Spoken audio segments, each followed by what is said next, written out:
da frente. Quando for passar vídeo, o pessoal tem que sair da frente, cara. Vamos lá. Bem, como nós não temos um apresentador oficial, eu mesmo me apresento. E agora eu passo a palavra ao senhor Luiz Inácio Lula da Silva, presidente da República Federativa do Brasil.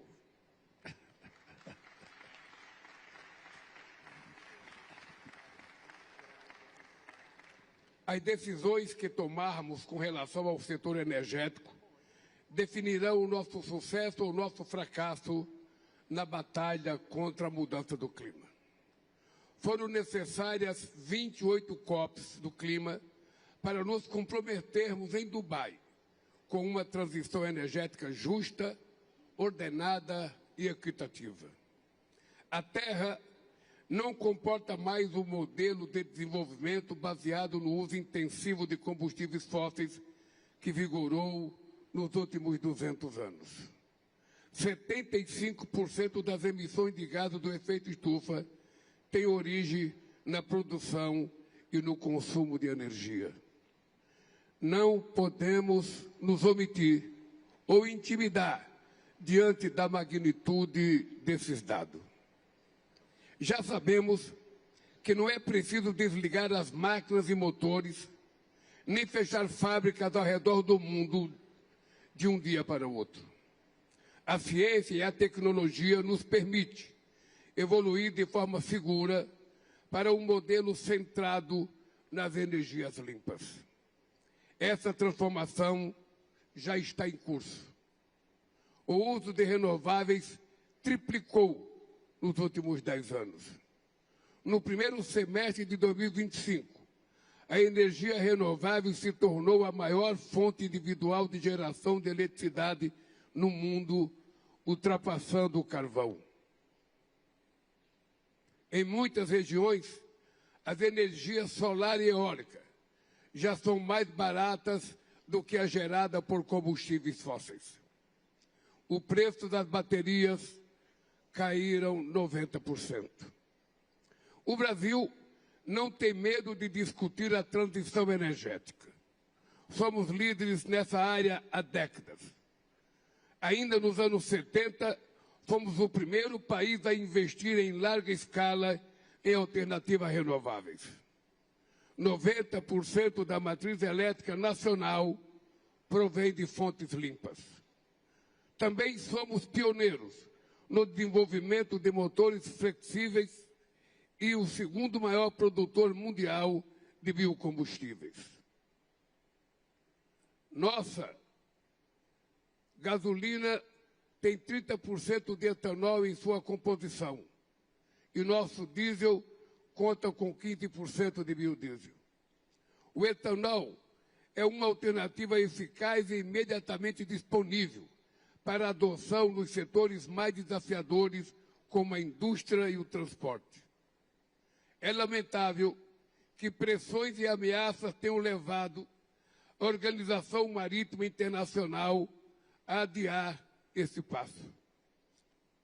A transição energética representa um novo paradigma de desenvolvimento e uma grande oportunidade para promover transformações estruturais na sociedade e na economia.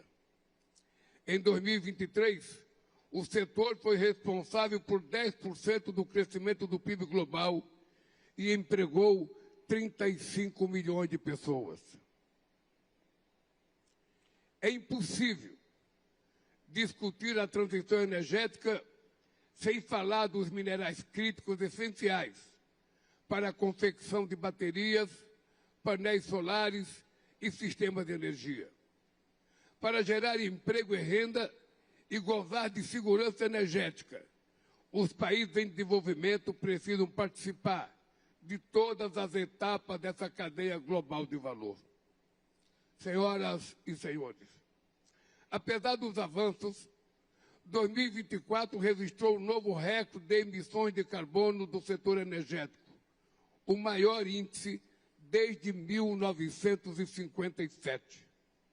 Os incentivos financeiros, muitas vezes, vão no sentido contrário ao da sustentabilidade.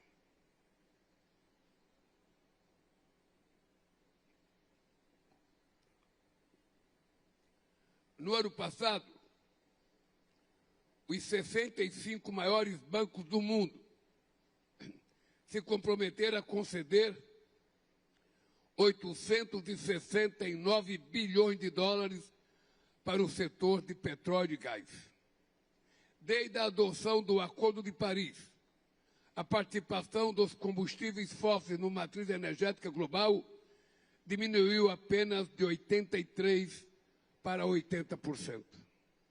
O conflito na Ucrânia reverteu anos de esforços para a redução da emissão de gás de efeito estufa e levou à reabertura de minas de carvão. Gastar com armas o dobro do que destinamos à ação climática é pavimentar o caminho para o apocalipse climático. Não haverá segurança energética em um mundo conflagrado.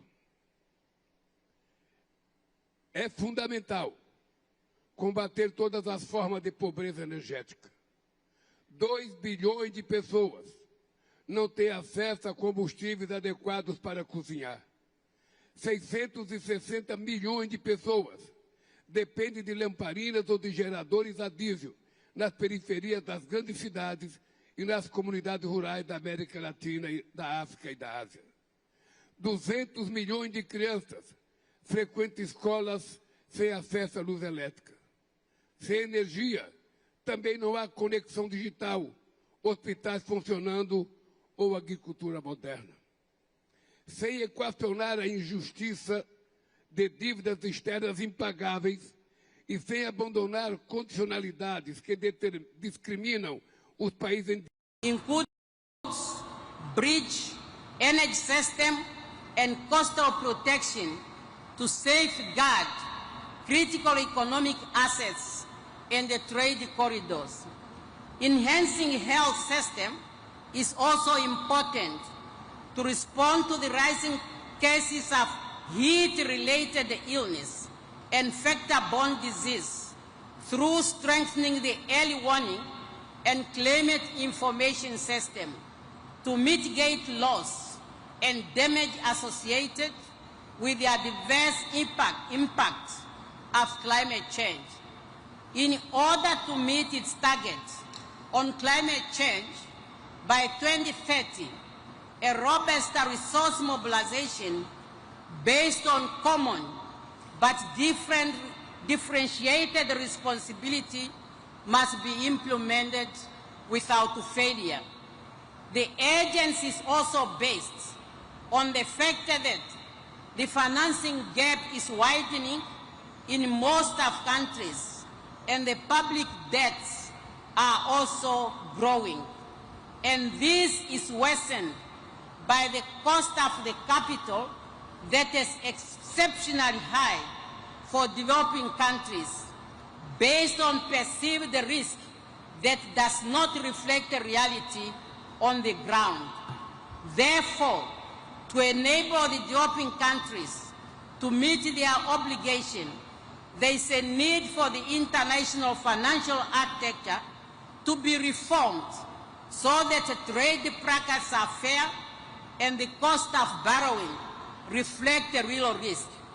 We call upon member states, multilateral development banks, and private investors to provide predictable, sustainable, and accessible finance at affordable cost to support technology transfer and to strengthen national and community capacities through grants and highly concessional finance.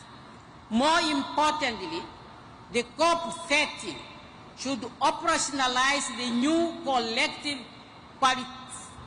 quantified goal on climate finance of $1.3 trillion, which must be transparent, equitable,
les changements climatiques. Je veux premièrement adresser mes sincères remerciements à son Excellence le Président Luiz Inácio Lula da Silva et au peuple brésilien pour leur accueil chaleureux. Je félicite le secrétaire général des Nations Unies pour son engagement constant en faveur de la paix et de la justice internationale.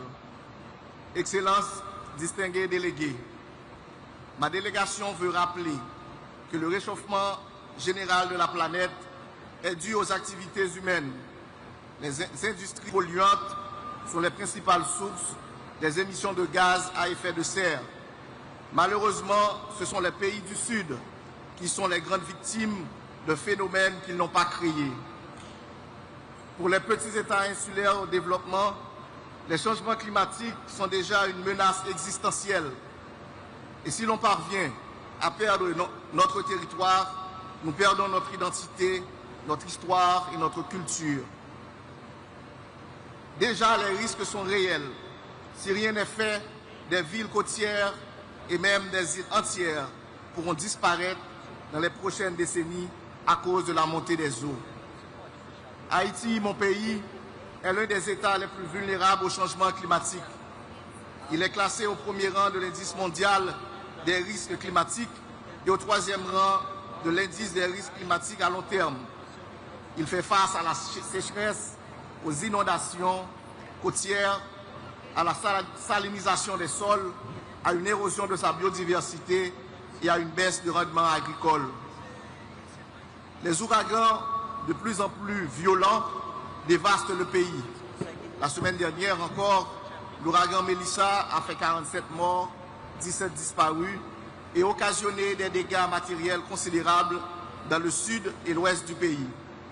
Le Conseil présidentiel de transition a une pensée émue à l'intention des victimes haïtiennes et met en œuvre en ce moment un plan de réponse adapté aux pertes et aux besoins. Nous profitons aussi de l'occasion pour adresser nos sympathies aux autres peuples de la région caribéenne touchés par cette catastrophe. Excellences, distingués délégués, l'État haïtien a toujours agi pour répondre à ses engagements visant l'atténuation en luttant pour l'adaptation du pays. Depuis 2005, la législation nationale continue d'être actualisée pour répondre aux défis environnementaux et climatiques. Mon pays a présenté plusieurs communications nationales et a élaboré un plan d'action national d'adaptation et une politique nationale sur les changements climatiques. Nous avons adhéré au programme pilote sur la résilience climatique, PPRC, et soumis en 2021 une première actualisation de notre contribution déterminée au niveau national.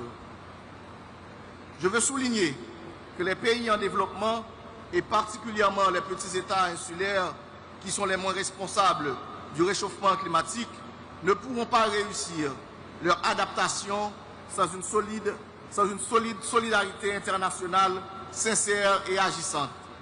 Les pays industrialisés, principaux responsables du réchauffement climatique, se sont engagés à offrir une assistance financière et technique accompagnée du renforcement des capacités pour permettre l'adaptation des pays en développement. Malheureusement, les promesses n'ont pas toujours été tenues ni suivies d'effets décisifs. J'espère que cette année, la COP30 sera effectivement l'occasion de reconnaître l'urgence d'agir ensemble pour l'avenir. Et ce sera de la justice climatique pour la préservation de notre planète commune. Je vous remercie. Merci en pile.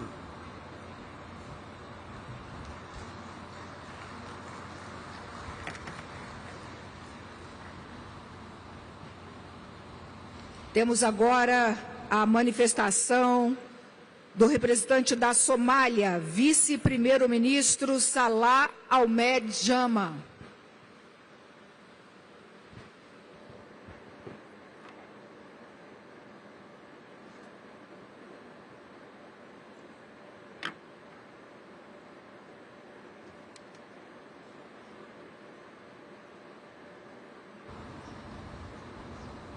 President of Brazil, President Lula, dignitaries, heads of states, Greetings to you all, and let me begin by thanking the government and the people of Brazil for their generous hospitality accorded to all of us. Ladies and gentlemen, from the Amazon rainforest to the Congo Basin, from the savannas of Africa to the prairies of North America, the beautiful coast of Rio de Janeiro, all the way to the Sahel coast and the beaches of Mogadishu. Forests are vanishing, water levels are rising, and in turn, people's livelihoods are being disrupted. And we are, in a nutshell, living in a planet in crisis.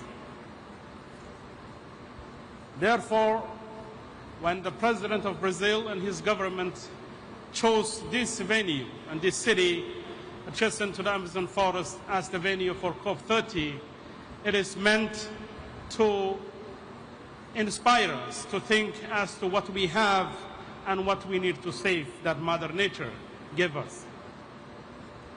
For those that still continue to question the impact of climate change, perhaps a close look at the unfortunate disasters unfolding in the Caribbean and other small island countries should be enough to give us an alarming bells. The intensity of the Hurricane Melissa is a telling case of climate change impact, and it is deadly consequence. I speak on behalf of my country, Somalia, a nation that contributes to less than 0.019% of global green gas emissions, and yet is ranked as one of the top 3 most hard-hit countries in the front line of climate change crisis. For Somalis, climate change is not a distant future. It is here and happening. It is the mother that has to walk tens of kilometers to fetch water. It is the pastoralist that is losing his herds in a matter of no time due to recurring droughts. And it's the child that ends up in a camp suffering from hunger and subject to disease. This is not a statistics, but a story of human suffering and survival. Ladies and gentlemen, Somalia comes to the COP30 with hope for action, armed with clear plans and strategies. We have submitted our 3rd generation NDC and advanced our National Adaptation Plan, both embedded in our National Transformation Plan. Our priorities are very clear. The first priority is adaptation and resilience at a large scale. Our National Adaptation Plan, estimated at $6.3 billion by 2025, we seek partnership that builds early warning systems, climate-smart agriculture, resilient health systems, and climate-proofed infrastructure. For Somalia, adaptation is not a charity, but justice. Particularly women and youth who bear the heaviest burdens must be empowered and engaged. Secondly, the issue of access to climate finance is the top priority for countries like Somalia and other similar fragile and conflict-prone countries. Globally, climate finance has reached over $1.5 trillion in 2022, yet fragile and conflict-affected countries together received less than 5% of that total. In Somalia, actual flows were under 300 million by the year 2020, which is less than 1% of what is required to adapt to climate change. We call for more grants, fewer loans, and faster access and support that strengthens national systems. Timely finance is the bridge between vulnerability and viability. In an era of decreasing ODI and shrinking multilateralism, perhaps climate finance could be the only source for financing development in countries like ours. Third, we welcome the recently established Loss and Damage Fund. In the case of Somalia, recent estimates estimate direct climate-related losses in Somalia to about $2.8 billion.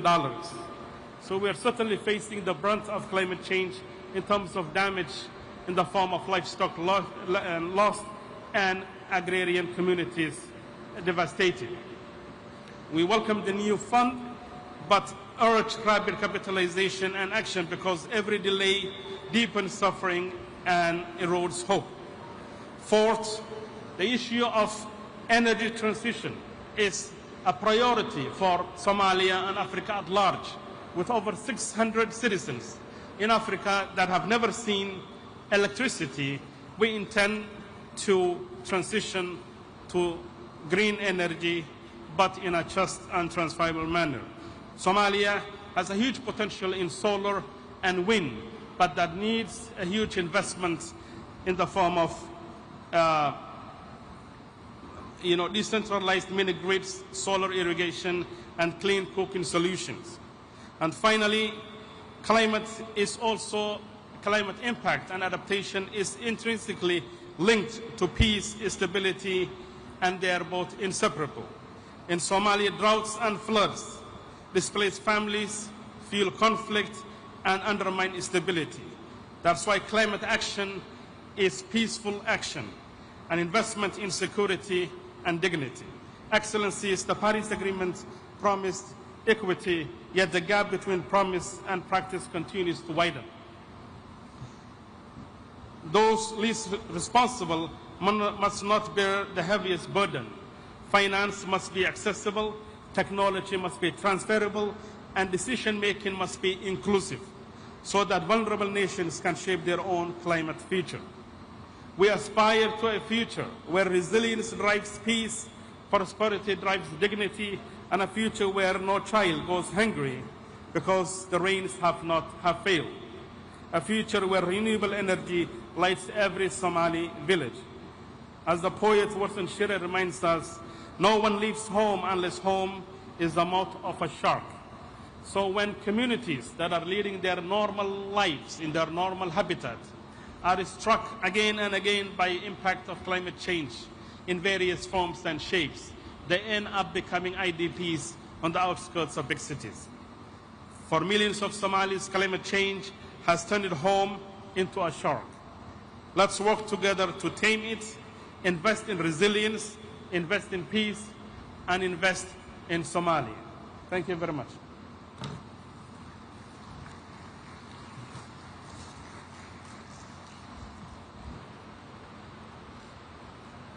Chamamos agora para a manifestação o vice-presidente da Quênia, Kithure Kindiki.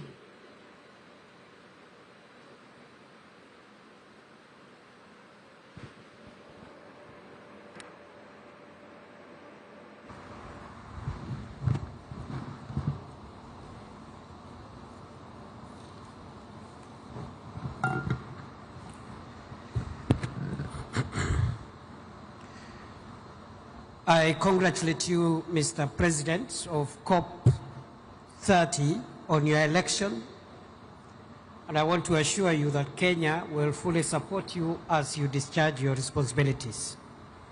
Excellencies, the devastating effects of climate change continue to ravage our planet. This year, various parts of the world have witnessed alternately the twin crises of severe drought and deadly floods, in addition to record heat waves and wildfires in some parts of the world. The catastrophes have caused death, degraded millions of hectares of land, and caused severe food shortages, with economic losses estimated at $131 billion in the first half of 2025. In Kenya, a once-in-a-century cycle of extreme drought and alternating with devastating floods continue to wipe out lives, livelihoods, and reversing the gains in our development agenda. As I traveled here, Excellencies, we are still searching for scores of people who went missing after a mudslide affected one part of our country, and this has become now common than it was before. Such incidents have become common. Kenya is committed to addressing further climate change induced harm. Kenya's energy grid now is 93% green, and we target to reach 100% in the next 4 years. Building on this foundation of green and clean energy, Kenya has updated and submitted a bold and ambitious economy-wide nationally determined contribution focused on greening the energy and industrial sectors in line with the commitments made at the African Climate Summits in Nairobi in 2023 and in Addis Ababa 2024. The two summits have repositioned Africa as a global green growth hub, demonstrating that climate action and development are mutually reinforcing. Excellencies, Africa can help the world in the transition to green energy because Africa has the world's largest untapped renewable energy resources, vast critical mineral resources essential for energy transition, and a youthful demographic that can power the next phase of global manufacturing. However, global investment in Africa has been minimal and slow. Less than 2% of the $3 trillion invested in renewable energy over the last 2 decades has reached Africa, with 600 million people on the continent left without access to energy. Kenya alone needs $62 billion by 2030 to implement our climate commitments. And of this, we've only received $50 million, a paltry 0.08%. The gap between promise and delivery is huge. And sadly, every dollar delayed, every bureaucratic obstacle, and every failed commitment has a human cost. The world should cease to see Africa as an investment risk and see it as an opportunity, an economic opportunity to tap into the continent's abundant, cheap, and clean energy for global green manufacturing. The failure to honor commitments, bureaucratic delays, and the lengthy discussions at the COPs that prioritizes process over delivery are simply cruel and unjust to the millions suffering from the effects of harsh climate today. To achieve different results, 3 things need to be done.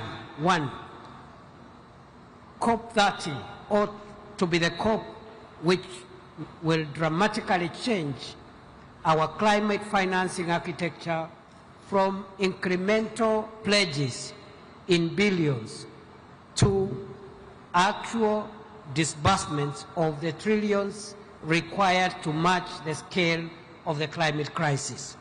Thus, the new collective quantified goal must be set at a level commensurate with the trillions required to achieve the 1.5 degrees Celsius goal. We have to operationalize the Baku to Belém roadmap to $1.3 trillion as we have agreed in COP29 and have a clear path for mobilizing this finance for developing countries by 2035. This finance must be new and additional to the development, to overseas development assistance, predominantly grant-based for adaptation and for loss and damage, designed to avoid compounding Africa's debt crisis. Number 2, we must urgently reform the current global financial architecture to make capital more accessible and affordable for climate action in the developing world.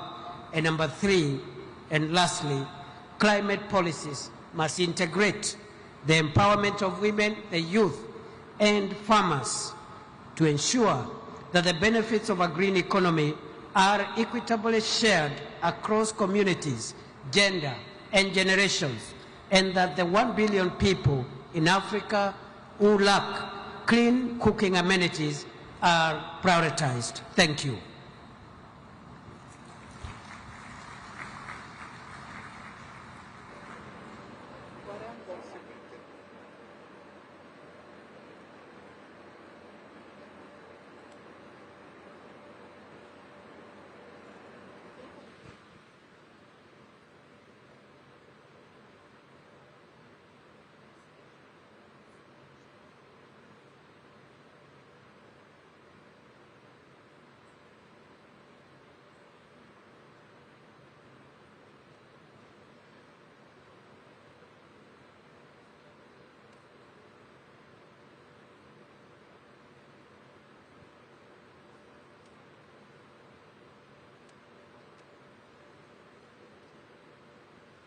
Neste momento, convidamos para a manifestação o presidente do Palau, Surangel Wips Júnior.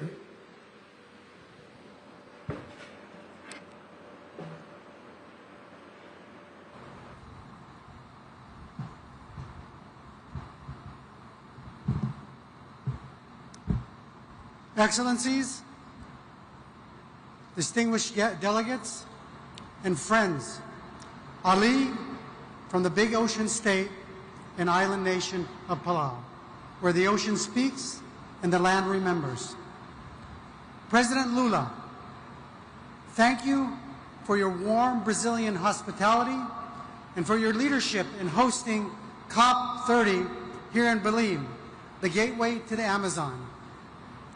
You know, this sacred setting reminds us of what we must protect and the stewardship we must activate. Guided by that spirit, Palau reaffirms its commitment to international cooperation, our most vital tool in confronting the climate crisis. We express deep concern over the reversal by some long-standing climate commitments and the chronic shortfall in our collective ambition. You know, yet this is a moment that we must not weaken our resolve. It must ignite it. We must work together with greater purpose, urgency, and unity. We commend Brazil for its leadership in nature-based solutions and urge it, as COP President, to champion frameworks that value not only restoration, but also preservation of intact ecosystems, both marine and terrestrial. Although Palau's share of global emissions is only 0.00002%, our forests and mangroves make us a negative emitter. And even as a negative emitter, Palau launched its NDC 3.0, reaffirming our leadership from the front line.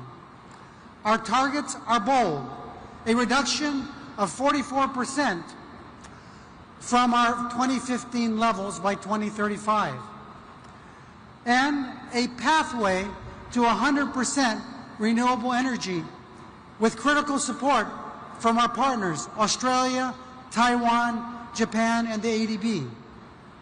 We applaud Brazil's clean energy mix and call for a truly just transition, one that is inclusive, equitable, and responsive to the needs of vulnerable nations.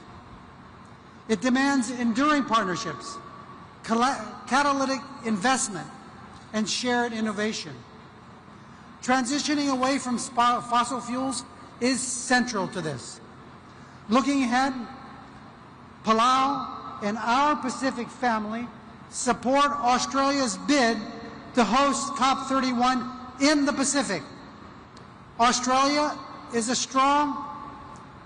on a strong pathway to reduce emissions and is helping countries like ours accelerate the energy transition and adapt to the worsening climate impacts. Like our presence here in the Amazon, our COPs must reflect the geographic diversity of our shared challenges, both green and blue. The Pacific has long served as the world's moral compass on climate justice, fighting for the 1.5-degree goal, and advancing loss and the damage mechanism, and leading the landmark ICJ advisory opinion. It is now the Pacific's turn, and we look to our host and all of you here to help find a pathway to a successful Pacific COP31 with Australia. It's time. As next year's chair of the Pacific Islands Forum, Palau looks forward to advancing the Blue Pacific's Unlocking Blue Pacific Prosperity Initiative and the Pacific Resilience Facility. These two funds invest in the ocean's role of tackling warming and our vision of becoming the first 100% renewables-powered region in the world. This will help us in reallocating the $6 billion the Pacific spends annually on fossil fuels, and will transform livelihoods and prosperity for our people. As we advance this agenda, let us reaffirm our defining principle: leaving no one behind. Despite strong climate ambitions, Taiwan continues to be excluded from this process. With higher emission reduction targets and science-based actions, Taiwan can help accelerate the global transition. Every capable partner, including Taiwan, must have a seat at the table. And as current chair of AOSIS, I speak as one with my fellow leaders.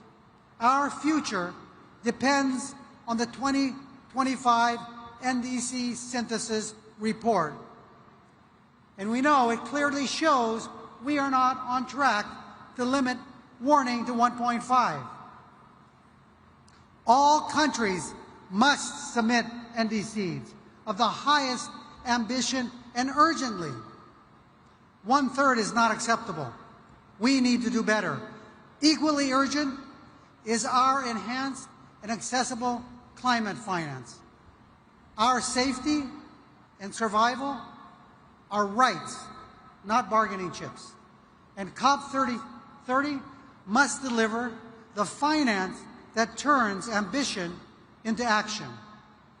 You know, Palau's traditional war canoes were manned with warriors to paddle, a chanter to keep them in sync, and a bailer to keep them afloat. We are in a climate war, and the success of our mission is everyone's responsibility. Our survival requires us to chant, bail, and paddle together with unity of purpose as one. Because only together, as the theme of our 80th UN General Assembly reminds us, we are stronger. We envision a Pacific where our children inherit not crisis, but courage and purpose, where our islands are not sinking symbols, but rising beacons of innovation, climate justice, and hope. Obrigado, Kompan Masulang. Thank you.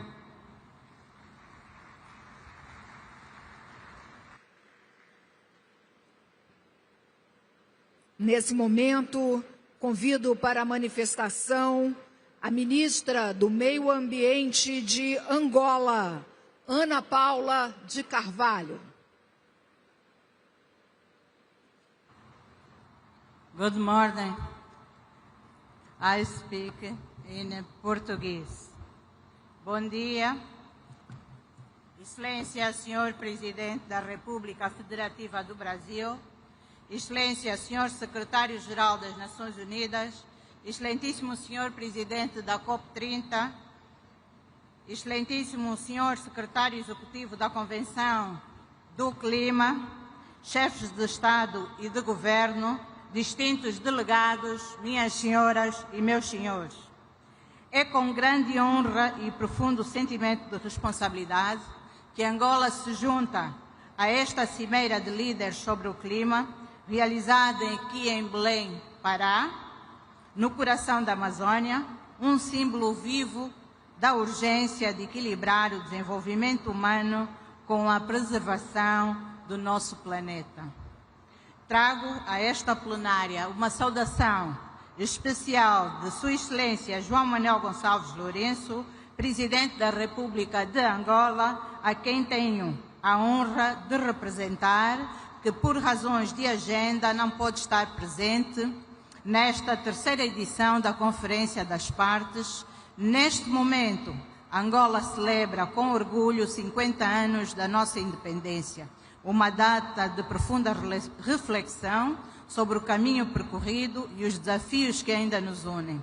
Apesar disso, o nosso país reafirma o seu compromisso firme com uma agenda climática justa, solidária e orientada para resultados concretos. Angola reafirma a sua determinação em contribuir para limitar o aquecimento global a 1,5 graus, bem como o fortalecimento das comunidades vulneráveis para se adaptarem às alterações climáticas. E estamos a trabalhar no sentido de acelerar a transição para uma economia de baixo carbono.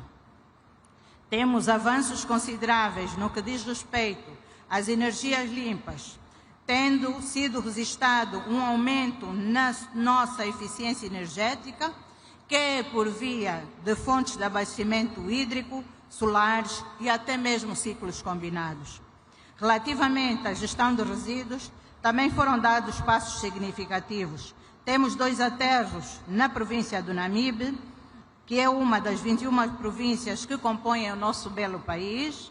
Para o OGE 2025 foram previstos 2 centros de valorização de resíduos, um para a conclusão na província do Ambo e outro de raiz na província do Bengo, que atenderá as províncias de Luanda, Bengo e Colibengo.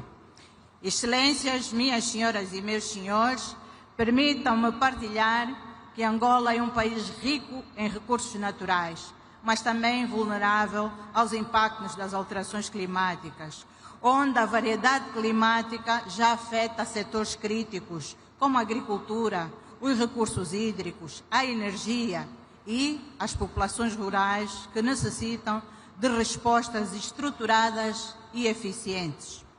Por isso, reconhecemos que a COP30 não deverá ser apenas uma conferência, mas um marco moral e político para definir o rumo da humanidade perante o maior desafio do nosso tempo, isto é, a tripla crise planetária, onde vivemos diariamente efeitos das alterações climáticas, a perda da biodiversidade e a crescente problemática dos resíduos. Excelências, minhas senhoras e meus senhores, Angola participa nesta COP com um compromisso renovado e concreto. Foi já submetida a nossa NDC3, que traduz a nossa visão nacional de desenvolvimento de baixo carbono, resiliente e inclusivo. Estamos a reforçar metas de mitigação, mas também a colocar a adaptação e a resiliência climática no centro daquilo que são as nossas prioridades. Porque para nós, adotar é sobreviver. E sobreviver é um ato de dignidade. Acreditamos que a transição energética justa representa uma oportunidade histórica para o continente africano e, em particular, para Angola. A transição que respeita as circunstâncias nacionais valoriza o nosso potencial em energias limpas e garante que ninguém fique para trás. Uma transição justa deve ser também uma transição de justiça ambiental, social e econômica. Trata-se de gerar emprego digno, ampliar o acesso à energia e assegurar a inclusão das mulheres e jovens nas soluções climáticas. Estamos igualmente a finalizar o nosso primeiro Plano Nacional de Adaptação, que será submetido a esta COP30. Este plano integra o clima nas políticas de desenvolvimento, visando proteger os recursos hídricos, agrícolas, reforçar infraestruturas e construir comunidades mais resilientes face à seca, cheias, incêndios florestais que se intensificam a cada ano. A conservação da biodiversidade e a gestão sustentável dos recursos naturais são fundamentais para a nossa soberania ambiental, econômica e social. Mas sabemos que não é possível haver adaptação sem financiamento previsível, acessível e justo.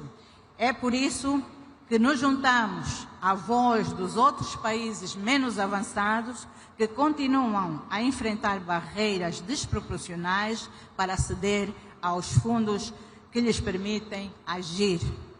Assim sendo, esperamos que a COP30 seja o início da transformação das promessas em ações reais de financiamento e compromissos em soluções concretas.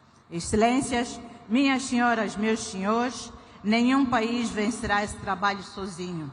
É por isso que Angola defende firmemente a cooperação Sul-Sul como um dos pilares mais importantes para uma resposta global mais equitativa e, por isso, acreditamos no poder da partilha de conhecimento e na solidariedade entre as nações. O mundo aguarda por decisões corajosas desta cimeira, pois a COP30 deve marcar o ponto de virada em que a ambição se traduz em ação, em que os compromissos se tornam implementações e que a esperança volta a ser credível. Angola reafirma o seu compromisso em ser parte ativa da solução, transferindo resiliência, promovendo uma economia verde e inclusiva e defendendo uma agenda climática africana forte e solidária. Termino a minha intervenção com uma frase que alguém escreveu, mas que nós apoiamos. O desafio climático é, antes de tudo, um teste à nossa capacidade de cooperar e de acreditar que o destino da humanidade é comum. Thank you, merci beaucoup, muito obrigada.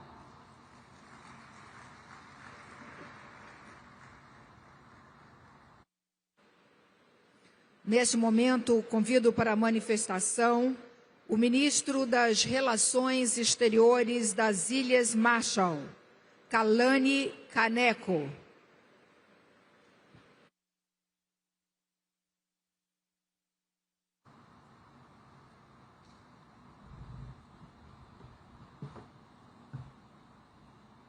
Madam President, Excellencies, I want to start by stating my sorrow at the devastation wrought by Hurricane Melissa in the Caribbean.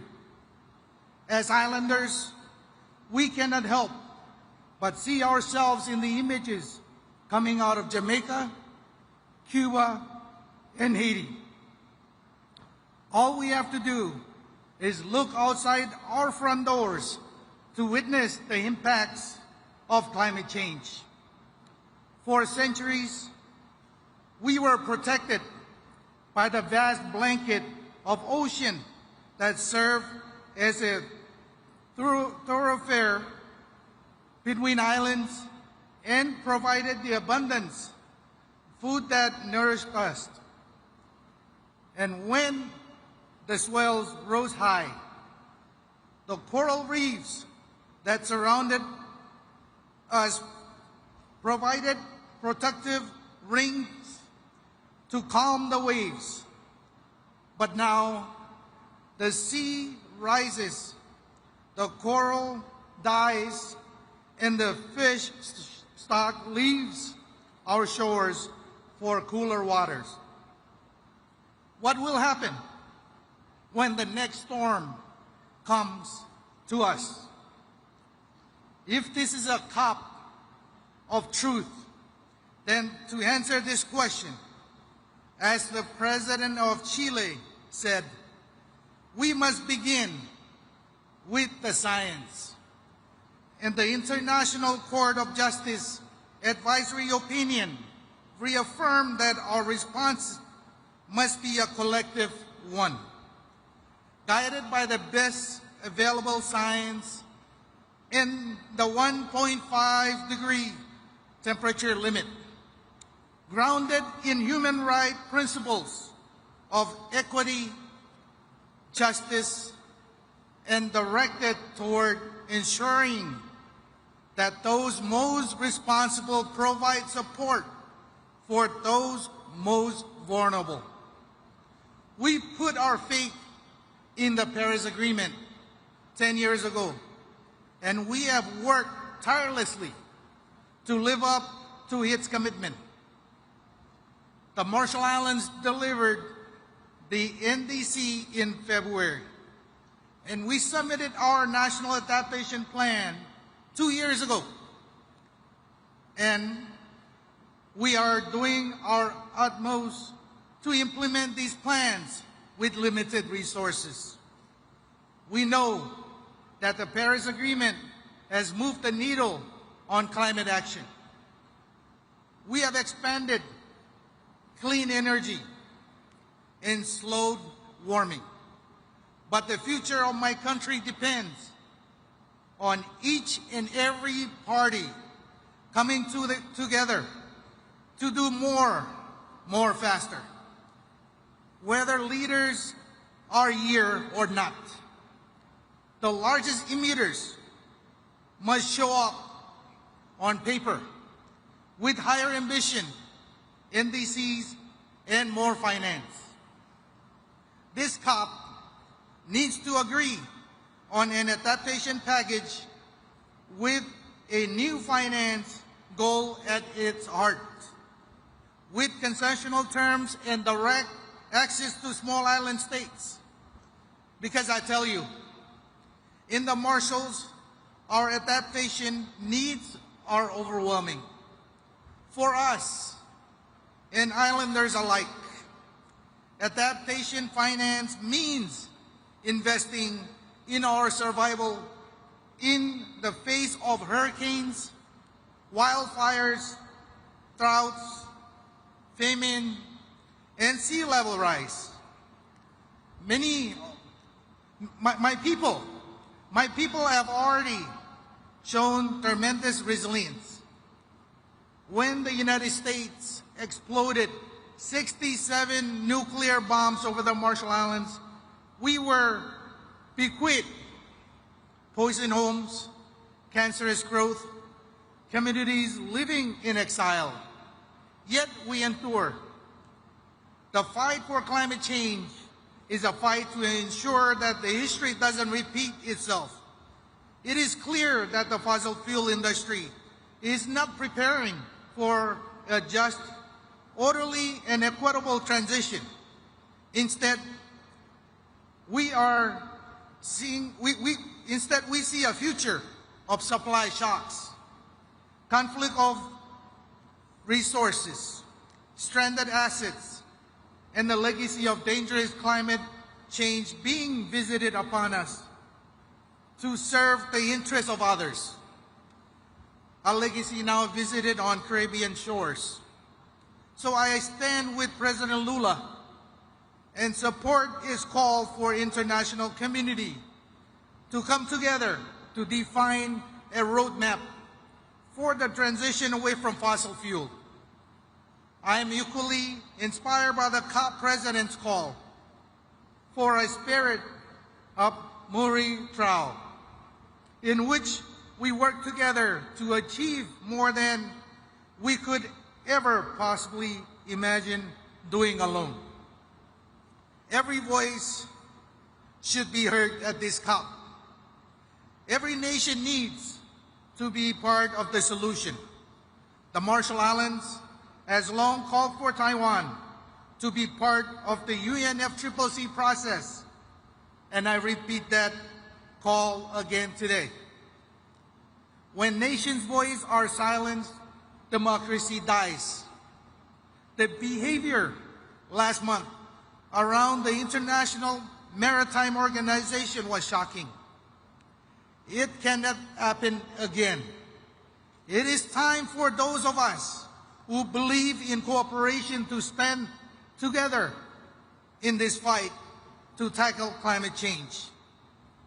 It is the spirit of Mutirao that we must employ to find the emitters or to find the emissions reductions that we have to make to get 1.5 back within reach. No government wants to be told that they didn't do enough, that they must go home and try harder. But that's what I'm asking us all to do. But this time, let's work together. Let's help one another.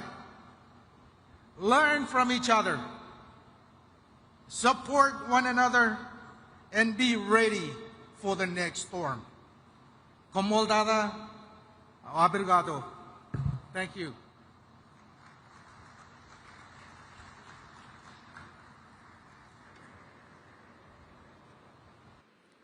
Neste momento, convidamos para a manifestação a chefe do Departamento de Meio Ambiente do Irã e vice-presidente para o Meio Ambiente, Shina Ansari.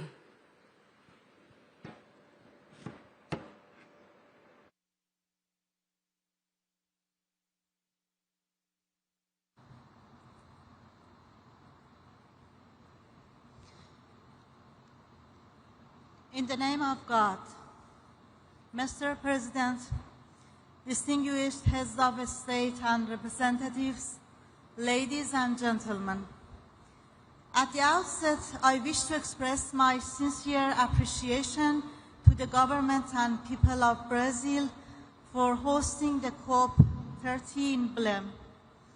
This gathering could provide nations with an invaluable opportunity to take realistic, equitable and inclusive actions to address the environmental crisis and challenges facing our planet. In recent years, all countries present at this conference have pledged to protect the environment by reducing greenhouse gas emissions, adapting to climate change, and moving toward the use of renewable energy sources.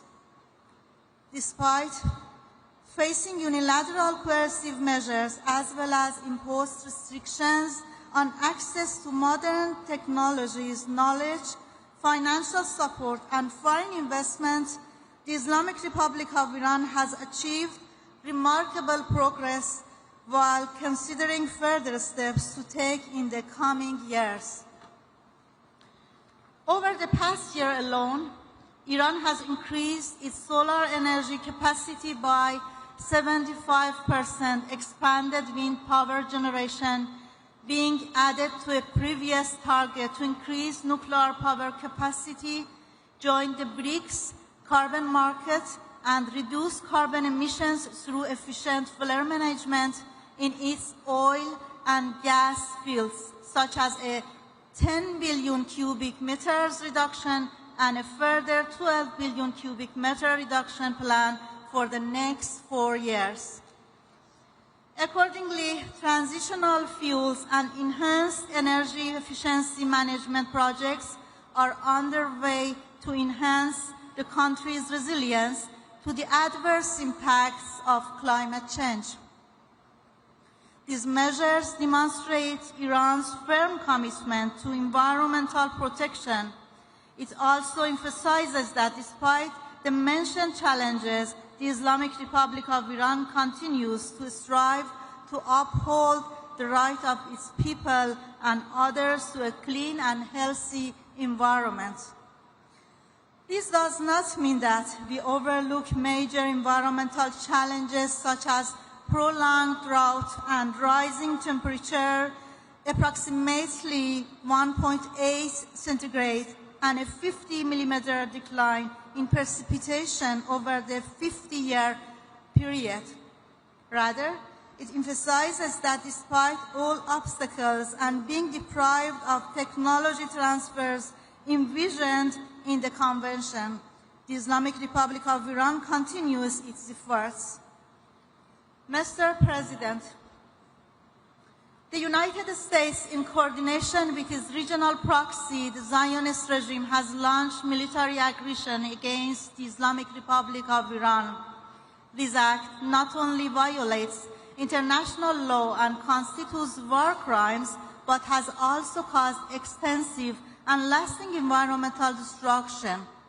Among the most serious consequences was the release of over 50,000 tons of carbon emissions in Tehran alone.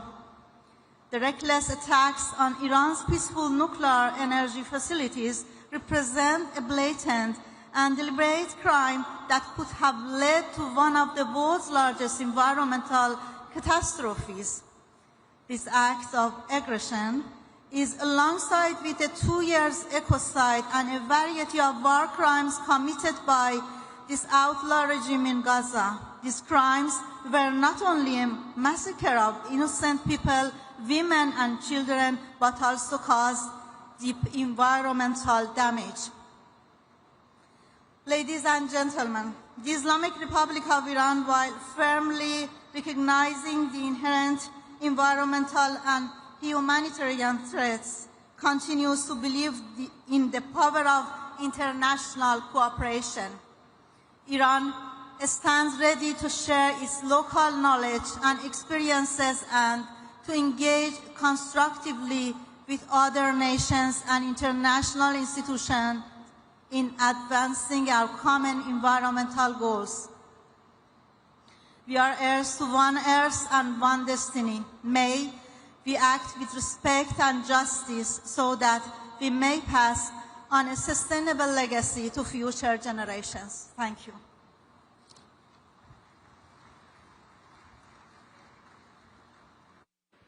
Neste momento, convidamos para a manifestação o ministro do Meio Ambiente do Iraque, Hallo Mustafa Al-Askari.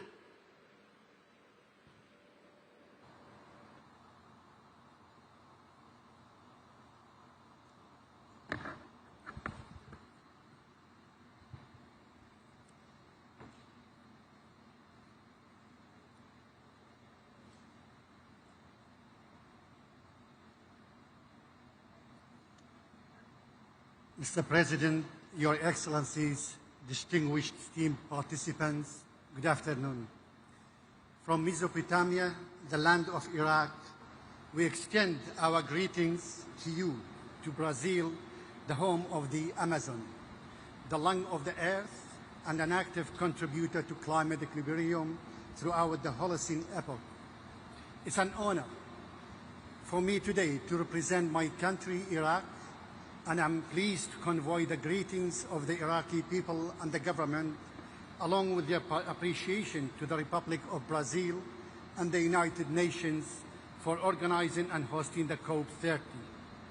This conference is being held in amid of growing global environmental challenges and the increasing impacts of climate change, reminding us that the destinies of our water and air are one, and that the environment knows no borders. And between the Tigris and Euphrates, Iraqi marshes, mountains and deserts, and the Amazon, there is a historical and continuous solidarity. Ladies and gentlemen, we gather today at COP30, making the 10th anniversary of the adoption of the Paris Agreement, and at a time when the world faces an undeniable reality that the current trajectory of updated NDC does not place us on the right track toward achieving the goals of the Paris Climate Agreement. In the context, we call at the conference for a clear and measurable commitment to climate finance and for the equitable support to be directed toward vulnerable countries and communities with limited adaptive capacity as a fundamental human right. Today, Iraq announced tangible progress on its climate action pathway. We have submitted our second nationally determined contribution 2025 to 2030, which serves as the overarching framework and roadmap for climate action in the country. In this document, we have raised our level of ambition to reduce greenhouse gases emissions in full commitment to the Paris Agreement and its provisions. In addition, we have launched 6 other key documents related to climate action.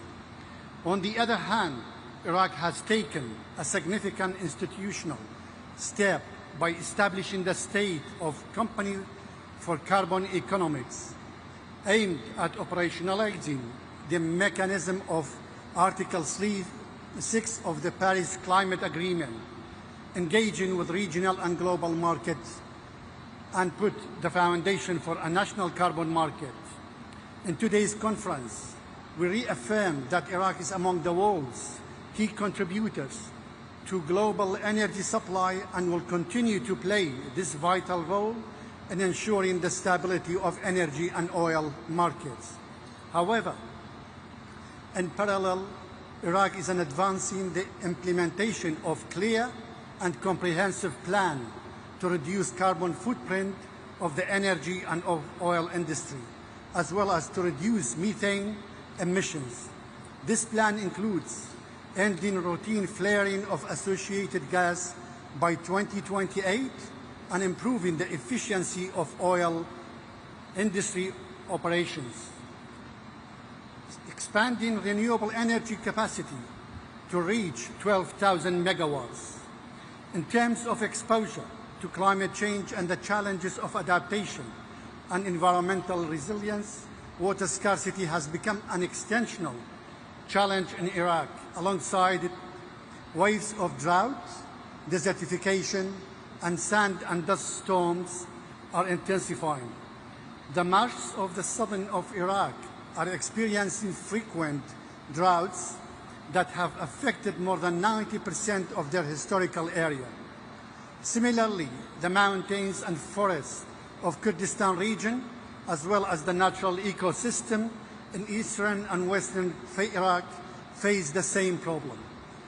The crisis threatens biodiversity, agriculture, undermines the livelihoods of local communities, increases displacement and migration, and disrupts the routes of the migratory birds.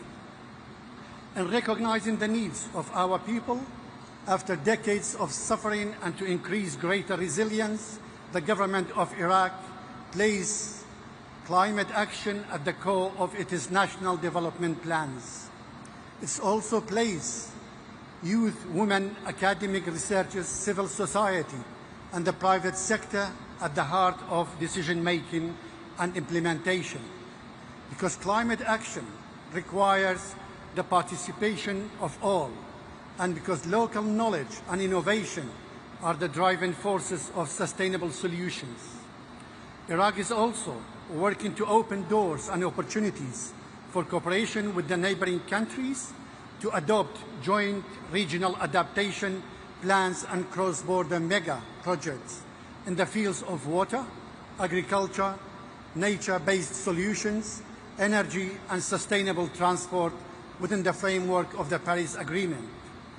Regional cooperation remains the most effective path to maximize impact, reduce costs, and strengthen stability and integration among the people of the region in the face of climate change. In conclusion, we confirm that our message today present a roadmap framed by clear timelines, measurable actions, and partnerships built on trust and transparency. What we have outlined in second nationally determined contribution, along with the institutional reforms and implementation projects we have launched, from ending routine gas flaring to expanding solar energy, representing a genuine commitment by Iraq that deserves recognition and support through financing, technology, and expertise. The success of this conference and the acceleration of the Paris Climate Agreement's implementation depends on strengthening climate funds and facilitating access to affordable and sustainable finance, supporting carbon markets with fair pricing mechanisms that stimulate and sustain green investment, and upholding commitments with the framework of common but differentiated responsibility. I thank you.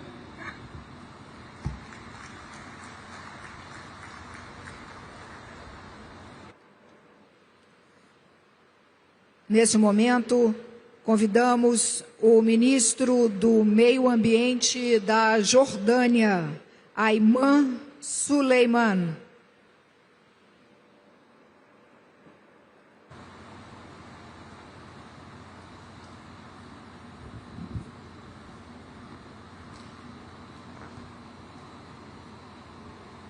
Bismillah ar-Rahman ar-Rahim. Mr. President Lula, Mr. Secretary General, Mr. President of COP30, Excellencies, distinguished guests, good afternoon. On behalf of His Majesty King Abdullah II and the Hashemite Kingdom of Jordan, I extend our sincere appreciation to the Republic of Brazil and to the people of Belém for hosting this important gathering in the heart of the Amazon, an emblem of nature's richness and fragile alike. We convene once again as soon as the global family, united by the shared duty of safeguarding the planet and to protect the generations that will inherit it. In our region, the Middle East, climate change is not a distant threat. Rising temperatures, shrinking water resources, and degraded systems threaten lives and livelihoods across the borders. Conflict only magnifies these risks, destroying land, marine life, and vital water resources, and displacing millions of people. Jordan has long carried the human consequences of regional crisis. This reality places the pressure on our scarce resources, particularly water, and intensifies our vulnerability to climate shocks. Yet, despite these challenges, Jordan has chosen a path of a proactive action and unwavering commitment. At COP27, His Majesty launched the Climate Refugees Nexus initiative, a call to link climate action with the realities of forced displacement of people. Today, that initiative continues to gain commitment, with dozens of nations joining to ensure that refugee hosting countries receives the recognition and the support they deserve. Jordan continues to advance ambitious climate policies anchored in justice and resilience. We are expanding renewable energies, supplying more than a quarter of our electricity from solar and wind. We are expanding water reuse and sustainable agriculture, and restoring ecosystems degraded by the drought and overuse. We are developing green hydrogen projects and regional partnerships to drive a just transition for our people. These efforts form the backbone of our updated nationally determined contributions, reflecting our vision for a climate resilience and low-carbon future. But ambition without solidarity will not suffice. We urge this COP to ensure that the new collective quantified goals on the climate finance reflects the principles of fairness, transparency, and accountability, and addresses the priority of the vulnerable, including host nations like Jordan, to carry a disproportionate share of global responsibility. The displacement and environmental degradation demand a holistic, inclusive approach, one that unites our efforts for climate peace and humanity dignity. Excellencies, Jordan stands ready to work with all partners on both regional and global levels to advocate practical, evidence-based solutions that empower communities, protect ecosystems, and secure a livable future for all. We call for renewed trust in a multilateral trust built on tangible results, equitable financing, and shared responsibilities. Because in the end, the fight against climate change is a fight for a life itself. And in that fight, no country can stand alone. Thank you.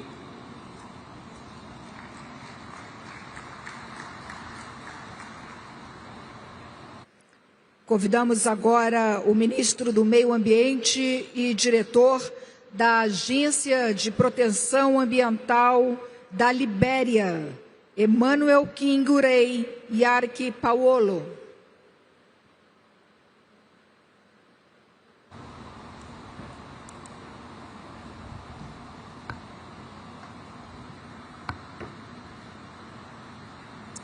Mr. President, Excellencies, distinguished ladies and gentlemen, on behalf of His Excellency Joseph Yuma Boakai, Senior President of the Republic of Liberia and the resilient, peace-loving people of Liberia, I extend our deepest appreciation to the government and people of Brazil for their hospitality and for hosting this landmark COP30 in Belém, the heart of the Amazon. Brazil's leadership in forest stewardship serves as a global example of how nations rich in natural capital can also lead in climate diplomacy and environmental justice. The setting of Belém, where the Amazon breathes the planet, is a fitting reminder that tropical forests everywhere must be preserved if humanity is to sustain its future. Liberia, for its part, holds over 40% of the remaining forests in West Africa, one of the most critical biodiversity hotspots on Earth. The forests are not merely national treasures, they are global lungs, capturing carbon, regulating rainfall, and supporting food and water security across the sub-region. Within their canopy lies a network of life that binds rural communities, sustain endangered species, and provide ecological services vital to regional and global stability. The protection of these forests is therefore not merely the Liberian responsibility, it is a global imperative. Liberia has demonstrated strong national leadership through the implementation of the nationally determined contribution, which commit to cutting greenhouse gas emissions by 64% by 2035. Yet, the path to this target requires more than ambition. It demands investment. The gap between our vision and available climate finance remains wide, threatening progress we have made towards adaptation, renewable energy, and sustainable livelihood. That is why we strongly support innovative financing mechanisms such as the Tropical Forest Forever Facility.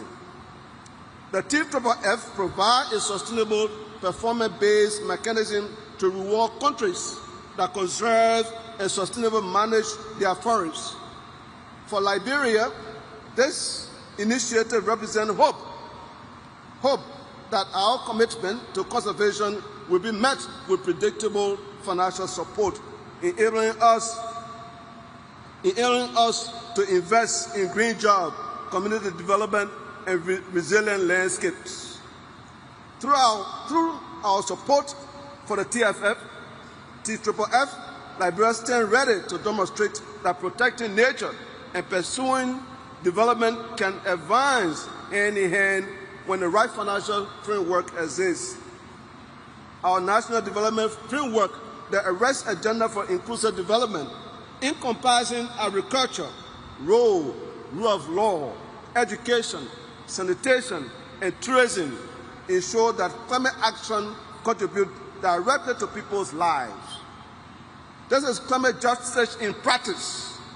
Liberian national carbon market policy for a guarantee that benefits from carbon trade are shared equitably with indigenous people and local communities, ensuring fairness, transparency, and sustainability at the heart of our climate governance.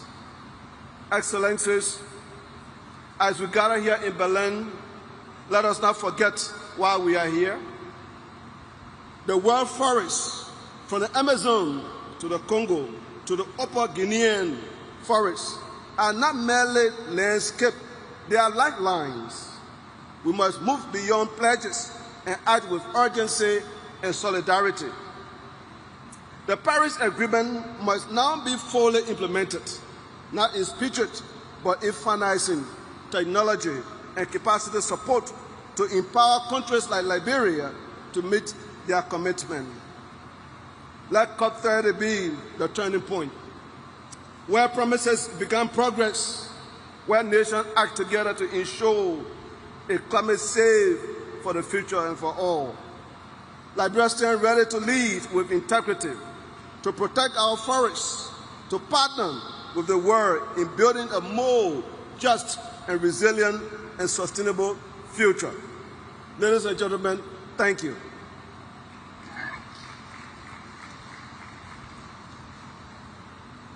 Convidamos nesse momento o ministro do Meio Ambiente da Mauritânia, Messouda Barhan Mohamed.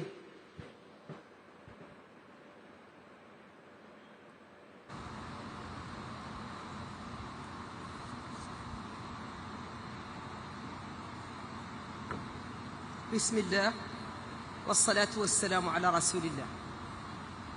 أصحاب الفخامة والسمو والمعالي والسعادة، أيها الحضور الكريم، يشرفني أن أتحدث إليكم اليوم باسم فخامة رئيس الجمهورية السيد محمد الشيخ القزواني رئيس الجمهورية الإسلامية الموريتانية بمناسبة انعقاد هذه القمة لقادة مؤتمر الأطراف الثلاثين.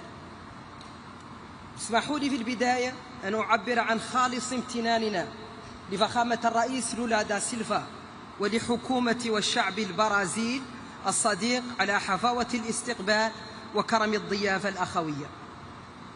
وأغتنم هذه الفرصة لأبلغ باسم فخامة رئيس الجمهورية السيد محمد الشيخ القزواني تحياته الودية والأخوية إلى نظيره الرئيس لولا، متمنيا له وللشعب البرازيلي دوام التقدم والنجاح لأعمال هذا المؤتمر التاريخي والتوفيق الكامل.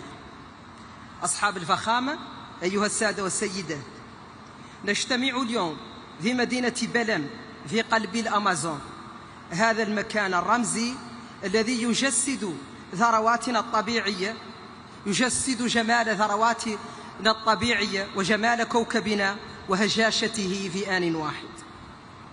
إنه مكان يدعونا جميعا إلى التحلي بالشجاعة والتضامن والمسؤولية في مواجهة التحديات البيئية التي تهدد مستقبل البشرية. ففي موريتانيا أصبحت آثار التغير المناخي واقعا ملموسا. نرى زحف الرمال الصحراوية، ندرة المياه، تدهور الأراضي، وتزايد هشاشة مجتمعاتنا الريفية والشاطئية. هذه التهديدات تلقي بظلالها على نظمنا البيئية ومواردنا الطبيعية وسكاننا. غير أن بلدي اختار طريق العمل بدلا من الانتظار. تحت قيادة فخامة رئيس الجمهورية السيد محمد الشيخ القزواني نسعى إلى تحقيق انتقال نحو تنمية مستدامة عبر رؤية واضحة والتزامات ملموسة من أجل حفظ الانبعاثات وفقا لمساهمتنا المحدودة سداء 3.0 التي تم إعدادها حديثا. تطوير الطاقات المتجددة من الطاقة الشمسية والريحية والهيدروجين الأخضر التي تمتلك موريتانيا فيها إمكانيات هائلة، كذلك حماية الأنظمة البيئية الطبيعية واستعادة المناطق الرطبة والساحلية، وتعزيز صمود المجتمعات الأكثر هشاشة في وجه التغيرات المناخية. إن هذه الجهود تنبع من رؤية أوسع قوامها بناء اقتصاد أخضر وشامل يشارك فيه كل مواطن موريتاني في حماية بيئتنا المشتركة وصون مستقبل أجيالنا. أصحاب الفخامة، أيها السادة والسيدات، لا يمكن لأي دولة أن تواجه أزمة المناخ بمفردها، فالدول النامية رغم مساهمتها المحدودة في الانبعاثات العالمية هي الأكثر تضرراً من آثار التغير المناخي. ومن هذا المنطلق تجدد موريتانيا دعوتها إلى تعزيز التضامن الدولي على أساس الإنصاف والعدالة، وندعو إلى تيسير الوصول العادل إلى التمويل المناخي والتنفيذ الفعال لصندوق الخسائر والأضرار، ونقل التكنولوجيا الخضراء، وتعزيز القدرات الوطنية في مجال التكيف والمواجهة. أصحاب الفخامة، أيها السادة والسيدات، لم يعد أمام العلم طرف للانتظار، فالعمل المناخي لم يعد خياراً، بل هو واجب أخلاقي ومسؤولية جماعية. وباسم فخامة الرئيس محمد الشيخ القزواني أؤكد التزام موريتانيا الراسخ بالعمل يداً في يد مع جميع الشركاء لبناء مستقبل مستدام مرن وعادل لكوكبنا. فلنجعل من هذه القمة COP30 نقطة تحول نحو الأمل والعدالة والمسؤولية المشتركة، وأشكركم لحسن إصغائكم والسلام عليكم.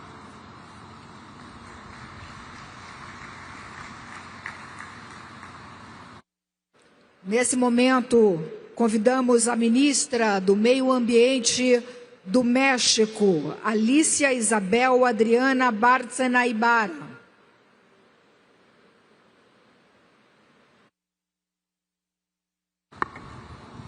Excelencias, agradezco al Gobierno de Brasil y felicito al presidente Ignacio Lula da Silva por la organización de este evento. Gracias al ministro Mauro Vieira, gracias Andrea Correa del Lago, gracias Marina Silva. Devastadoras lluvias azotaron recientemente a México. 5 estados fueron gravemente afectados, cerca de 90 municipios incomunicados, más de 100,000 viviendas dañadas y 80 vidas perdidas. Una tragedia que trasciende fronteras y que nos recuerda con dolor, pero con claridad, que el cambio climático ya no es una advertencia, es una realidad que nos iguala como humanidad porque nos ha alcanzado a todos. La furia del clima no distingue territorio, ni ideología, ni estatus. Es una fuerza que golpea sin compasión y su verdad es simplemente incontestable. Lo inaceptable es la parálisis del mundo ante ella, la dilución de la voluntad política en discursos políticamente correctos y vacíos, la cobardía disfrazada de diplomacia, la negación ante la ciencia que anestesia la acción. Pero sin embargo, en medio de esta tormenta todavía encontramos un atisbo de esperanza. La esperanza no nace del optimismo ingenuo, nace de la conciencia del deber, porque esta acción climática no es independiente de nuestra condición humana. Es una responsabilidad que nos une como naciones y una convicción que nos define como generación. Su fuerza, su efectividad y su ambición está en nuestras manos, entre estas paredes, aquí y ahora. Aquí y ahora, en Belém, en esta 30ª Conferencia de las Naciones Unidas sobre Cambio Climático, convocada por la hermana República de Brasil, en esta COP de la verdad, la COP de América Latina y el Caribe, y me atrevo a decir la COP de la esperanza.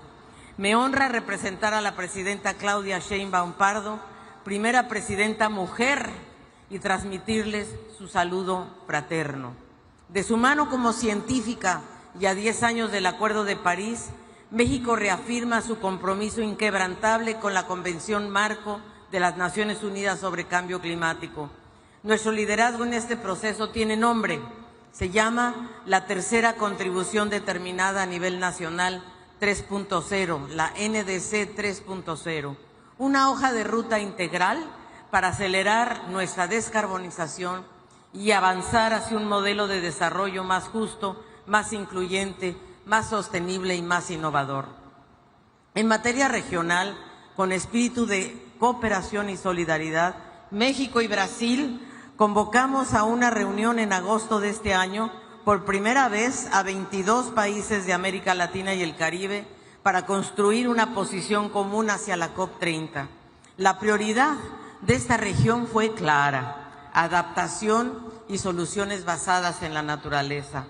Una de las estrategias ya efectivas en nuestra región, porque nuestra región es responsable tan solo de 11% de las emisiones globales de gases de efecto invernadero, y sin embargo es una de las más vulnerables y además es una de las que tiene la mayor biodiversidad, tanto marina como terrestre.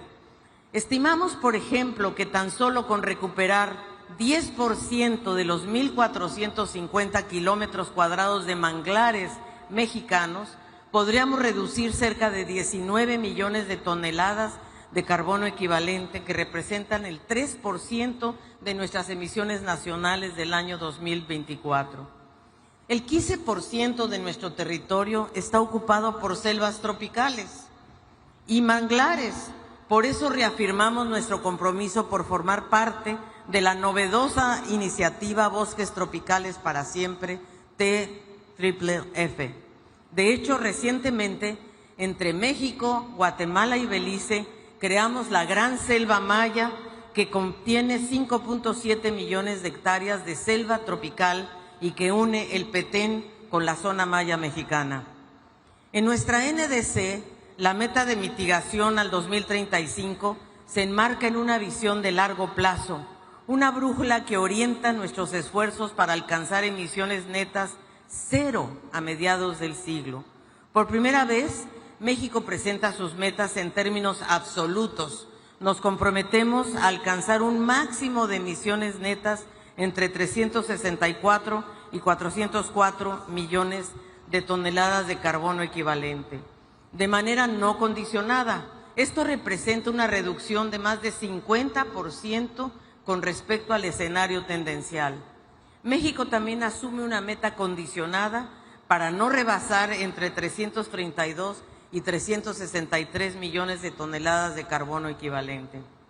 La NDC 3 es una ruta para una nueva forma de industrialización en México, que se llama Plan México y que incluye a sectores estratégicos como el transporte, la generación eléctrica, la industria, la agricultura y ganadería, los residuos, petróleo y gas y construcción. Estamos además muy comprometidos a potenciar la economía circular para resolver el tema de residuos y plásticos por lo menos y reducir las emisiones de metano. La adaptación es uno de los principales elementos que contempla el Plan México, reforzando prevención, seguridad alimentaria y energética, conservación de biodiversidad, agua y protección de la infraestructura crítica. Tratamos el cambio climático como seguridad nacional. Ese será uno de los temas que estarán incluidos en la primera Política Nacional de Adaptación que se publicará en 2026. México está convencido de la importancia de las soluciones basadas en la naturaleza y que la compensación por mitigación con la naturaleza es una forma de alcanzar las metas de la NDC 2 y de la NDC 3. México está convencido además, con gran conciencia, que los impactos que sufrimos por las lluvias, sequías y los huracanes debemos entonces incorporar un componente de pérdidas y daños y otro dedicado a medios de implementación para garantizar recursos, la tecnología y las capacidades. Incluimos además un componente transversal que integra la perspectiva de género, derechos humanos, transición justa y la equidad intergeneracional. Reconoce a los pueblos indígenas, a los afromexicanos y mexicanas, a mujeres, infancias y jóvenes como víctimas por su alta vulnerabilidad al cambio climático, pero también como protagonistas para esta transformación. En resumen, la NDC 3.0 se estructura en 5 pilares: mitigación, adaptación, pérdidas y daños, medios de implementación, condiciones habilitadoras y temas transversales. Así, México contribuye al combate global al cambio climático con profundo sentido de responsabilidad, con ambición y con visión de Estado. Esta NDC 3.0 no es un documento solamente, es una hoja de ruta de toda una nación hacia el futuro que merecemos. Se construyó mediante un proceso muy participativo y deliberativo conforme al Acuerdo de Escazú y se basa en la mejor ciencia disponible. Enfatizamos también la importancia de fortalecer las sinergias entre la COP de biodiversidad y la de cambio climático y desertificación. El río Trío, ese río Trío que se construyó en Brasil en 1992, y de medir sobre todo y reportar de manera conjunta para diseñar taxonomías que permitan reconocer las metodologías para valorar la biodiversidad y los ecosistemas marinos y terrestres como grandes sumideros de carbono y fuentes de inversión económica. Pero no medir por separado en cada convención o en cada tratado. Se trata de medir juntos y tener metodologías compatibles. Debemos avanzar en esta armonización de métodos para internacionalizar, por ejemplo, el comercio de carbono que hoy ocurre en territorios limitados o solo a nivel nacional. No hay tiempo que perder. Cada décima de grado importa porque cada decisión cuenta. Cada retraso se traduce en pérdidas y daños irreparables, en vidas humanas, en ecosistemas devastados, en comunidades en riesgo. Por eso nuestra nueva NDC es una prueba de nuestro compromiso hacia una acción climática ambiciosa, transformadora e integral. Ninguna nación, ninguna, puede recorrer esta crisis sola.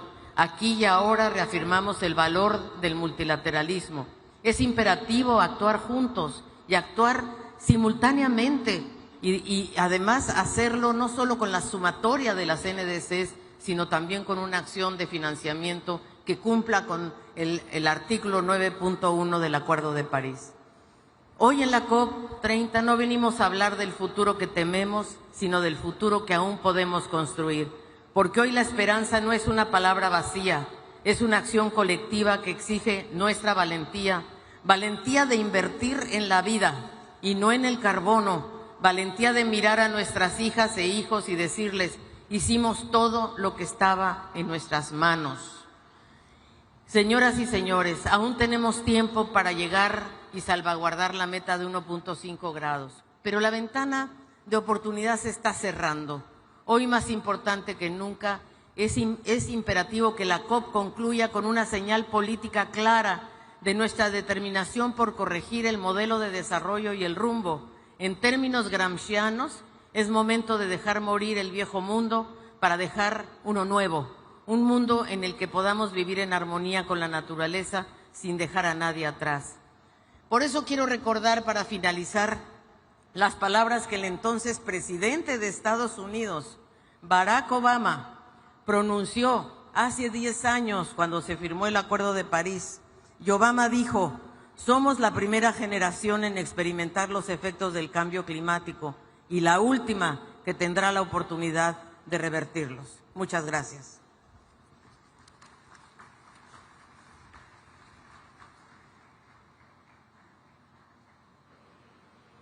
Neste momento, convidamos para a manifestação o representante de Mianmar, ministro dos Recursos Naturais e Conservação Ambiental, Kim Maung-hee.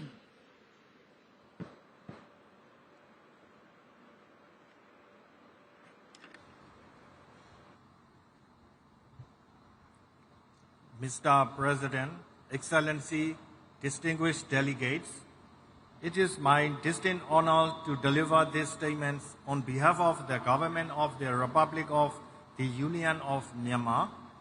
We begin by expressing our sincere appreciation to the government of Brazil for its leadership in convening this pivotal summit and for the excellent arrangements. Myanmar is a Southeast Asian nation bordered by India, Bangladesh, China, Laos, and Thailand, with a coastline along the Andaman Sea and the Bay of Bengal. Our country is globally recognized biodiversity hotspots, endowed with a rich variety of forest ecosystems from tropical rainforest and mangrove to high-altitude alpine forests.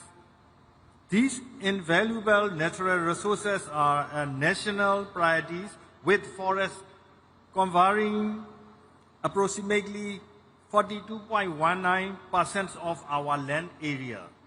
Excellency, ladies and gentlemen, the gravity of the climate crisis is felt acutely in Myanmar.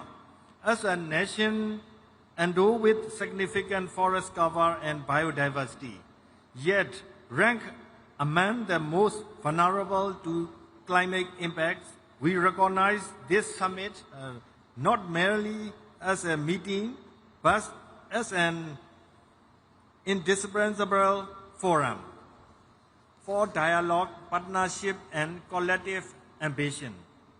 Guided by our Myanmar climate change strategy and our NDCs, we've placed the forestry sector at the core of our climate action. We are actively implementing measures to promote renewable energy, enhance energy efficiency, and advance climate-smart agriculture. Furthermore, we are scaling up adaptation activities across sectors, accelerating and scaling up climate finance, assessing pathway for technology transfer, and supporting robust capacity building are the crucial importance for the success of these endeavors, national ambitions, and implementations. It is this context of shared responsibility and opportunity that we warmly commend the President and Government of Brazil for the visionary initiative launched at this summit. I am pleased to formally announce the Government of Myanmar's support for endorsement of the declaration, call to action, and pledge, including the launch of the Tropical Forest Forever Fund, the Belém Declaration on Hunger, Poverty, and People-Centered Climate Action, and the call to action on integrated fire management. To conclude, climate change mitigation is a global issue that concerns all people on Earth, and it requires everyone to be involved, leaving no one behind. All human beings are on Earth must participate in the efforts. We once again extend our heartfelt thanks to the Government of Brazil for its invitation to join these meaningful efforts. Myanmar reaffirms its unwavering commitment to strengthening national, sub-national, and local coordination. We will continue to work in closely partnership with the international community to realize our vision of a sustainable, inclusive, and climate-resilient future for generations to come. Thank you, Mr. President.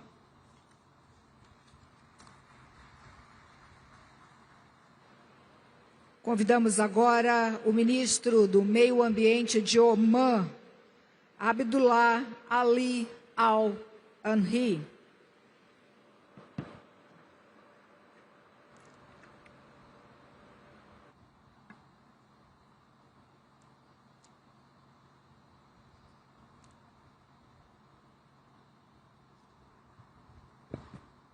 بسم الله الرحمن الرحيم.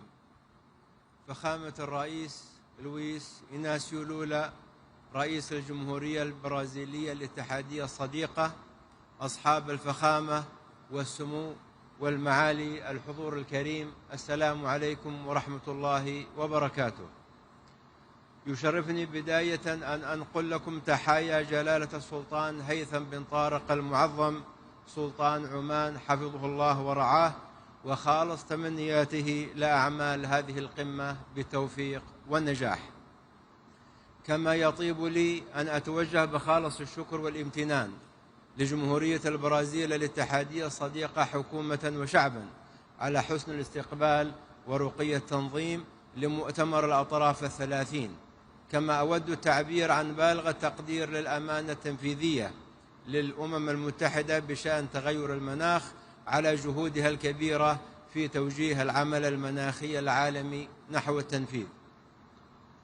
أيها الحضور الكريم، نجتمع اليوم على ضفاف الأمازون، رئة الكوكب وشريانه.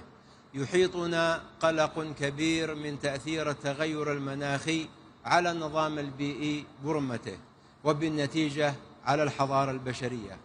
وإن ما يشهده الكوكب من ظواهر ارتفاع درجات الحرارة وذوبان الجليد وفقدان التنوع الحيوي وحرائق الغابات لم تترك مجالا للشك من أن التغير المناخي حقيقة لا يمكن تجاهلها. الأمر الذي يضعنا جميعا أمام مسؤوليات وطنية وعالمية لتسريع وتيرة العمل المناخي وتضافر الجهود، خاصة بعد مخرجات التقرير التجميعي للمساهمات المحددة وطنيا الصادر بنهاية أكتوبر الماضي، والذي أظهرت نتائجه بأن العمل المناخي لا يزال دون طموح.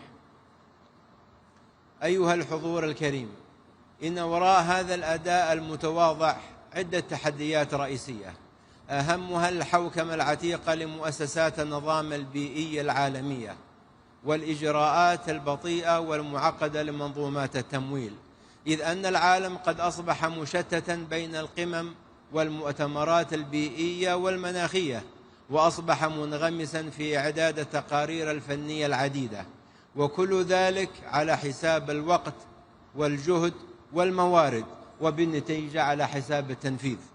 وعلى الضفة الأخرى فإن تعهدات التمويل كثيرة جدا والمتحقق منها قليل، بل وأن المتحقق منها لا تتمكن الدول المستحقة من الوصول إليه، وإن وصلت تصل بعد جهد وعناء، وهذا أمر طبيعي في ظل غياب المعايير وضبابية الإجراءات. أيها الحضور الكريم، طالما النظام البيئي للكوكب نظام واحد لا يتجزأ، وطالما الاتفاقيات البيئية الثلاثة التي أقرت هنا في البرازيل تعالج قضية واحدة وهي قضية النظام البيئي، فمن الضروري مراجعة المنظومة المؤسسية البيئية العالمية التي نعمل من خلالها، والتي تدير ملفات الحاضر والمستقبل بحوكمة الماضي، مما أدى إلى تشتت الجهود وبطء الإجراءات. فالحوكمة المؤسسية الكفءة هي الأساس في نجاح منظومات العمل وتوحيد الجهود ومجابهة التحديات. أيها الحضور الكريم، إن بلدي سلطنة عمان يمضي بثبات وإصرار نحو تحقيق أهدافه البيئية والمناخية، إيمانا منه بأن التحول المناخي ليس عبئا بل فرصة اقتصادية وتنموية كبرى، إذ أن الاستثمارات في الطاقة النظيفة والبنية التحتية المستدامة والذكاء المناخي قد أصبحت محركات النمو في القرن ال21، ولذا فقد وضعت رؤيتنا الوطنية عمان 2040 متطلبات الاتفاقيات البيئية الثلاثة كأجندة وطنية رئيسية، ومضت قدما في تطبيق الاستراتيجية الوطنية للحياد الصفري وتفعيل السجل الوطني للكربون وتطوير سياسات المادة 6 من اتفاق باريس. كما تعمل سلطنة عمان على تنفيذ العديد من مشاريع التكيف مع التغيرات المناخية، ومنها نظام الإنذار المبكر ومنظومات الحماية من الفيضانات وتشييد المدن المرنة والمستدامة، إضافة إلى التوسع في تبني الحلول القائمة على الطبيعة. ومن هذا المنطلق تؤكد سلطنة عمان على أن التنمية والاستدامة مساران متكاملان لا متعارضان، وأن تحقيق انتقال عادل ومنصف هو الطريق لضمان مستقبل آمن واقتصاد مزدهر ومستدام، وأن صون البيئة هو الاستثمار الأمثل في مستقبل الأجيال القادمة والركيزة الحقيقية لرفاه الشعوب. شكرا لكم والسلام عليكم ورحمة الله وبركاته.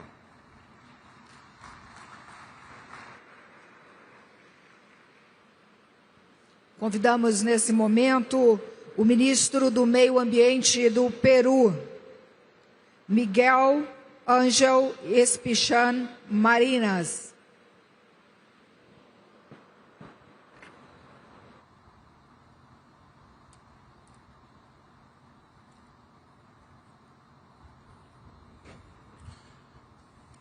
Señor Presidente de la República Federativa de Brasil, Excelencias, distinguidos jefes de delegación, ministras y ministros, traigo el saludo de nuestro presidente José Gerí Oré.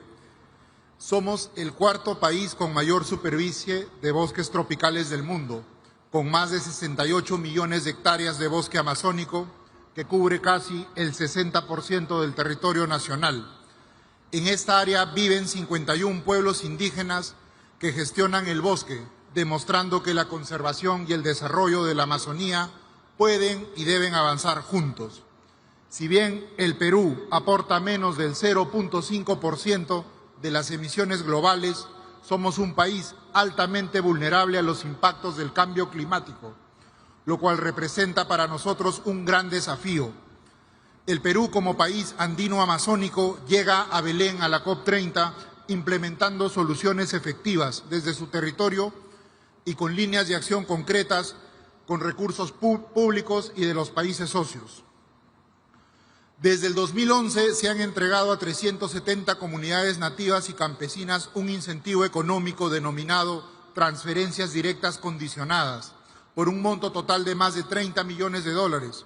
Este apoyo ha logrado reforzar nuestro compromiso con la conservación de cerca de 5 millones de hectáreas de bosques, en beneficio de más de 30.000 familias amazónicas. Hemos ejecutado 3 proyectos por más de 62 millones de dólares del Fondo Verde para el Clima, permitiendo fortalecer la conservación y el uso sostenible del bosque, con actividades bajas en carbono.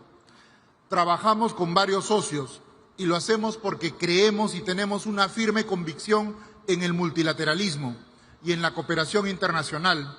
También porque sabemos que sin un financiamiento justo, la acción climática de los países en desarrollo no será sostenible. Llegamos a Belén con compromisos concretos.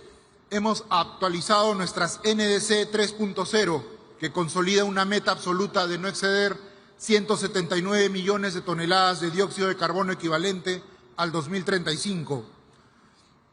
En adaptación, incorporamos nuevas áreas como migraciones por clima y empleos verdes, junto con componentes de conservación de biodiversidad y lucha contra la desertificación.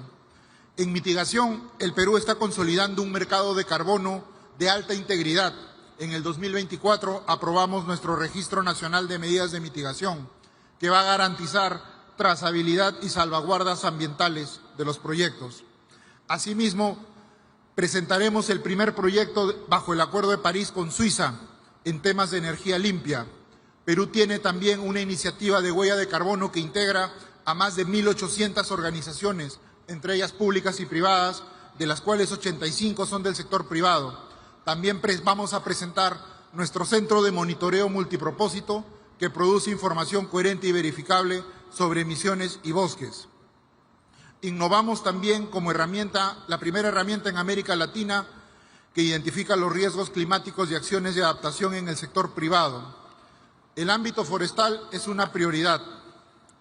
El mercado de carbono es una de nuestras principales apuestas. Impulsamos el Programa Nacional Red Plus y el Programa Red Indígena Jurisdiccional, reconociendo la conservación de 7 millones de hectáreas amazónicas gestionadas por pueblos indígenas. Sin embargo, también hay amenazas. Los incendios forestales se han convertido en una de las mayores amenazas para la Amazonía. En el 2024 se han registrado más de 10.000 incendios, generando alrededor del 15% de las emisiones del sector UTCUT. Perú asumió el liderazgo regional al presidir la Red Amazónica de Manejo Integral del Fuego y nos adherimos a la declaración impulsada por Brasil que se llama la acción sobre la acción de gestión integral del fuego y la resiliencia frente a los incendios forestales. Respaldamos con entusiasmo el Tropical Forest Forever Facility, que reconoce el valor global de los bosques. Por eso el Perú viene trabajando en sus condiciones técnicas y de transparencia para su implementación. Esta COP30 lanzaremos nuestro paquete país en el marco del FCLP, una propuesta para movilizar recursos hacia la Amazonía y que buscamos apalancar 30 millones de dólares. lideramos con Brasil y Noruega el compromiso de la tenencia de la tierra. Todo este conjunto de acciones demuestra un mismo mensaje. La acción climática en el Perú es una política de Estado. Estamos cumpliendo, estamos invirtiendo y estamos proponiendo soluciones efectivas. Pero necesitamos socios que crean en esta visión y nos ayuden o sigan ayudando a escalarla. Invertir en el Perú es invertir en la Amazonía, en su biodiversidad de ecosistemas, de especies y de genes, y sin duda en la estabilidad climática del planeta. Muchas gracias.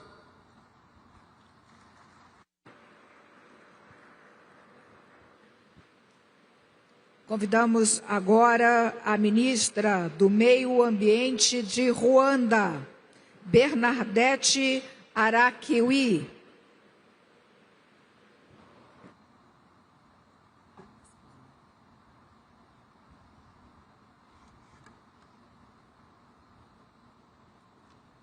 His Excellency, President Luiz Inácio Lula da Silva, distinguished heads of state and government, Your Excellencies, esteemed delegates, fellow leaders.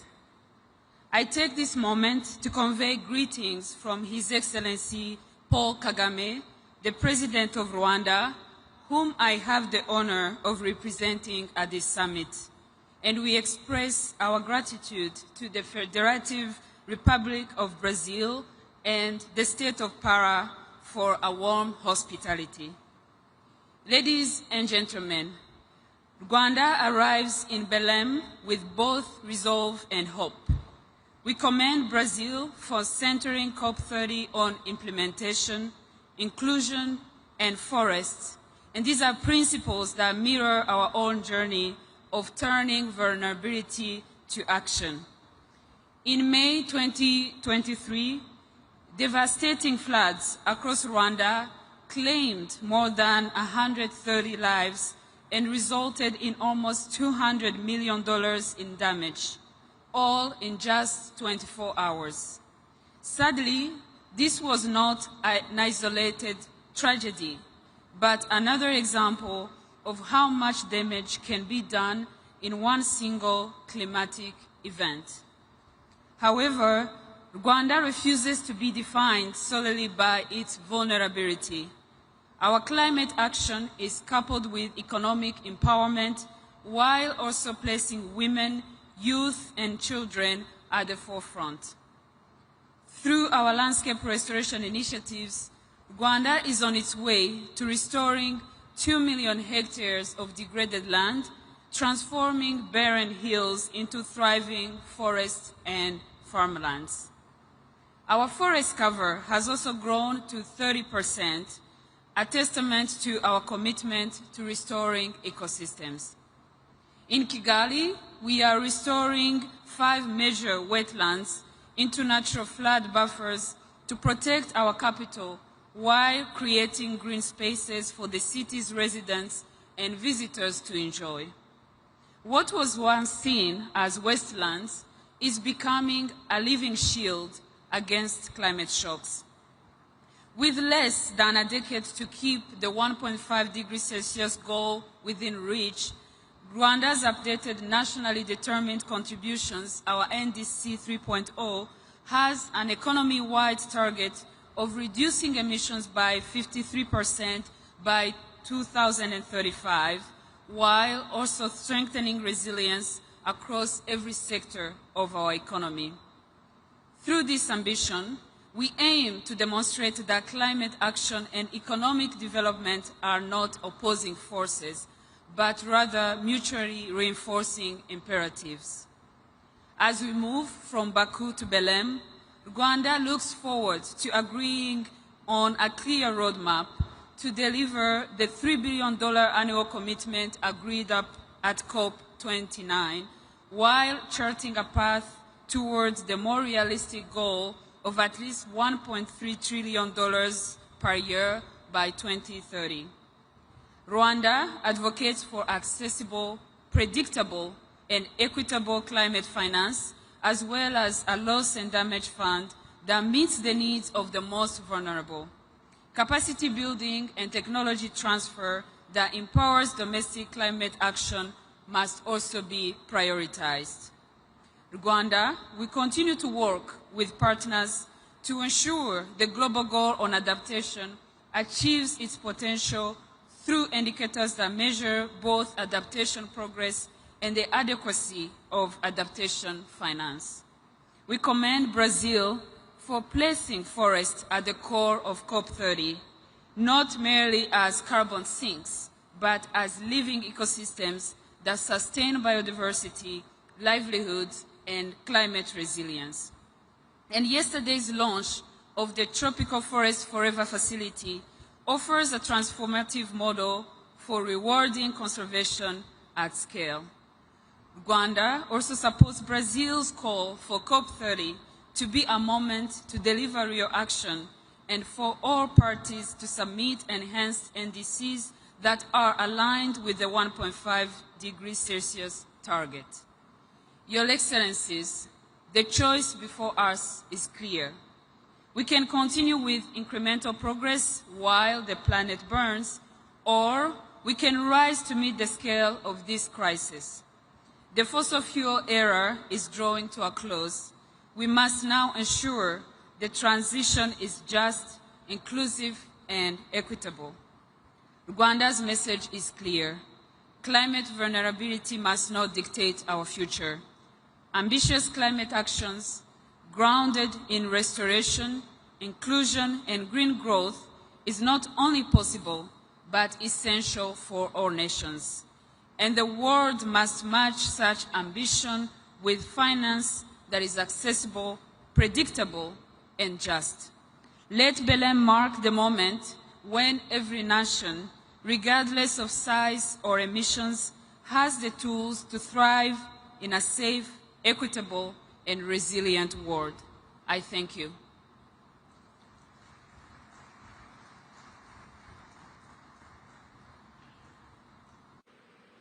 Nesse momento, convidamos para a manifestação o representante de São Tomé e Príncipe, ministra dos Negócios Estrangeiros, Cooperação e Comunidade, Ilza Maria dos Santos Amado Vaz.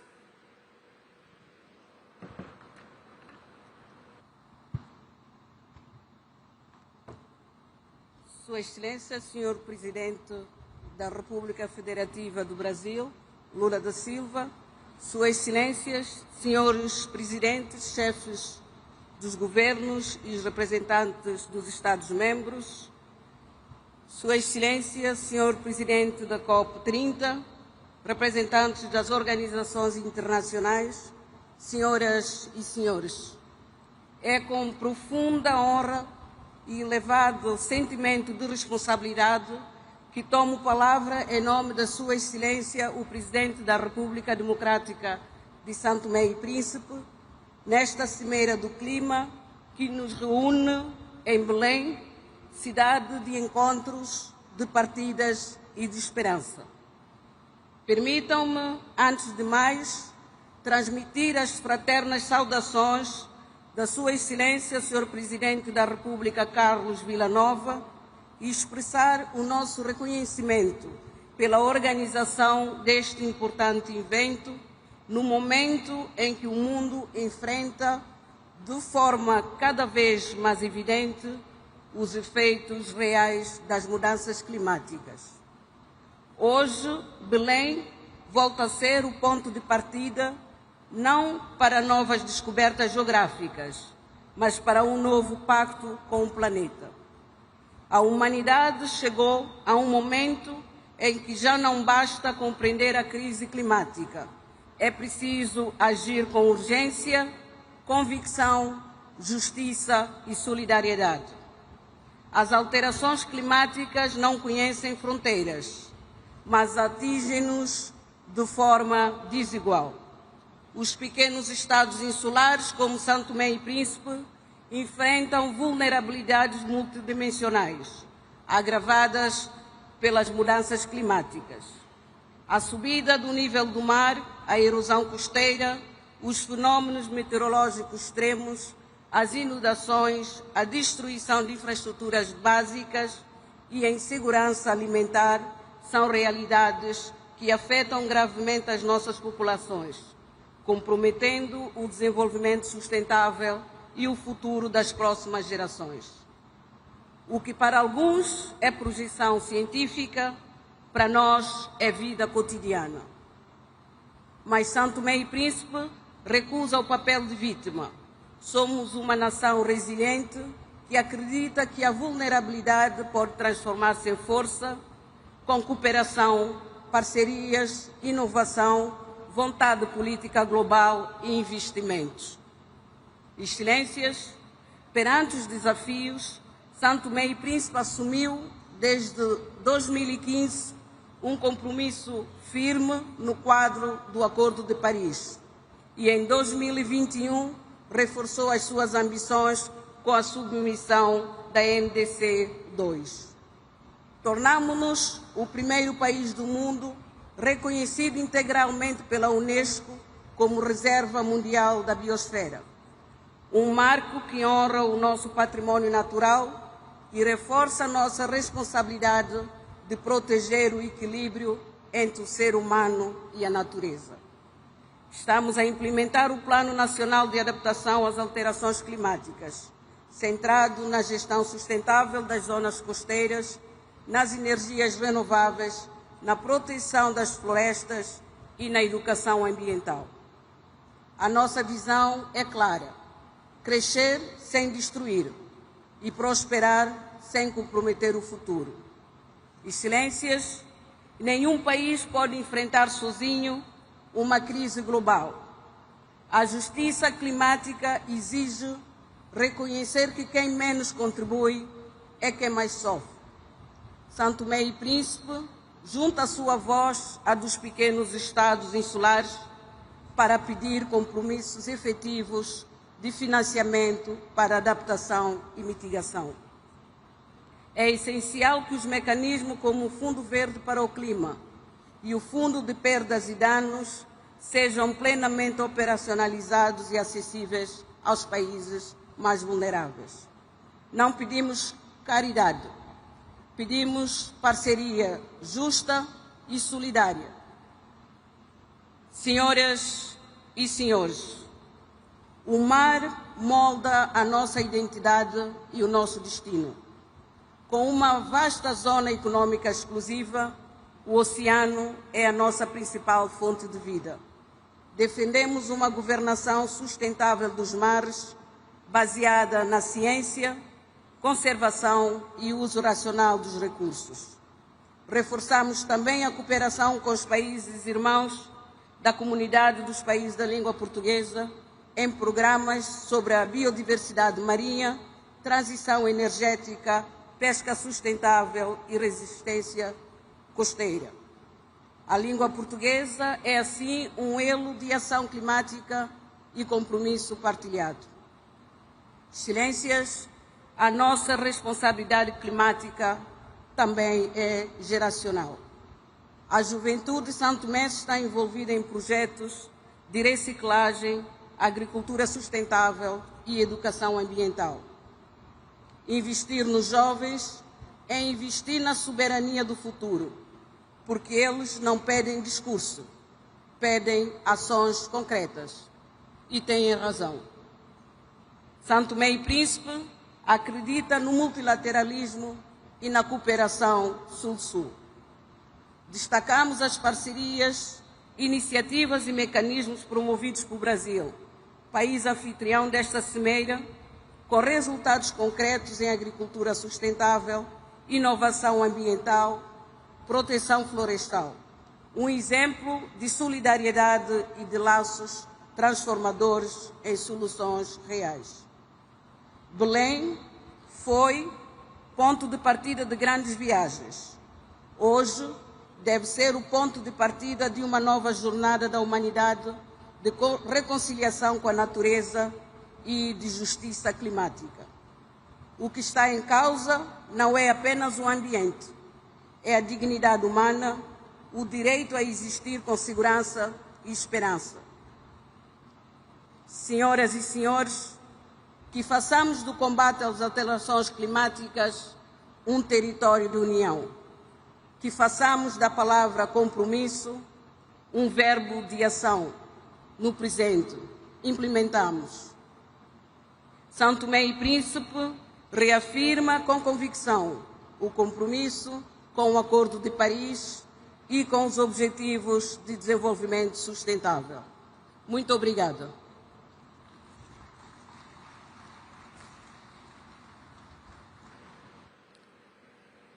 Convido nesse momento para a manifestação o ministro do Meio Ambiente e da Transição Ecológica do Senegal, El Hadj Adjidouramane Diouf.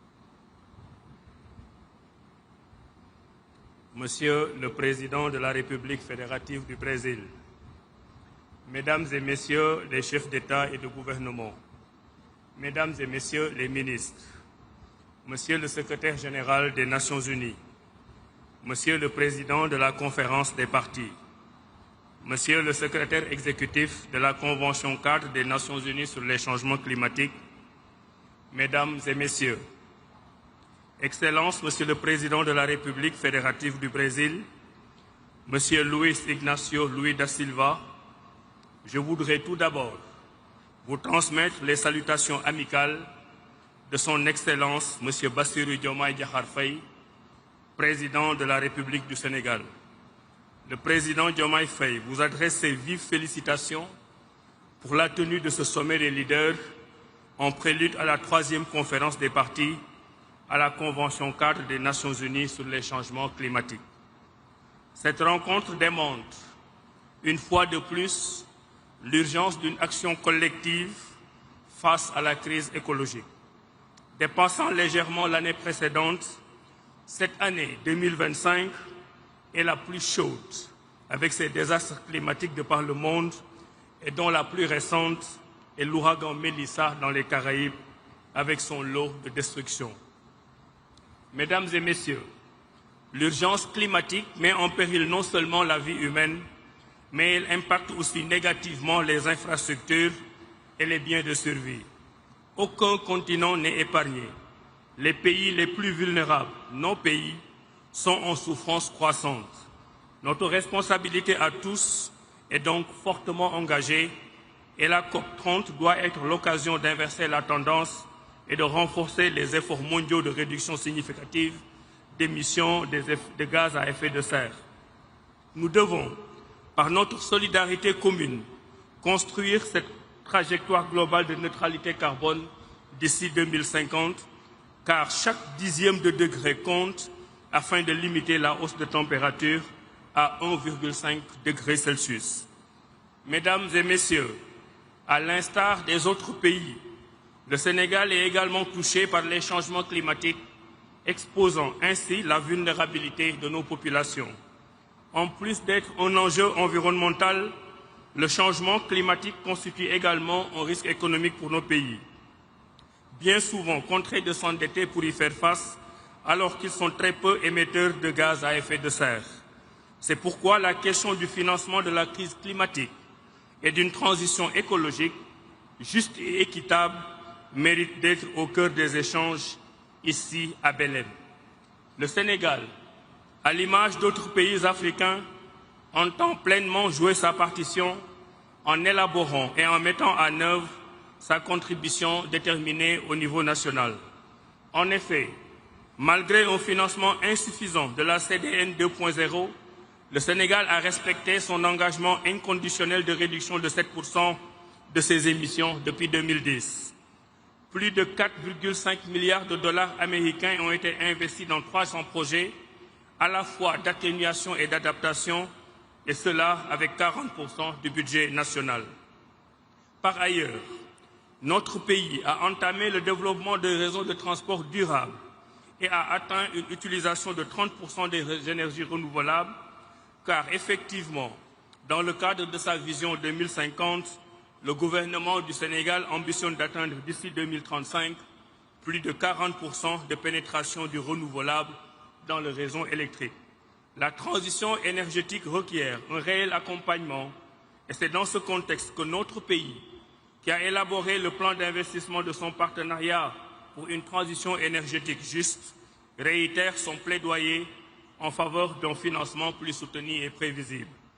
Mesdames et Messieurs, le Sénégal s'est résolument engagé dans la lutte contre la déforestation et la dégradation des terres, notamment dans le cadre du programme de la Grande Muraille Verte, sans omettre la lutte contre le trafic illicite de bois. À ce propos d'ailleurs, notre pays, le Sénégal, salue les initiatives lancées par le Brésil, pays hôte, pour lutter contre la déforestation. Je voudrais ainsi réaffirmer l'engagement du Sénégal en faveur de la Convention cadre et de l'accord de Paris. Je voudrais aussi confirmer ici l'élaboration par notre pays de la 3e génération de notre contribution déterminée au niveau national. Et je voudrais enfin réaffirmer ici l'élaboration de notre stratégie à long terme à l'horizon 2050. Mesdames et Messieurs, pour terminer, je formule le vœu, au nom du Président de la République, M. Bassirou Diomaye Diakhar Faye, que les résultats de cette COP30 consolident le partenariat global pour une action climatique juste, tournée vers un avenir prospère et durable, dans un esprit de solidarité pour la préservation de notre maison commune en faveur des générations futures. Je vous remercie de votre aimable attention.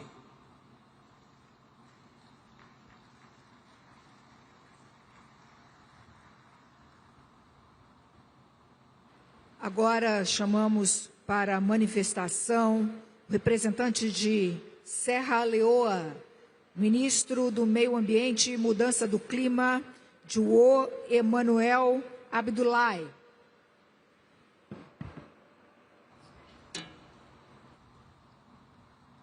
Thank you very much. Excellencies, distinguished leaders and delegates, ladies and gentlemen, I bring you warm greetings from President Julius Maada Bio, the government and people of the Republic of Sierra Leone, a small but determined nation in the Upper Guinean forests of West Africa, committed to confronting the global climate crisis. We gather here in Belém not merely to deliberate, but to decide the future of our planet. For many of our people, climate change is not an abstract concept. It is an everyday reality that threatens lives, livelihoods, and our path to sustainable development. In Sierra Leone, we have witnessed the destructive power of climate change. Severe floods and landslides have taken lives and displaced families. Rising seas continue to consume our islands and erode our coastlines, while extreme heat endangers lives and unpredictable rainfall disrupts our agriculture, which is the foundation of our rural economy. Nature reminds us that the climate crisis is not about tomorrow, but it's already here upon us. In the face of these challenges, our government has acted with urgency and resolve. We have strengthened our national disaster management systems and improved early warning capabilities. Beyond immediate response, we are building long-term resilience by restoring degraded ecosystems, investing in climate-smart agriculture, and empowering local economies to adapt and thrive in a changing climate. Sierra Leone has also made significant progress in advancing our climate governance framework, and we aim to enact a new climate legislation in the first quarter of 2026. Our third generation national determined contribution articulates our ambition to reduce emissions, strengthen adaptation, and protect our people from the worst impacts of climate change. These commitments are being translated into real action, promoting renewable energy to power rural homes and schools, restoring mangrove forests and protecting our coast, and mainstreaming climate-smart practices into agriculture and water management. By 2030, we aim to cut our socioeconomic vulnerability index by half. This is a measurable target, supported by actions across agriculture, water, coastal protection, health, and disaster management. We have designed this effort to be inclusive. Gender equality, youth leadership, and community participation are built into every step. We are showing that adaptation is not separate from development, but essential to it. That every farm restored, every coastline protected, and every child kept in schools strengthens our resilience and advances our shared prosperity. We recognize that climate change affects every sector of our society. That is why we have taken deliberate steps to mainstream climate action into our national planning and budgeting systems. Climate action is no longer a side issue. It is now a central pillar in Sierra Leone's national development agenda. While our efforts are strong, they are not sufficient on their own. The fight against climate change demands collective and global response. Science tells us that to keep the planet safe, we must limit global warming to 1.5 degrees Celsius. Achieving this goal requires decisive action, not only by countries like Sierra Leone, who suffer the most, but also by those who emit the most.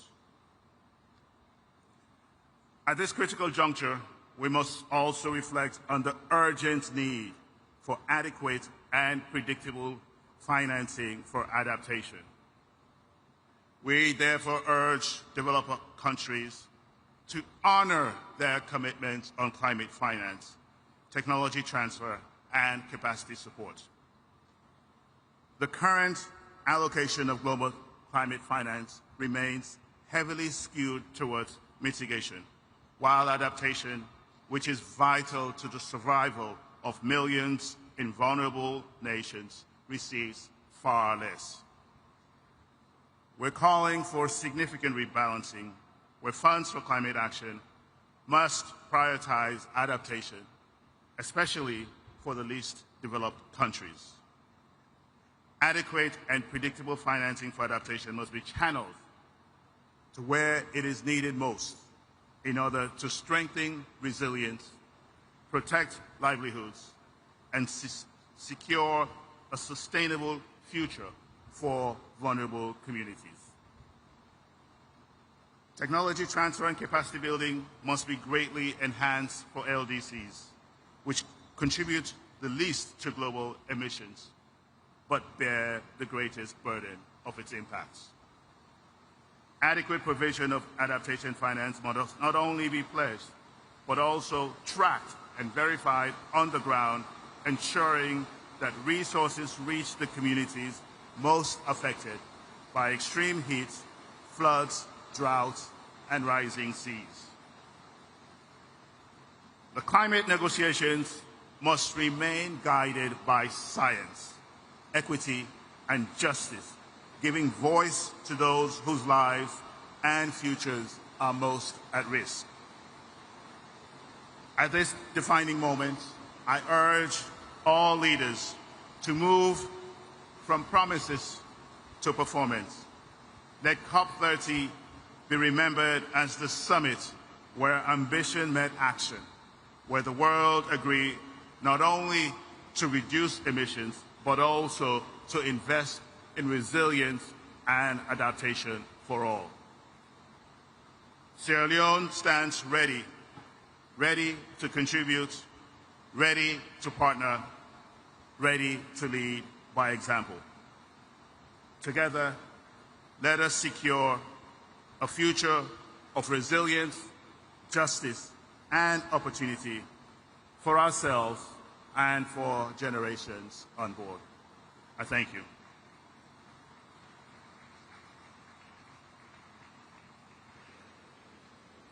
Convidamos nesse momento o ministro de Meio Ambiente e Florestas do Sudão do Sul, Josephine Napuon Cosmos.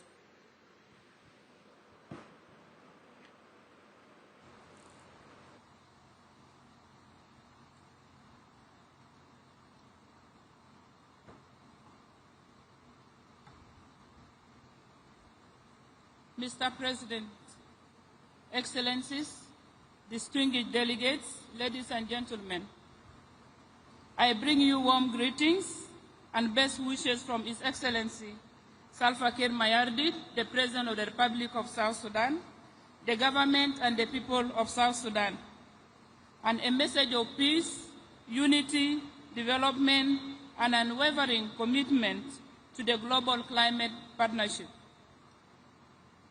Once again, I convey our gratitude to the government and the people of Brazil for hosting COP30 in this beautiful city of Belém and for the warm hospitality accorded to my delegation. I extend our solidarity to all nations gathered here in the shared endeavor of protecting our common home. The climate crisis in South Sudan is worsening. Over recent years, our people have endured recurring floods, heat waves, droughts, and irregular rainfall patterns. These climate extremes are compounding the effects of conflict and fragility. Excellencies, we gather at this difficult time for the planet. As the United Nations Secretary General has warned in the lead-up to this summit, humanity is on the brink of overshooting the 1.5 degrees Celsius threshold, and in Secretary General recent intervention, he has said plainly that we are failing to avoid an overshoot, with devastating consequences for the most vulnerable. This is not an abstract projection for South Sudan. It is already our lived reality.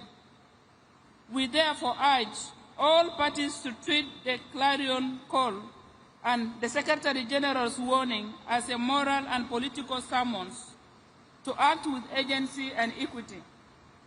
COP29 produced a historic political outcome on finance by setting a new collective quantified goal, which explicitly calls for mobilizing at least USD 300 billion per year for developing countries by 2035. Further urges the international community to work towards mobilizing up to USD 1.3 billion per year by 2035. For countries such as South Sudan, reaching the new collective quantified goal, full ambition will determine whether we can protect lives, rebuild climate resilient livelihoods, and embark on low emissions development pathways.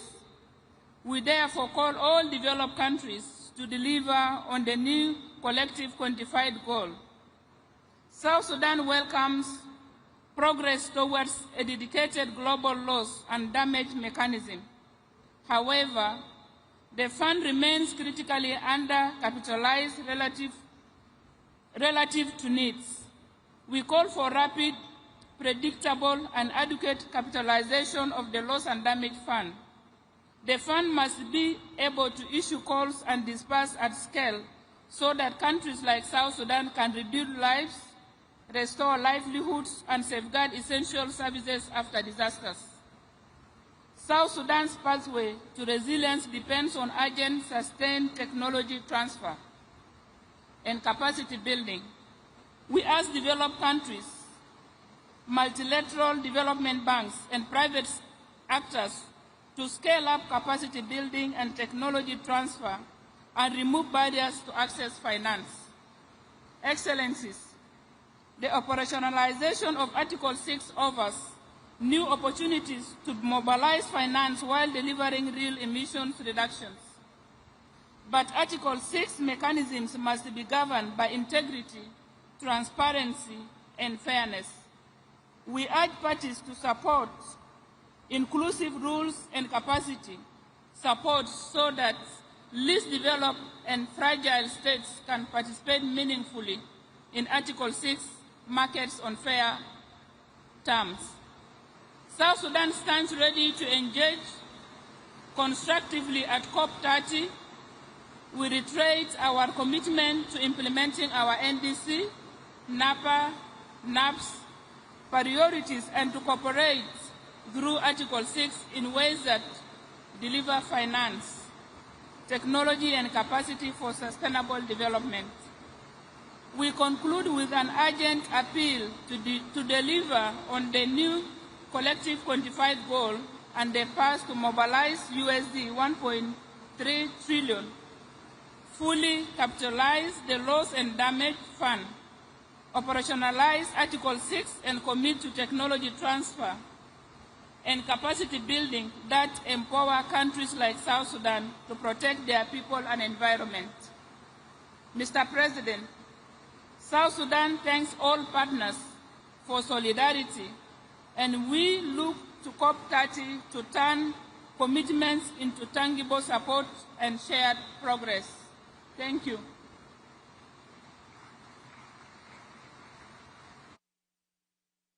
Convidamos agora representante do Tajiquistão, o senhor ministro do Meio Ambiente, Bahadur Sheralizada.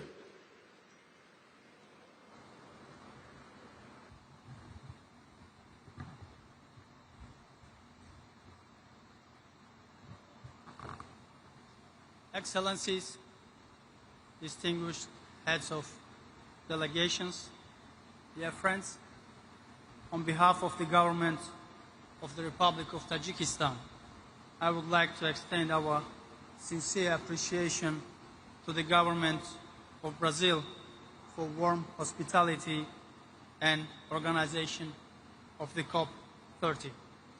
We commend Brazil's leadership in hosting this important global gathering here in Belém, a city that symbolizes both the richness and the fragility of our planet's ecosystem. Excellencies, climate change is no longer a distant concern.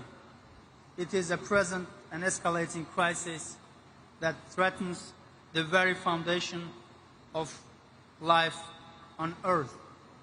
Its devastating consequences, rising temperatures, melting glaciers, desertification, and the loss of biodiversity are affecting every community. The most vulnerable, who have contributed least to global emissions, continue to suffer the most. For Tajikistan, a mountainous and landlocked country located in the heart of Central Asia, climate change poses a particular grave threat to our water resources and to the livelihoods of our people. Our glaciers, which serve as a primary source of fresh water for the entire Central Asian region, are retreating at an alarming rate. Over the past several decades, we have lost more than 1/3 of our glacier area, a trend that endangers regional water issues, agriculture, energy production, and ecosystems across our shared basins. At the same time, Tajikistan's vast water resources hold enormous potential for clean and renewable hydropower generation. With over 60% of Central Asia's water resource and significant untapped hydropower potential, Tajikistan is well positioned to become a key producer and exporter of green energy. The development of renewable energy particularly hydropower, serves as a main instrument to achieve our national climate ambitions and commitments under the Paris Agreement, while contributing to a low-carbon future for our neighboring countries by increasing the share of green energy in their economies. Excellencies, recognizing the urgency of preserving glaciers and protecting mountain ecosystems, the government of Tajikistan hosted the first international high-level conference on glacier preservation in Dushanbe earlier this year. The conference brought together heads of states, ministers, scientists, societies, and experts from around the world to discuss joint measures for preserving glaciers and strengthening resilience in mountainous regions. Distinguished delegates, in recognition of Tajikistan's long-standing global advocacy for water and climate issues, the United Nations General Assembly has declared 2025 as the International Year of Glaciers Preservation. One of the most significant elements of this resolution is the establishment of a trust fund for glacier preservation under the management of the United Nations. Tajikistan made its initial financial contribution to this trust fund, demonstrating our commitment to collective global action. We take this opportunity to invite all UN member states, international and financial organizations, and other partners to make financial contributions to this fund and support global initiatives dedicated to glacier research, monitoring, and preservation. Furthermore, Tajikistan, together with France, has co-initiated United Nations Decade of Action for Cryospheric Sciences, aimed at enhancing global understanding and cooperation in cryospheric research and policy. We invite all countries, research institutions, and development partners to contribute to its successful implementation. Excellencies, as we meet here in Belém at the decisive moment for our planet, Tajikistan wishes to underscore several key priorities for the global climate agenda. First, urgent action to limit global temperature rise. We must to redouble our collective efforts to keep the global temperature rise below 1.5 degrees Celsius. This requires ambitious science-based indices, the acceleration of renewable energy transition, and global commitment to the production and use of green energy. Second, strengthen the global adaptation framework. Adaptation must receive equal priority with mitigation. Greater support and including predictable climate finance, technology transfer, and capacity building is essential for countries most affected by climate impacts, particularly landlocked and mountainous developing countries. Third, protecting the world's water and cryosphere systems. Glaciers, snow covers, and permafrost are crucial components of the global water cycle and climate systems. Their preservation must be integrated into all future COP decisions, the global stocktake process, and the implementation of the Paris Agreement. Excellencies, the conclusion, Tajikistan remains firmly committed to working with all partners towards the goals of the Paris Agreement and ensure that our collective action today safeguard the well-being of future generations. The challenges before us are immense, but through solidarity, scientific cooperation, and shared responsibility, we can still shape a resilient and sustainable future for our planet. Obrigado. Thank you.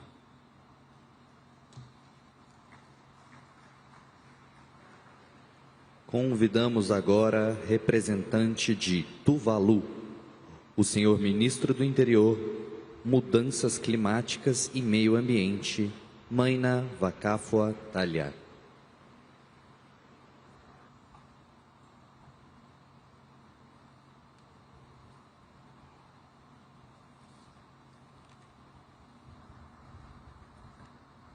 Honorable President, UN Secretary General, distinguished leaders, ministers, ladies and gentlemen. I have the honor to speak on behalf of the government and the people of Tuvalu. Tuvalu was very active in formulating the Paris Agreement. We had high hopes that this new agreement would give us the necessary legal measures to protect Tuvalu from the worst impact of climate change-related sea level rise. 10 years on from Paris, we have greatly and gravely concerned about the slow progress in delivering significant emissions reductions to ensure our survival. The recent released UNEP Emission Gap Report 2025 off target informs us that about a third of the parties to the Paris Agreement have submitted newly their nationally determined contributions.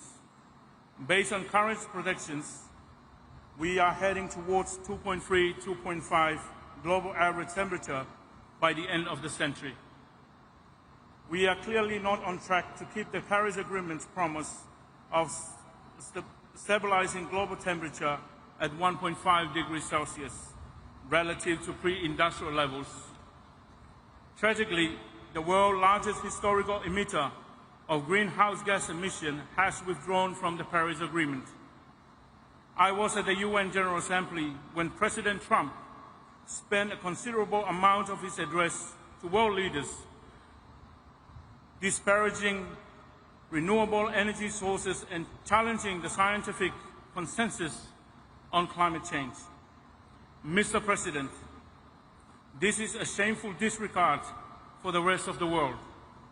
We only need to reflect on the recent impact of Hurricane Melissa that wreaked havoc on Jamaica and Cuba, and Typhoon Tino that hit the Philippines to understand that climate change is here.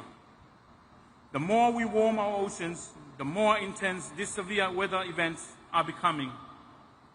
There is no time in human history where the world has faced such an enormous threat to our future.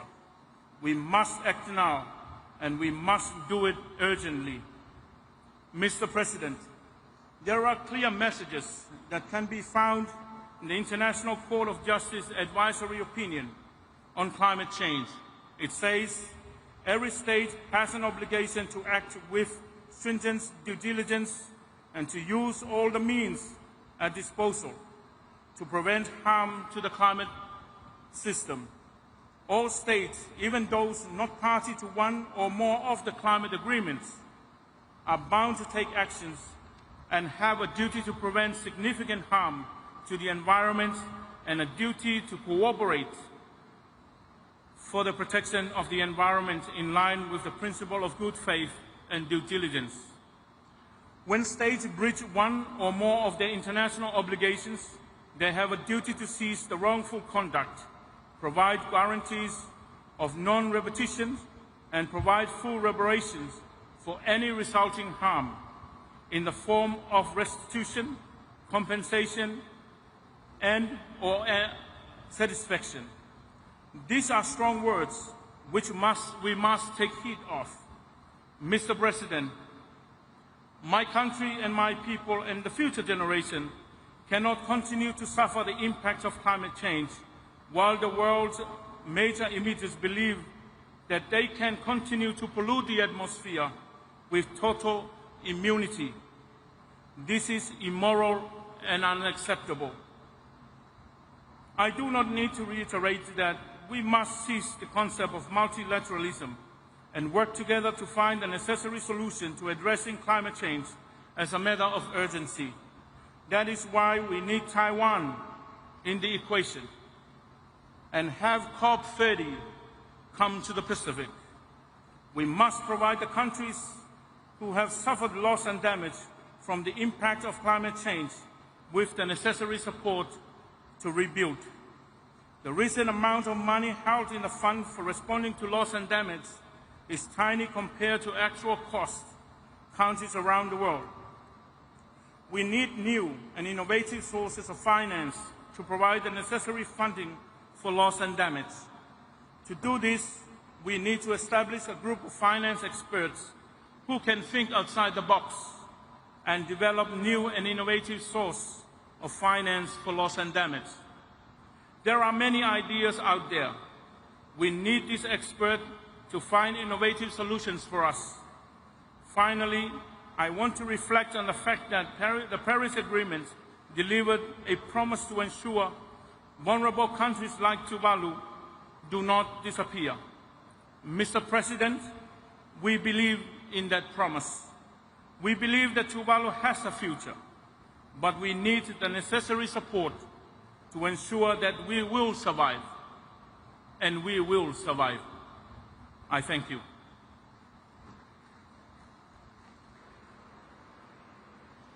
Convidamos agora representante da Venezuela, o senhor ministro de Relações Exteriores, Ivan Gil.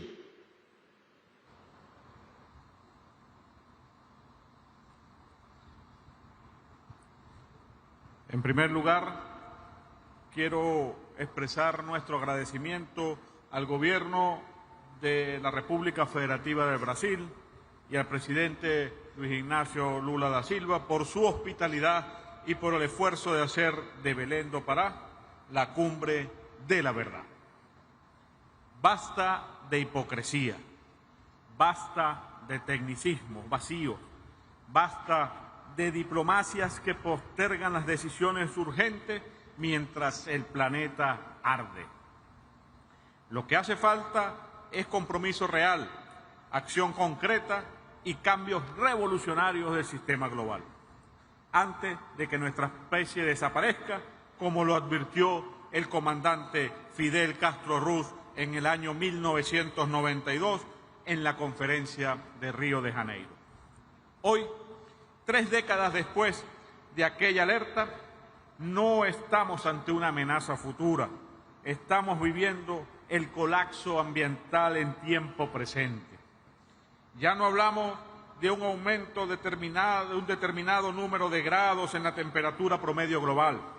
Estamos al borde del umbral que acabaría la vida como la conocemos. Y eso es, en sí mismo, un fracaso colectivo del sistema internacional. Más allá de los números fríos que se han discutido en esta sala, los efectos están a la vista. El deshielo, la desertificación, pérdida de suelos fértiles, olas de calor y de frío extremo, incendios forestales que devoran millones de hectáreas de selva y vida, lluvias torrenciales y huracanes que amenazan comunidades en el Caribe, la Amazonía, África y en el Pacífico. Todo esto tiene una causa: el modelo capitalista salvaje, un imperialismo voraz y hambriento de petróleo y recursos que, en lugar de corregirse para frenar el cambio climático, se ha vuelto más feroz e inhumano. Ese imperialismo no envía barcos al Caribe para ayudar a reparar los daños del cambio climático, sino para amenazar, asediar y saquear los recursos naturales de nuestras naciones soberanas, como el caso de Venezuela, que es asediada a diario con el único objetivo de robarles sus recursos. La potencia más mortífera del planeta ha amenazado la zona de paz de nuestra América Latina con el único objetivo de saquear nuestro petróleo. Las grandes corporaciones transnacionales actúan hoy como potencias paralelas que violan el derecho internacional y ocupan territorios soberanos con total impunidad. Ahí está el caso de la ExxonMobil, que opera de manera ilegal en un mar que no ha sido delimitado, explotando recursos que no le pertenecen, sin respeto alguno por la soberanía ni por la justicia internacional. Eso no es inversión ni desarrollo, eso es saqueo y violación del derecho internacional, amenazando con incrementar el caos político, social y climático en la región, con la complicidad de un Estado miembro de esta conferencia. Señor presidente, el discurso de la transición energética promovido por las potencias occidentales es una farsa. No se trata de una transición hacia la sostenibilidad, sino hacia una nueva forma de dominación. Una transición que concentra el control de la tecnología y excluye a los países del sur global, que les arrebata su conocimiento, su soberanía energética y su derecho al desarrollo. Porque en realidad esta transición no consume menos energía, sino más. El balance energético global es hoy más negativo que hace una década. Cada unidad de energía que se produce bajo este nuevo modelo demanda más energía fósil que antes y al mismo tiempo se imponen sanciones y restricciones tecnológicas a los países que no se someten a ese esquema de dependencia. Eso no es justicia climática, eso es neocolonialismo energético. Y si a esto le sumamos la manipulación del sistema financiero internacional, donde los fondos para la mitigación del cambio climático nunca llegan a los pueblos que más los necesitan, entonces debemos decirlo con claridad, la política ambiental multilateral ha fracasado. Desde la Conferencia de Estocolmo en 1972, pasando por Kioto, Río, por París, se han acumulado decenas de declaraciones, alertas tempranas, promesas y compromisos. Pero mientras los documentos se multiplican, los compromisos se incumplen. Hoy tenemos un mundo con más pobreza, más desigualdad, más guerra y más concentración de poder. Y todas esas guerras, desde Oriente Medio hasta las amenazas a nuestro Caribe, tienen un denominador común: los recursos naturales. Porque el petróleo sigue siendo la fuente vital del capitalismo y por eso lo defienden con armas, sanciones y bloqueos. Venezuela ha resistido el asedio, pero no ha renunciado a la solidaridad. Cuando los pueblos del Caribe, como Jamaica y Cuba, fueron golpeados recientemente por huracanes, allí estuvo Venezuela, junto al resto de los países del ALBA, ofreciendo ayuda humanitaria y reconstrucción. Así lo hicimos a través de Petrocaribe, una iniciativa de integración y justicia energética que fue atacada por las sanciones imperiales precisamente porque representaba un modelo alternativo, solidario y soberano. Venezuela defiende un modelo social, inclusivo, ecológico y solidario, donde el ser humano sea el centro de acción y no la mercancía. Un modelo que coloca el bienestar y la supervivencia de la humanidad por encima del lucro de las corporaciones. Un modelo donde el desarrollo vaya de la mano con la preservación del entorno natural y donde se respete el derecho de cada pueblo a decidir cómo gestionar sus recursos. Como bolivarianos, defendemos la vida y el equilibrio del universo. Hace 2 siglos, el libertador Simón Bolívar promulgó el decreto de Chuquisaca, protegiendo montañas, ríos y bosques, anticipando el principio de soberanía ambiental que hoy reivindicamos. Ese legado nos guía. Proteger la naturaleza no es un gesto simbólico, es un deber patriótico y moral. Hoy, desde Venezuela, hacemos un llamado al mundo a construir una verdadera transición energética justa, soberana y humana. Venezuela cree en una transición energética soberana, justa y solidaria. Cree en la cooperación sur-sur, en la ciencia abierta, en la agroecología, en la gestión sostenible de los recursos naturales y en un multilateralismo real, no subordinado al poder corporativo. Vamos a unir esfuerzos para descolonizar la economía, la tecnología y la energía, a reemplazar el capitalismo depredador por un nuevo sistema basado en la cooperación, la solidaridad y la justicia climática. Quiero cerrar esta intervención citando a nuestro comandante Hugo Chávez Frías, cuando en la cumbre de Copenhague en el año 2009 nos señaló, abro comillas, seamos capaces de hacer de esta tierra no la tumba de la humanidad, hagamos de esta tierra un cielo de vida, de paz y de hermandad para toda la humanidad, para la especie humana. Muchas gracias.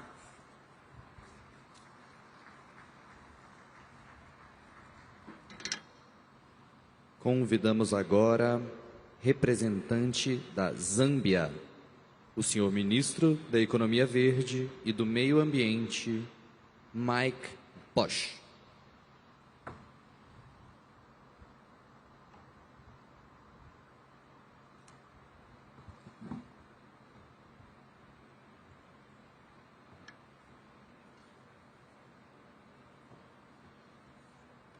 Thank you.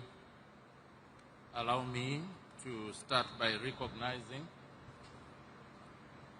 the presence of the representative of His Excellency, the President of the Federal Republic of Brazil, Your Excellency, the COP30 President-designate, Your Excellencies, Head of State and Government here present, and those being represented, the representative of the Secretary General of the United Nations, the representative of the Executive Secretary of the UNFCCC Secretariat, members of the press, distinguished ladies and gentlemen, boa tarde. Your Excellencies, allow me to convey warm greetings from Mr. Hakainde Hichilema, the President of the Republic of Zambia, who sends his best wishes to this conference. Further, I wish to convey my deep gratitude and appreciation to the government and the people of Brazil for the warm hospitality accorded to me and my delegation since our arrival in this beautiful city of Belém. Allow me to also congratulate you, Your Excellency Ambassador André Correa do Lago, on your appointment as President and Chair of COP30. As Zambia, we have confidence in your leadership and we are looking forward to your formal election on Monday. Your Excellencies, we are gathered here once again, as we have done each year in the last 3 decades, to apply our collective efforts and wisdom to address the existing threat of climate change. But let me remind all of you that for the least developed countries, most of which are in Africa, including Zambia, climate change is no longer a threat, but our daily lived reality as we grapple with its multiple impacts.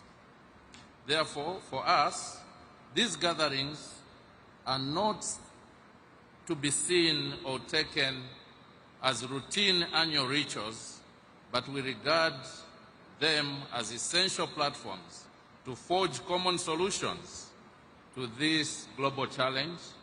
Therefore, failure should not be an option. We also expect that all partners come with this sincerity of engagement, as this is not a game where we outdo each other with negotiating skills and trickery, but remembering that we share this planet as our home and that there is no winner or loser. It's either we all win or we all lose. Your Excellencies, ladies and gentlemen, Zambia wishes to underscore the urgency of climate crisis as we are facing daunting challenges which threaten not only our economic development, but our very existence as a people. Despite our paltry contribution to global greenhouse gas emissions, notwithstanding these daunting challenges, Zambia has proactively taken significant actions to adapt and continue to mitigate against climate change. In this regard, this year we have prepared and submitted our third nationally determined contribution, NDC 3.0, in which we have kept our high ambitions of reducing our emissions by 25% based on our 2010 levels. We have indicated our commitment and willingness to raise this ambition to 47% if we received substantial external support in our climate action. As a country, we have progressively demonstrated our commitment by adding more sectors in our NDCs, moving from 3 sectors in our first NDC in the year 2016 to 6 sectors in our second NDC in the year 2021, and now 10 sectors in our NDC 3.0. This steady progress is intended to bring Zambia's climate action to an economy-wide approach, and we are getting close to that goal. We have also submitted our first biannual technical report, as well as the 4th national communication, to ensure we strengthen our transparency. We thus expect nothing less from our partners, especially those who are more privileged economically than we are. Your Excellencies, on the negotiations front, adaptation remains a top priority for Zambia, like other vulnerable countries. The country places significant importance and priority on adaptation, actions to address the effects of climate change in order to enhance the resilience of its population, ecosystems, infrastructure, productive and health systems. Regrettably, there has been very little progress made on adaptation-related agenda items in the last few years, and it is important that these matters are taken seriously, as adaptation provides the only lifeline to the most vulnerable countries and peoples. In this regard, Zambia calls for progress on the global goal on adaptation by adopting robust, comprehensive but manageable set of indicators for tracking progress in building resilience. I am delighted to share with you, Your Excellencies, that Zambia was privileged to host the 2025 Global NAP Expo in Lusaka in August this year, and it was very clear to us from the experiences shared by multiple countries that there is a gap for resources for the implementation of NAPs, and this gap needs to be addressed as a matter of urgency. Your Excellencies, on finance, it was and still remains Zambia's view that the new collective quantified goal we adopted in Baku was modest, and therefore the delivery of these funds must be expedited and not beleaguered by bottlenecks. The just transition must recognize the importance of differentiated pathways and different national circumstances and starting points for countries to transition towards net zero. In this view, the pace of transformation must consider the economic context of individual countries, allowing those countries with development deficits to meet their developmental needs, such as growing their economies, creating decent green jobs, and reducing poverty. As a tropical forest country, Zambia commends the launch of the Tropical Forest Forever facility by the host country Brazil, and wishes to express its full support for this important initiative, which we had already conveyed in writing prior to our arrival here. As I conclude, I wish to call for collective sincerity in addressing global challenges like climate change, we need a common resolve, commitment, and shared responsibility to save our common home, planet Earth.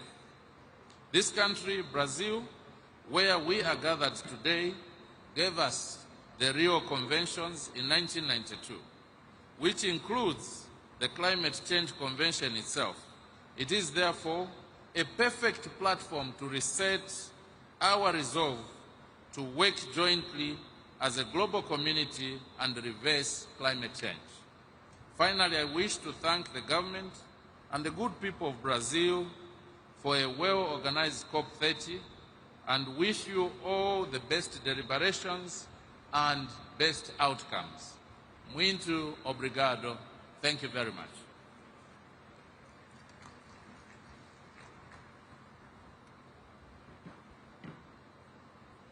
Convidamos agora representante do Zimbábue, a ministra do Meio Ambiente, Evelyn Ndlovu.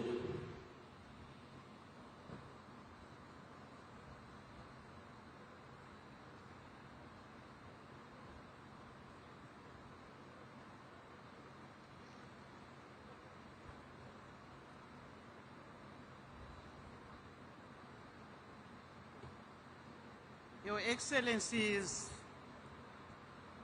the President of the Federal Republic of Brazil, Your Excellencies, ladies and gentlemen, I am honored to address this August gathering in this scenic city of Belém, the gateway to the Amazon. This venue serves as a powerful symbol of what is to shake our future generations in terms of climate change, ecological balance, and well-being of present and future generations. At the onset, I wish to express my profound gratitude to the government and people of the Federal Republic of Brazil for their warm hospitality and the excellent facilities of this landmark COP30. Due to other pressing national commitments, my President, His Excellency Dr. E.D. Mnangagwa, regretfully could not be here and appointed me to represent him. Therefore, in this regard, I will read his statement to the summit as follows. Your Excellencies and distinguished delegates, Zimbabwe commends the government of Brazil for its exemplary leadership on the global climate agenda. As a country endowed with vast initiatives such as the Tropical Forest Forever facility, Zimbabwe welcomes this effort and looks forward to its operationalization as a significant contribution to the global forest conservation. The climate crisis has already reached alarming levels, with 2024 recording as the hottest year in history, and projections indicating that 2025 may follow this same dangerous pattern. Developing countries continue to endure the heaviest impacts despite bearing the least responsibility. Droughts, floods, cyclones, and other extreme weather events continue to erode development gains, threatening food security, damaging infrastructure, and destroying livelihoods. For small islands developing states, this crisis poses an existential threat.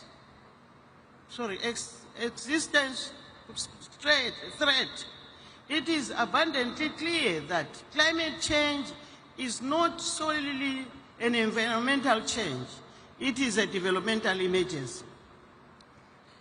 Your Excellencies, in this regard, our collective responsibility to this crisis must be held and be science-based. The science is unequivocal. We must keep the 1.5 degrees goal within reach or face irreversible and catastrophic consequences. On its part, Zimbabwe has demonstrated its unwavering commitment to the Paris Agreement. We submitted our third generation nationally determined contribution, NDC 3.0, country statement within the stipulated deadline. Our NDC 3.0 is a product of inclusive multi-stakeholder consultations, as well as a thorough assessment of the implementation of our 2021 revised NDC.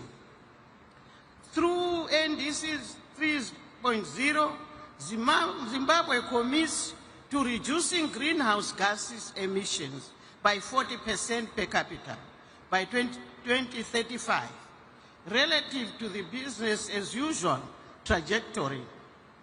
We increased our mitigation measures from 17 to 27 across all sectors of the economy. We are determined to accelerate a just transition towards renewable energy, climate-smart agriculture, forest conservation, methane capture, and green industrialization. Your Excellencies, the level of ambition, however, requires adequate, predictable, and accessible climate finance.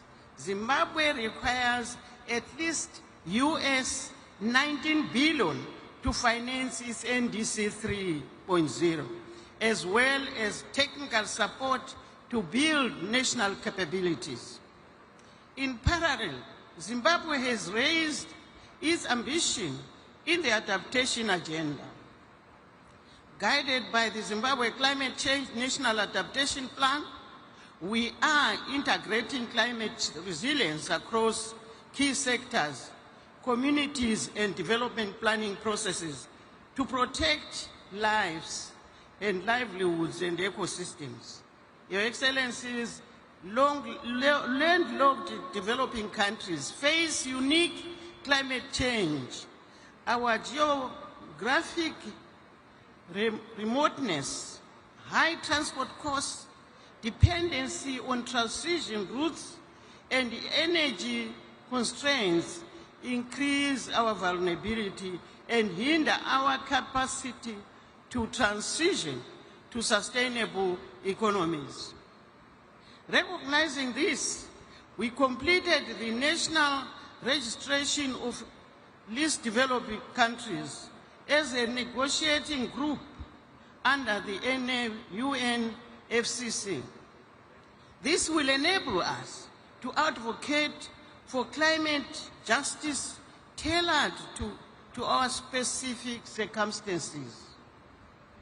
However, ladies and gentlemen, ambition without the means of implementation is insufficient. The real impact will depend on access to predictable and accessible finance at scale. At COP29 in Baku, we agreed on the new collective quantified goal of 300 billion per year in climate financing by 2035.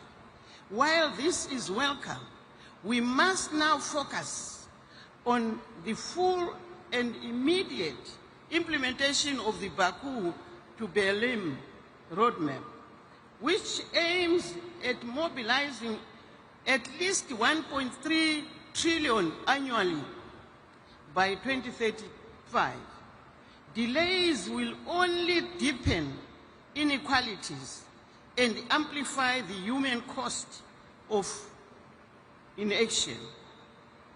Your Excellencies, we also underscore the urgent need to increase adaptation finance and the full operationalization of the fund for responding to loss and damage.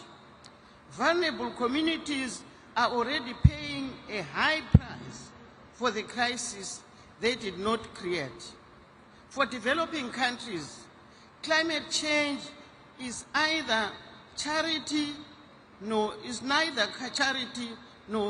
benevolence. It is a matter of equality, historical responsibility, and climate justice. Your Excellencies, as we enter the negotiations, Zimbabwe wishes to highlight the following priorities.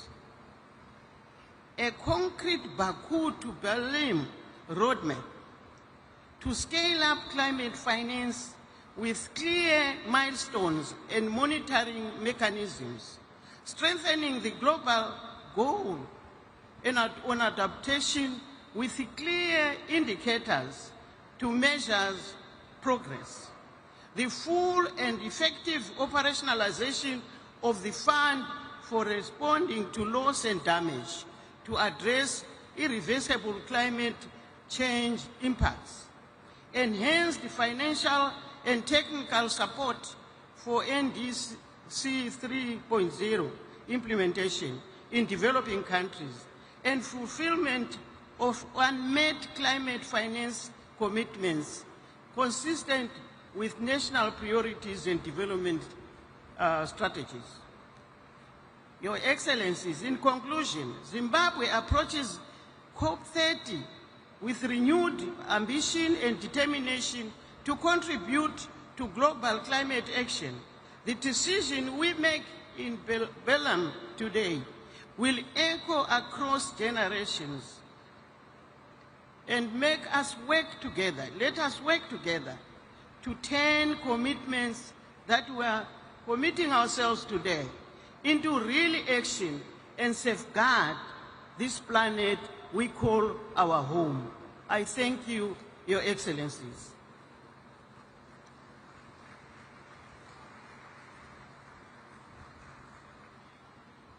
Convidamos agora representante da Palestina, o senhor embaixador do Estado da Palestina no Brasil, Ibrahim Al-Zeben.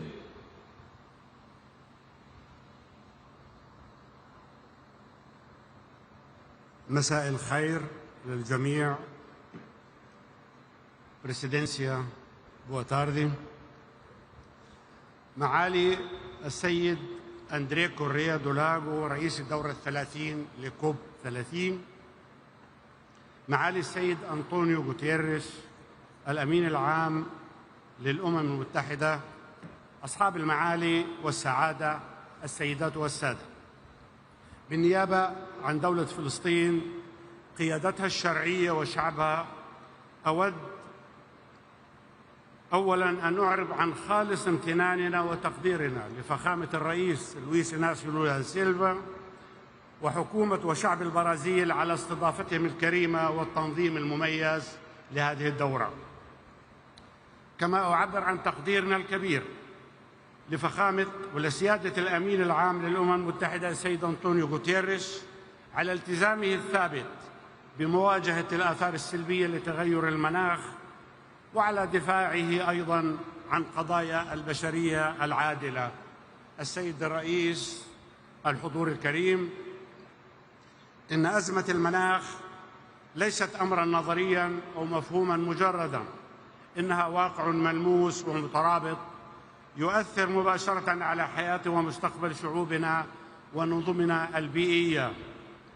وفي ظل هذا الواقع نجد أنفسنا في لحظة حاسمة تتطلب تعبئة عاجلة لمسؤولياتنا المشتركة والعمل الجماعي لتخفيض ثم وقف انبعاثات الغازات الدفيئة وتأمين التمويل المناخي وتعزيز التضامن العالمي، لا سيما اتجاه الدول ذات الأوضاع الخاصة بمن فيها دولة فلسطين، حيث يزيد تغير المناخ من وطأة واقع كارثي فرضه علينا الاحتلال العسكري الاستيطاني الإسرائيلي منذ 58 عاماً. إن دولة فلسطين شأنها شأن العديد من الدول الأكثر تضرراً لم تسهم إلا بقدر ضئيل في الانبعاثات العالمية، ومع ذلك فهي تواجه بشكل متزايد نتائج مناخية قاسية تفاقمت بسبب الاحتلال الذي حرم الشعب الفلسطيني لعقود من حقه غير قابل للتصرف في السيطرة على أراضيه وممارسة سيادته على موارده الطبيعية. هذا الأمر الذي ألحق بشعبنا خلال العامين الماضيين كارثة إنسانية وبيئية غير مسبوقة في التاريخ الحديث، وليس بخاف على أحد ما تعانيه غزة نتيجة لحرب الإبادة التي تشنها إسرائيل حتى الآن، تلك التي خلفت قرابة 250,000 ضحية وتراكم أكثر من 61 مليون طن من الأنقاض، بعضها ملوث بمواد خطرة، إلى جانب تدمير متعمد لشبكات الصرف الصحي والمياه، مما أدى إلى تلوث المياه الجوفية، المياه الساحلية. السيدات والسادة، غزة الآن تواجه مخاطر جسيمة على الصحة العامة وتهديد البيئة في ازدياد، كما دمرت الإبادة الجماعية الأراضي الزراعية والغطاء النباتي، مما ترك السكان في حالة انعدام حاد للأمن الغذائي والمجاعة، وقد تم استخدام الجوع كسلاح. في الوقت نفسه تواصل باقي أجزاء فلسطين المحتلة في الضفة الغربية والقدس معاناة من التوسع الاستيطاني الإسرائيلي ومصادرة الأراضي وندرة المياه وتحويلها والتدهور البيئي، مما يهدد سبل العيش والأمنين الغذائي والمائي. السيدات والسادة، يشكل الوضع الكارثي للبيئة في فلسطين عاملاً مهماً في تغيير المناخ العالمي، وهذا يبرز الحاجة الملحة إلى تحرك دولي عاجل نحو تحقيق العدالة المناخية لحماية الإنسان والبيئة على حد سواء. السيدة الرئيسة، رغم التحديات والعقبات الجسيمة التي يفرضها الاحتلال غير القانوني، تظل دولة فلسطين ثابتة في التزامها بالعمل إلى جانب جميع الدول من أجل خفض الانبعاثات، ويتم تجسيد هذا الالتزام في سياسات وإجراءات ملموسة، منها أولاً على سبيل الذكر إطلاق عملية تحديث المساهمات المحددة وطنياً والأولويات حتى عام 2040. ثانياً دمج تغير المناخ في التخطيط الوطني والقطاعي. ثالثاً تطوير استراتيجية طويلة الأمد لاقتصاد منخفض الكربون بهدف تحقيق نمو مستدام. رابعاً إنشاء إطار معزز للشفافية فيما يتعلق بتغير المناخ. خامساً تعزيز الشراكات بين القطاعين العام والخاص في مجالي الطاقة المتجددة وإدارة النفايات من أجل ترسيخ مساهمة القطاع الخاص بشكل فاعل. سادساً تعزيز الزراعة الذكية مناخياً وتوسيع الموارد المائية عبر إعادة استخدام ومعالجة المياه العادمة. السيد الرئيس، لابد من تلبية شروط أساسية حتى تتمكن فلسطين تحت الاحتلال بالتزاماتها المناخية، وهي أولاً وقبل كل شيء انتهاء الاحتلال الإسرائيلي لأرضه، الاعتراف بالضغوط الإنسانية من قبل المجتمع الدولي، من قبل الإنسانية والمادية والبيئية الشديدة الناجمة عن العدوان والتدمير المستمرين، مما يعقد الإغاثة الإنسانية وإعادة الإعمار.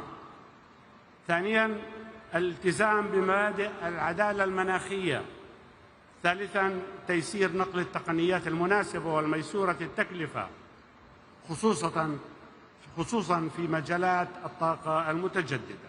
رابعاً تقديم المساعدة التقنية ودعم بناء القدرات وتعزيز أنظمة الرصد والإبلاغ والتحقق. السيد الرئيس، السادة الحضور، عندما تتوفر هذه الشروط يمكن لفلسطين التي ترزح تحت الاحتلال الآن أن تنفذ التزاماتها المناخية بفعالية وتحمي شعبها وأرضها من أجل تحقيق المصير والاستقلال والسيادة على أراضينا، وبذلك تستعيد فلسطين دورها ونستعيد دورنا كأمناء شرعيين عليها ملتزمين برعايتها وفقا لتراثنا وتقاليدنا ووفقا أيضا للقانون الدولي. السيد الرئيس، السادة الحضور، لقد اختارت دولة فلسطين وشعبها الثبات في وجه الاحتلال، والثبات في مواجهة تغير المناخ، والثبات على أرضنا رغم كل التحديات. ومن ثم فإن رسالتنا إلى العالم ونداءنا أيضا من خلال هذا المنبر هي رسالة أمل وصمود وعزم على الإسهام في مستقبل عادل ومستدام وسلمي وحر، ليس لشعبنا بل لشعوبنا، لكوكبنا، لأجيالنا القادمة. أتمنى لمؤتمرنا النجاح وتحقيق أهدافه السامية، وشكرا.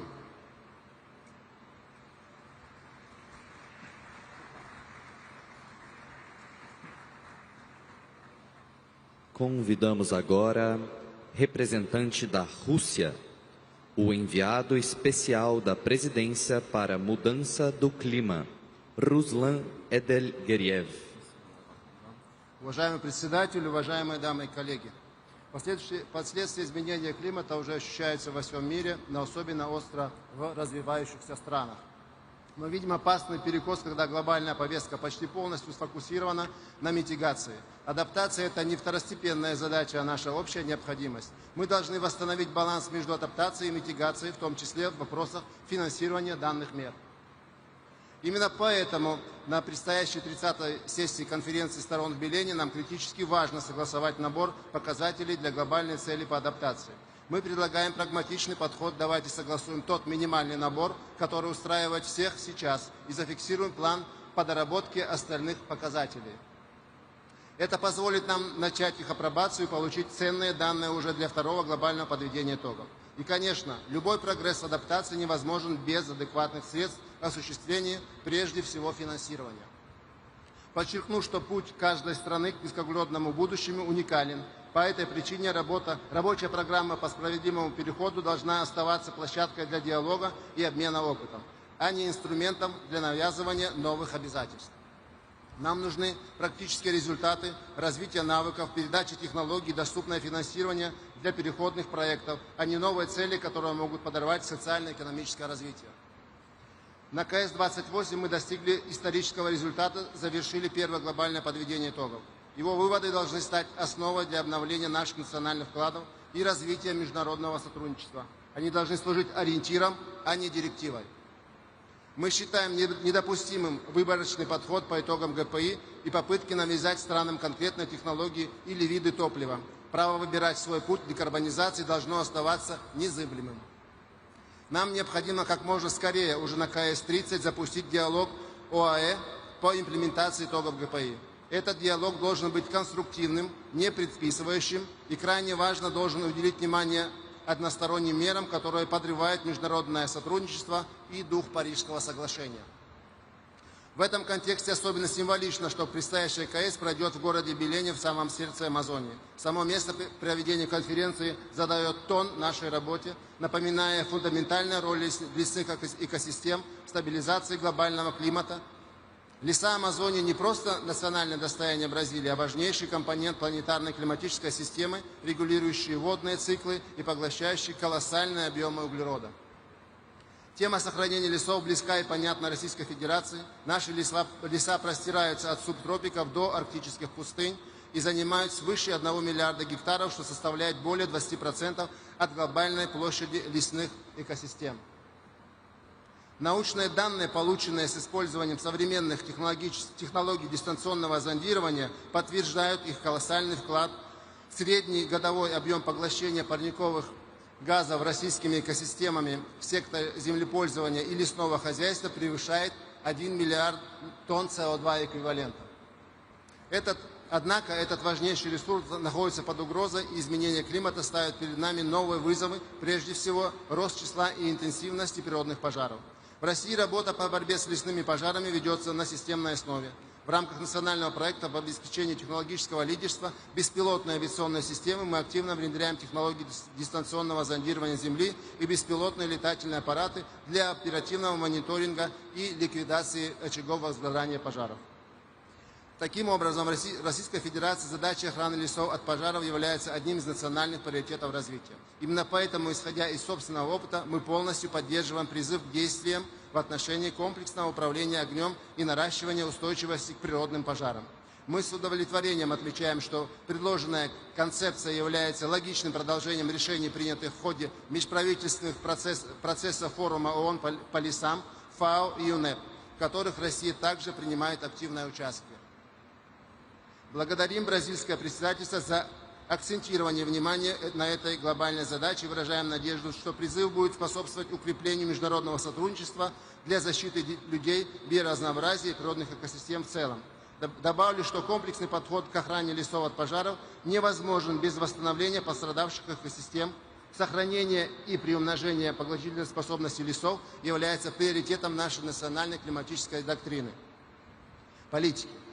В России налажена система, при которой площадь восстановления лесов устойчиво превышает площадь их выбытия, а также создана основа для реализации лесоклиматических проектов с общим потенциалом поглощения до 100 миллионов тонн СО2 эквивалента в год. Без достаточных и доступных финансовых ресурсов все наши цели останутся на бумаге. Мы поддерживаем широкий подход к климатическому финансированию, которое должно направляться на весь спектр решений от возобновляемых источников до ядерной энергетики и технологий улавливания. Так называемое переходное финансирование является ключевым инструментом для быстрого снижения выбросов в краткосрочной перспективе без ущерба для энергобезопасности и экономического роста. Путь от Баку до Белема должен стать дорогой к укреплению доверия и мобилизации ресурсов, а не к созданию новых барьеров. Уважаемые коллеги, только через сбалансированный, справедливый и уважительный диалог мы можем выстроить устойчивое и безопасное будущее для всех. Благодарю за внимание.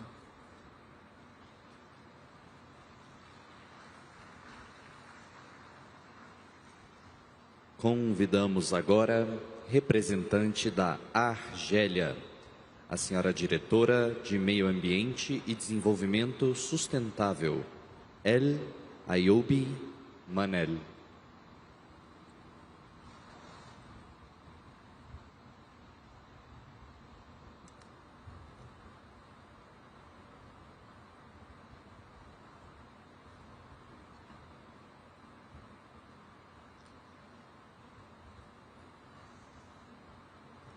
بسم الله الرحمن الرحيم. السلام عليكم ورحمة الله. Boa tarde. Excellencies, ladies and gentlemen, Excellency Ambassador André Correa do Lago, President of the COP30. First, I would like to thank the Brazilian government for its warm welcome, for all the efforts made so that this global event is a success, and for the generosity with which we were hosted in this beautiful Amazonian city of Belém. Distinguished guest of the COP30, as a representative of His Excellency the President of the People's Democratic Republic of Algeria,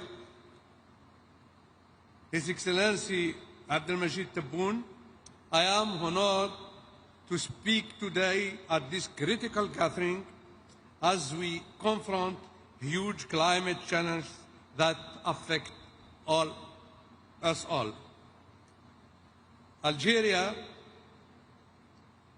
is facing major environmental challenges, is engaged in an ambitious, dynamic, articulated, solid strategic plans such as the National Action Plan for Environment and Sustainable Development, the National Plan and the National Plan of adaptation to climate change.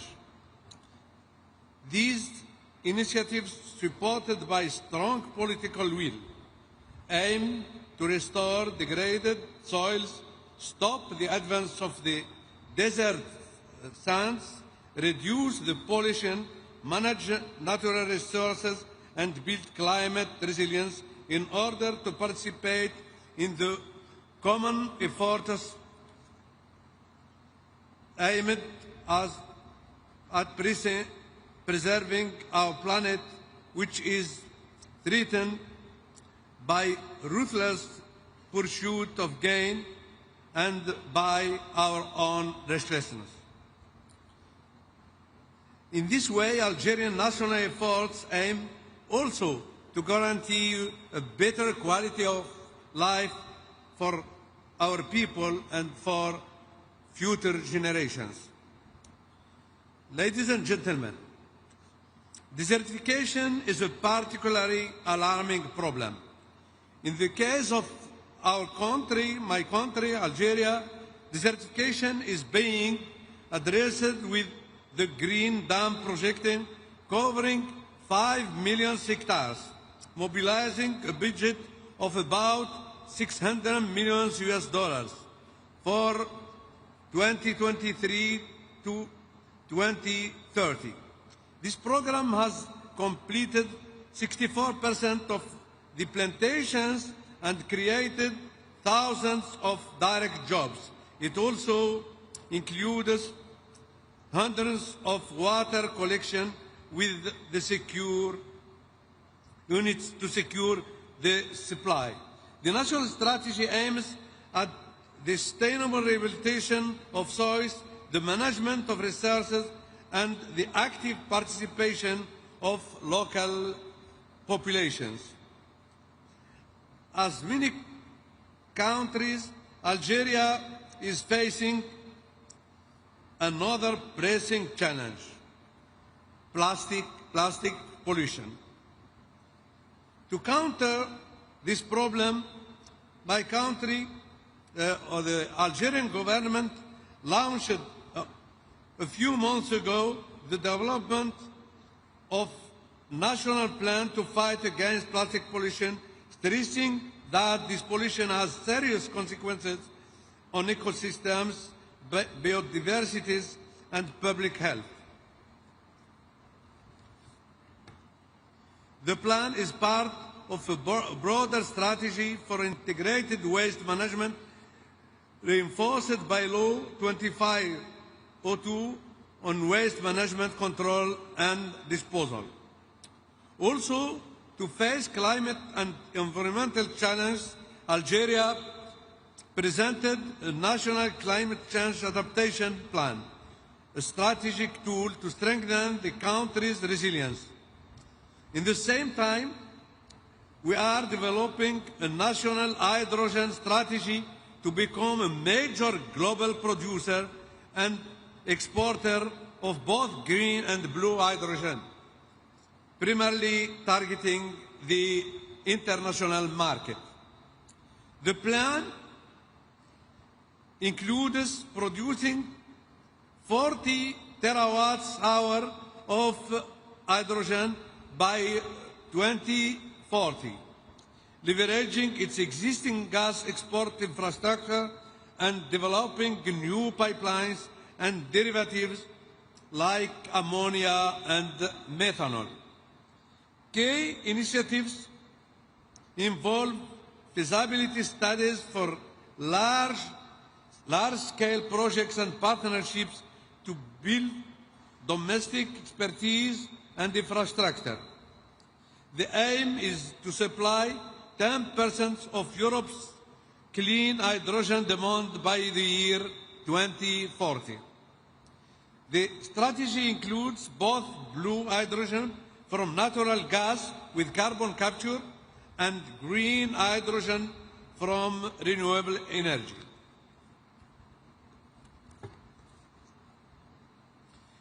Several feasibility studies for large-scale green hydrogen exports are underway. We envision and Algeria that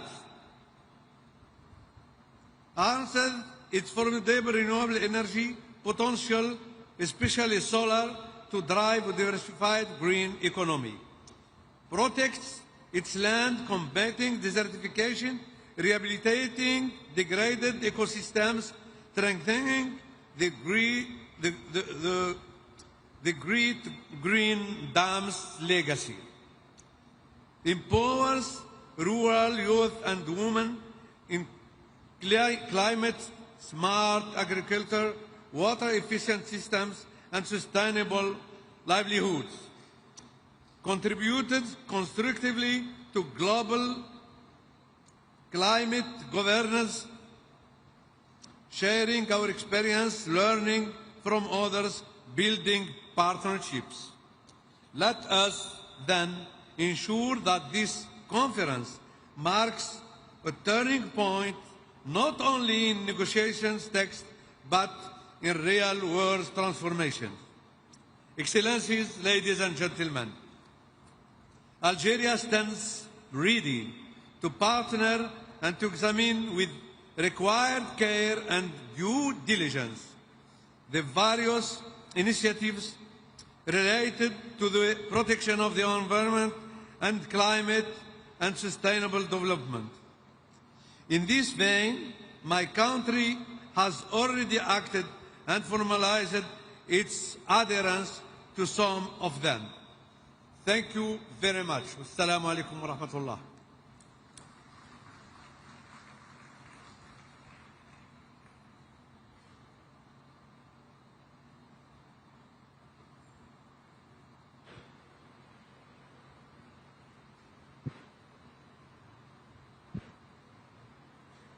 Convidamos agora representante da Armênia, o senhor vice-ministro das Relações Exteriores, Robert Abizov Gomonian. Excellencies, ladies and gentlemen, at the outset I would like to extend my appreciations to His Excellency Luis Inácio Lula da Silva, President of the Federative Republic of Brazil, as well as to the government and people of Brazil for their outstanding hospitality, and wish every success to our deliberations. We are meeting here in Belém at the heart of Amazonia on the 10th anniversary of the adoption of the Paris Agreement, with a renewed sense of hope and optimism that we can turn the dangerous tide of climate change and achieve the agreement's objectives. As we enter the critical decade of implementation following the first global stocktake, the decisions we take here in Belém must chart a credible path towards climate resilience and climate justice. The biannual transparency report, the synthesis report on NDCs, and the synthesis report on NAPs released by the UNFCCC Secretariat provide encouraging evidence of positive changes. They validate the effectiveness of the Paris Agreement in decreasing global emissions and strengthening adaptation mechanisms. However, the same reports point to the need for urgent and enhanced action, reminding us that we are still far from the levels we strive to achieve.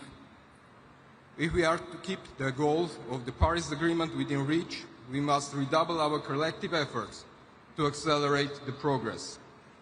COP30 in Belém must therefore become a milestone, transforming global ambition into concrete action on climate change mitigation, adaptation, as well as loss and damage, guided by equity and the common but differentiated responsibilities and respective capabilities.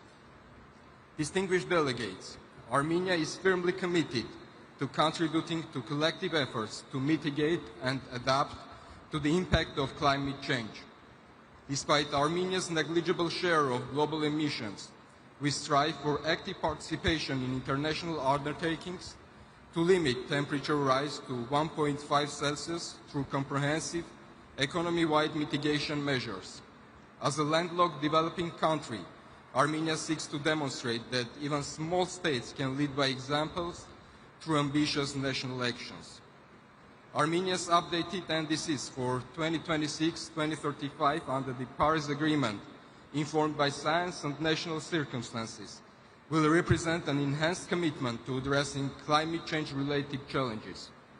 They aim to climate-proof our ecosystems, biodiversity, agriculture, and livelihoods.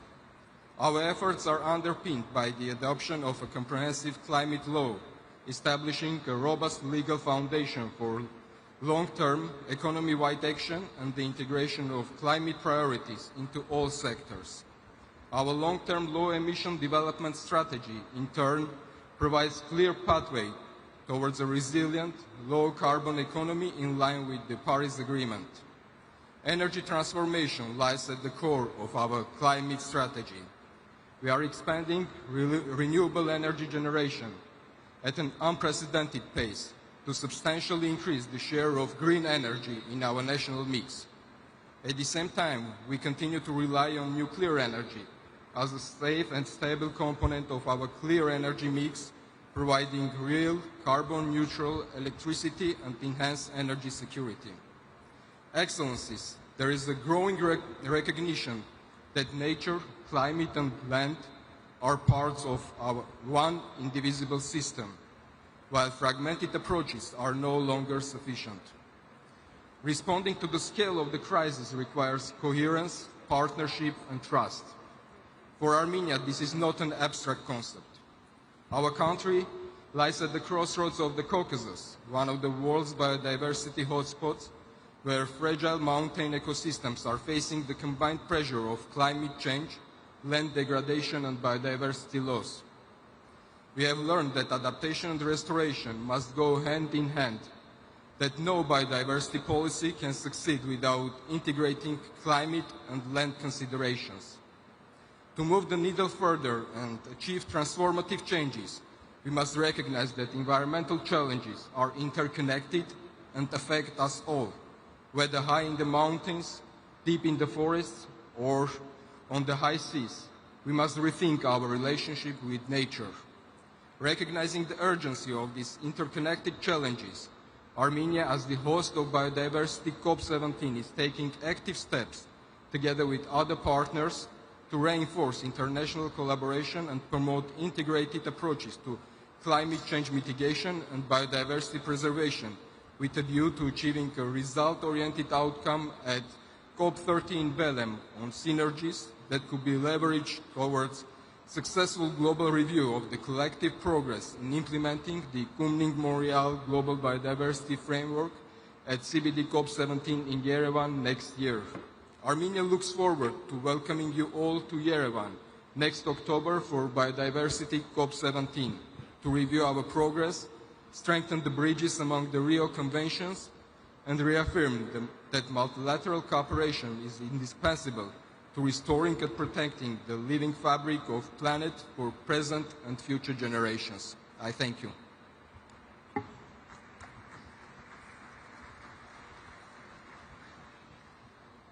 Convidamos agora representante da Dinamarca, o senhor embaixador climático e subsecretário de Política de Desenvolvimento, Ole Tonke. Thank you so much. Excellencies, ladies and gentlemen, in a time of political competition, geopolitical competition, and economic uncertainty, it might seem tempting to postpone climate action, but that would be unwise. The consequences of climate changes are here, and they are very clear. It is reshaping lives for our citizens. Extreme weather, droughts, rising sea levels are no longer warnings of a distant future, but it's the reality of today. Climate change is disrupting lives and communities, fueling conflicts, and forcing people to leave their homes. If we don't act, these challenges will only intensify. The complexity of the challenges underscores the urgent need for strengthened collective action. And the urgency is real. Ambition must increase. and our actions must be scaled up. Recently, EU member states have called. We have agreed on an ambitious new NDC, sending strong and united signal to the rest of the world. We have committed to reducing emissions between 65.25 and 72.5% by 2035. And more importantly, we agreed to a 90% net emission reduction by 2040, leading the way towards EU climate neutrality by 2050.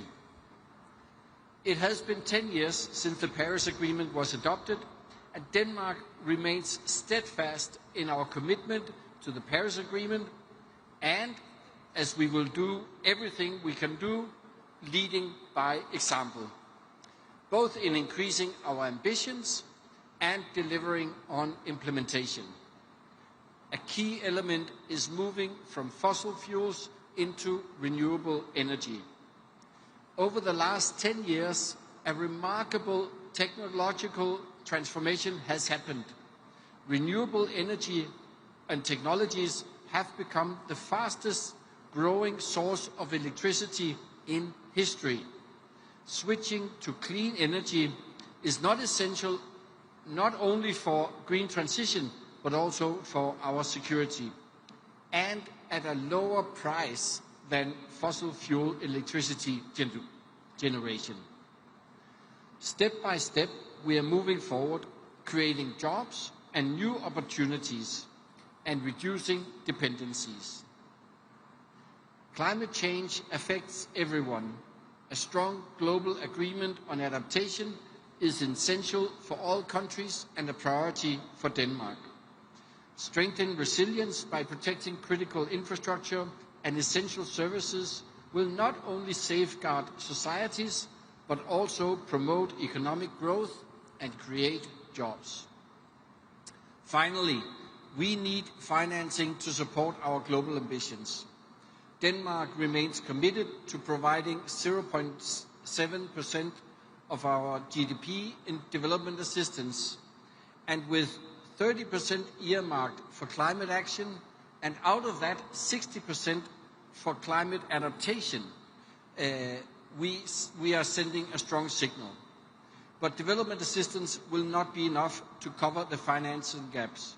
We must scale up all innovative financial solutions. As a concrete first step, I'm announcing at this COP today that Denmark will issue $100 million in a state-backed guarantee to the Inter-American Development Bank. This will help mobilize $400 million in new concessional lending for countries in the region towards accelerating energy transition in the Amazonas areas. We cannot allow ourselves to do the easy thing alone, nor to postpone climate action. Denmark's ambitions and actions underline that we are determined to go the extra mile. Thank you.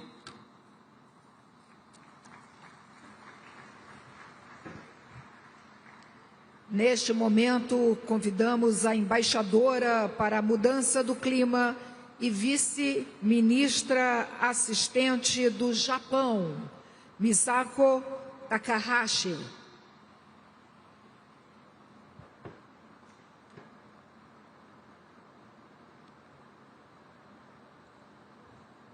Distinguished guests, thank you for this opportunity to speak about Japan's climate actions at this excellently organized session today. Being committed to reducing greenhouse gas emission, or namely mitigation, is one of the most critical aspects of addressing climate change. Japan reaffirms its unwavering commitment to achieve net zero by 2050. To achieve the 1.5-degree goal under the Paris Agreement, which marks its 10th anniversary this year, international community, including not only developed countries, but also major emitting countries, must be united in our efforts. 2025 is the year for each party to submit our nationally determined contributions NDCs. NDCs, together with the global stocktake and the biennial transparency report, are three critical elements for the ambition ratchet-up cycle under the Paris Agreement. In February this year, Japan submitted its NDC, which aims to reduce its greenhouse gas emissions by 60% in fiscal year 2035 and by 73% in 2014 compared to 2013 levels. Japan's reduction pathway is ambitious as it is consistent with the Paris Agreement 1.5-degree goal. In fact, we have already achieved approximately 27% reduction by fiscal year 2023, and Japan is committed to making steady progress. In this context, we welcome fellow countries that have submitted new NDCs this year toward achieving global net zero. At the same time, we call on parties that have not yet submitted NDCs to submit them as soon as possible with the highest possible level of ambition. In our view, it is crucial that all countries, regardless of being a developed or developing country, submit their NDCs with the highest possible ambition at the earliest opportunity and advance actions aligned with them. We need to keep the ambition ratchet-up cycle rolling in order to move forward with green gas emission reduction.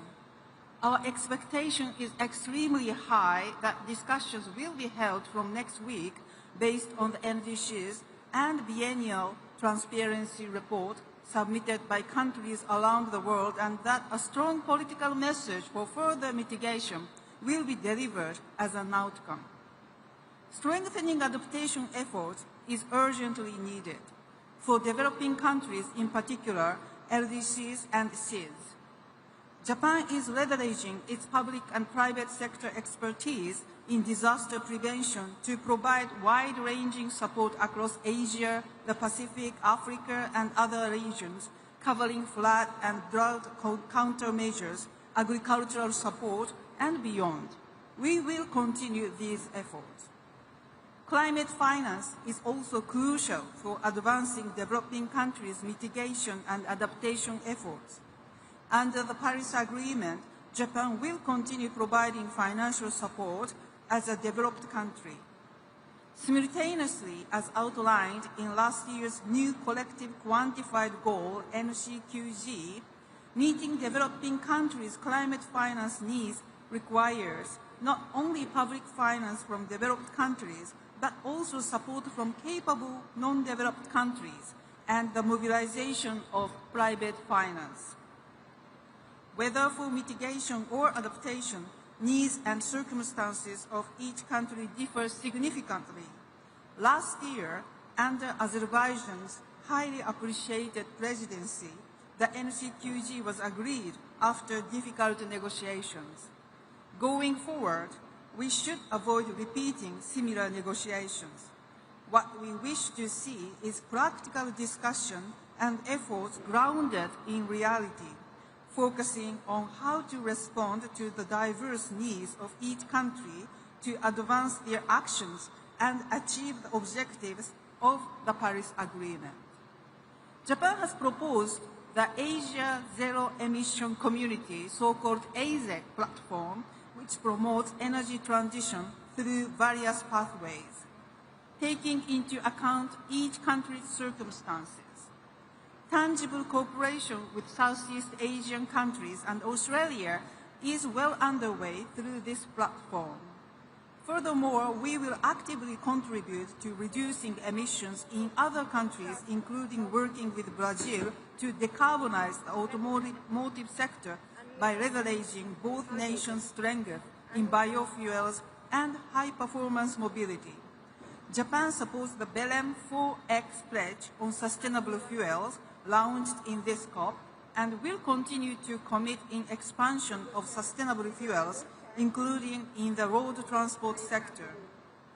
In addition, in order to promote private investment in the field of climate change and the environment in Latin America, which has the abundant Amazon rainforest and renewable energy, we will provide support through ODA loans and private sector investment finance by JICA.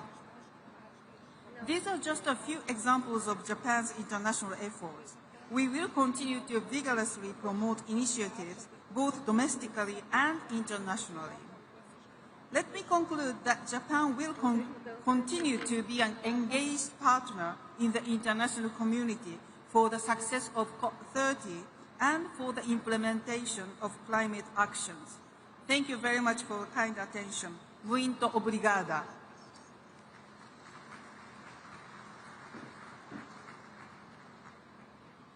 Chamamos agora o representante da Maldivas, Amiad Abdullah, negociador-chefe e diretor-geral para mudanças climáticas.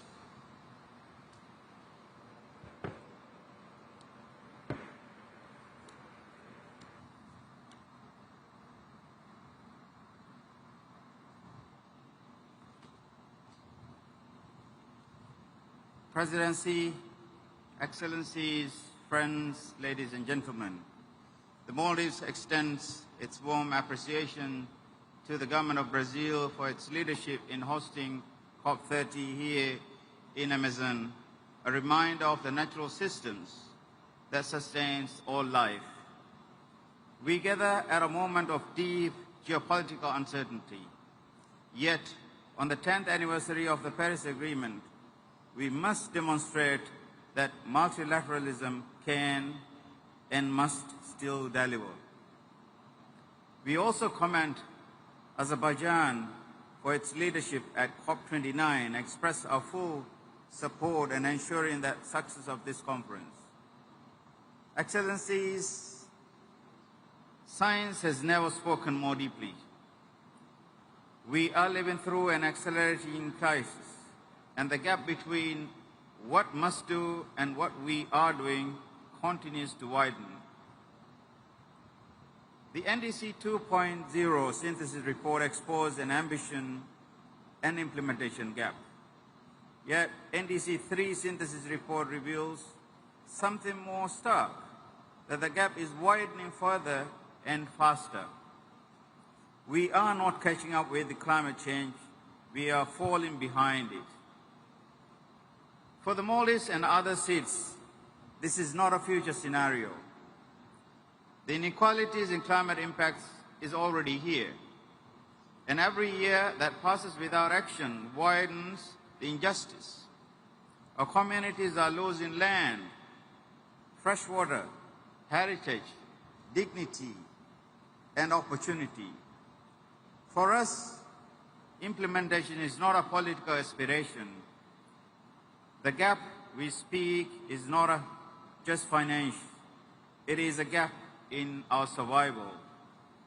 Excellencies, let's be honest about what this decade represents. The last 10 years, the first decade of the Paris Agreement, has left a climate debt owed to the most vulnerable. A debt defined not in accounting terms, but in lives, land, and livelihoods. Under the principle of common but differentiated responsibilities and respective capabilities, delivery must match responsibilities. Capacity and urgency impose on those least responsible for creating this crisis. Despite our structural vulnerabilities, the Maldives has shown remarkable determination to build resilience and seize opportunities where we can. This February, we submitted our most ambitious contribution yet, the third NDC, aligned with low emission, climate resilient development pathway through 2035. We aim to reduce emissions, strengthen energy independence and energy security, modernize mobility and waste systems, and protect our most climate-exposed sectors. We did this not because it's easy, but it is necessary. Yet our contributions, like many seats, is conditional upon the provision of adequate, predictable, and sustainable finance, technology and capacity building, and equal means of implementation. The NDC synthesis report estimates that achieving national climate targets will require nearly $2 trillion US. For SIDS, this is not a number, it is a question of existence. Our people are not asking for charity, we are asking for structural fairness to protect lives and livelihoods where national capacity is stretched to its limits. Excellencies, friends, this COP must reaffirm that adaptation is a global priority, equal to mitigation. We need climate finance that is scale up to match the crisis, access and predictable for planning, primarily grant-based in recognition of our vulnerabilities. Today, access remains slow, fragmented, and heavy bureaucratic, widening inequalities and delaying action where every year counts. This must change urgently. Fast-track and simplified access to seats must become the norm, not an exception. Excellencies, friends, despite the shortcomings, we reaffirm that the Paris Agreement remains our only viable pathway for collective climate action. What we need now is implementation at scale in every region, across every sector, for every community. The Maldives arrives in Balim in the spirit of cooperation, determined to restore trust and accelerate delivery. We call on all parties to have not yet submitted their NDCs to do so to align with the 1.5-degree pathways.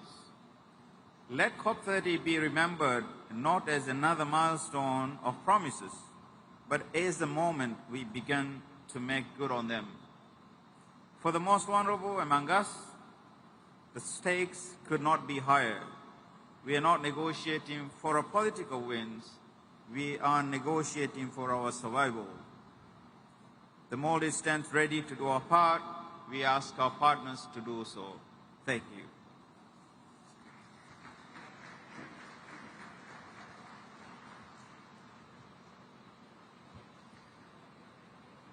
Neste momento, chamamos o secretário de Estado do MRE da Mongólia, Munkitusi Lanajav.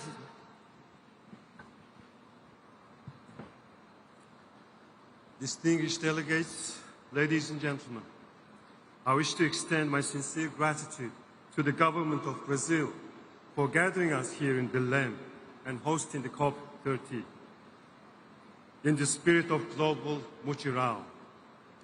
The Amazon forests surround us as a living testament to nature's resilience and a reminder of its fragility. This year marks the 10th anniversary of the Paris Agreement, opening the third nationally determined contributions committed period. These milestones remind us to transform the promises of Paris and the ambitions of Glasgow into tangible results. We must move from pledge to progress, from rhetoric to regeneration. Now is the time for action, unity, and accountability. Mongolia was among the first countries to ratify the Paris Agreement in 2016 and pledged to be part of the global solution. Today, we reaffirm and elevate the commitment through our new NDC 3.0. By 2035, we aim to reduce our greenhouse gas emissions by over 30%, and we further aim to push that reduction to more than 50% by concrete commitments in the energy, transportation, construction, food and agriculture sectors. We have integrated land restoration, sustainable herding practices, and climate-resilient infrastructure. Today, Developing countries face serious challenges like high debt levels, budget constraints, and limited financial resources which hinder their ability to meet climate commitments. We must also be mindful that adaptation is not a secondary concern, but a development imperative, especially for landlocked and climate-vulnerable nations.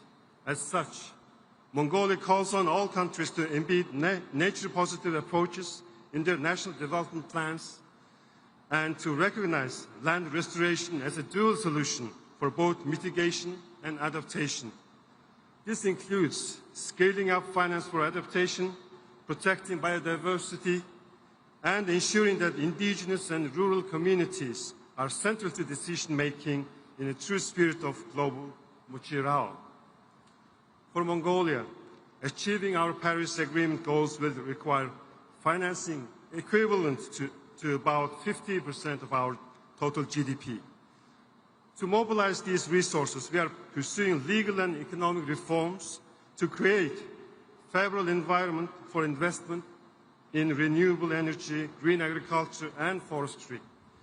Within the framework of our Billions of Trees national movement, Mongolia has expanded international cooperation and established the permanent financing mechanism for nature conservation called Eternal Mongolia.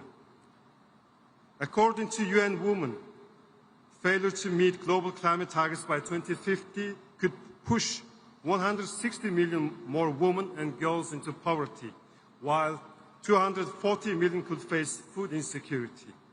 In response, Mongolia hosted the World Women Entrepreneurs Forum Towards Green Future in August this year and adopted Ulaanbaatar Declaration Towards a Sustainable Future, calling for greater participation and leadership of women in climate action.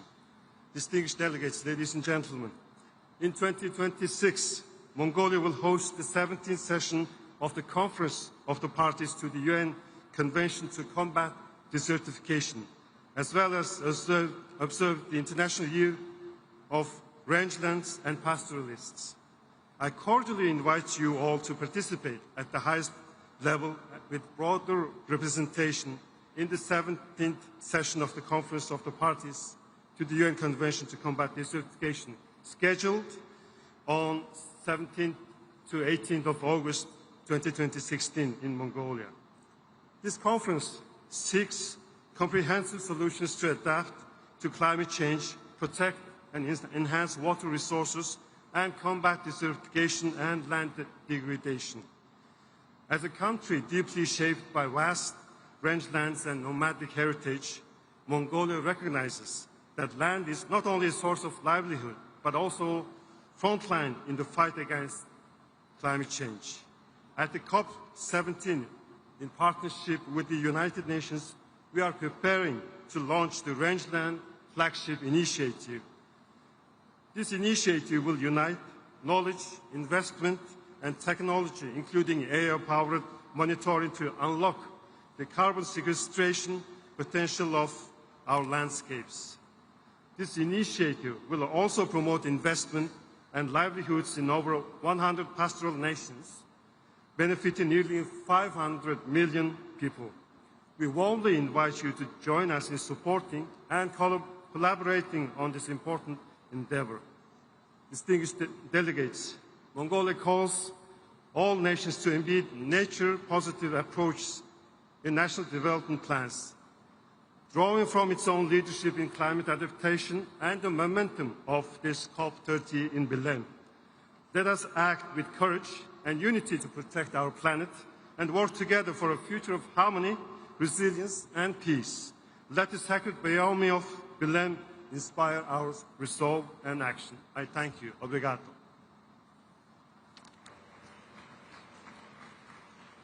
Nesse momento, convido o representante do Nepal, o secretário do Ministério de Florestas e Meio Ambiente, Rajendra Prasad Mishra.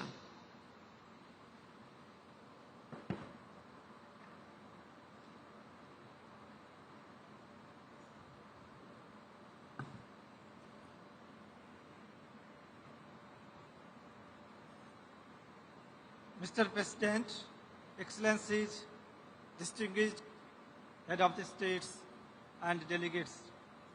At the outset, allow me to express my sincere appreciation to the government and the people of Brazil for your remarkable leadership and warm hospitality in the heart of the Amazon. It is truly symbolic that we gather here exactly 30 years after the Rio Summit and 10th anniversary of Paris Agreement to advance the same global agenda now with urgency for humanity, solidarity, and shared prosperity. Excellencies, Nepal has long been a front runner in upholding nature-friendly systems, advancing climate actions, and environmental stewardship. Nearly 46% of our land remains under forest cover, protected in close partnership with local communities and indigenous people. Nepal is home to Mount Everest, Sagarmatha, mountain and Himalayas hold existential services, support systems, and provide rich biodiversity, clean air, and fresh water to the billions of downstream people. This makes Nepal a vital contributor to sustaining the global climate system. Despite our negligible carbon footprint, Nepal continues to lead through strong policy and action. Our NDC-3 and National Adaptation Plan exemplify our commitment to the Paris Agreement. We are rapidly transitioning toward electric mobility and clean energy, prioritizing the phase out of fossil fuels. Earlier this year, Nepal convened Sagarmatha Samvad, a global dialogue that reaffirmed our shared commitment to the extended multilateralism and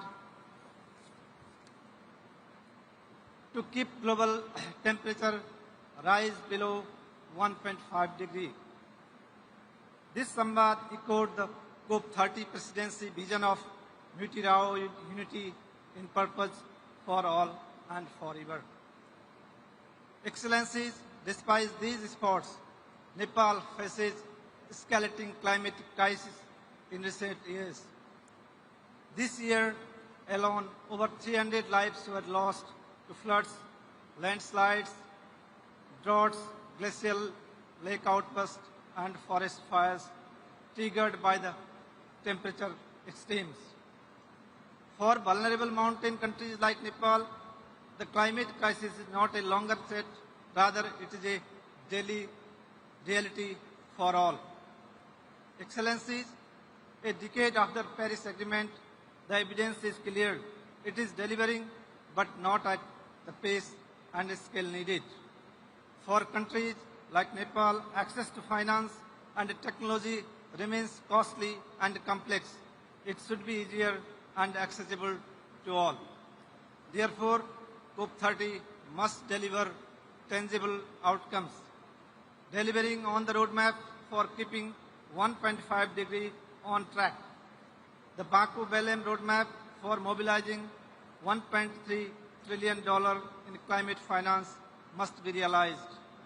Adaptation finance must be tripled and the loss and damage fund must be fully authorized with simplified and direct access for vulnerable countries and alignment with national systems. Excellencies, we no longer have the luxury for delay, and Nepal is committed to align itself with global initiatives to address this urgency. Let us act now together to safeguard our people, their livelihoods, and our planet. Thank you. I thank you.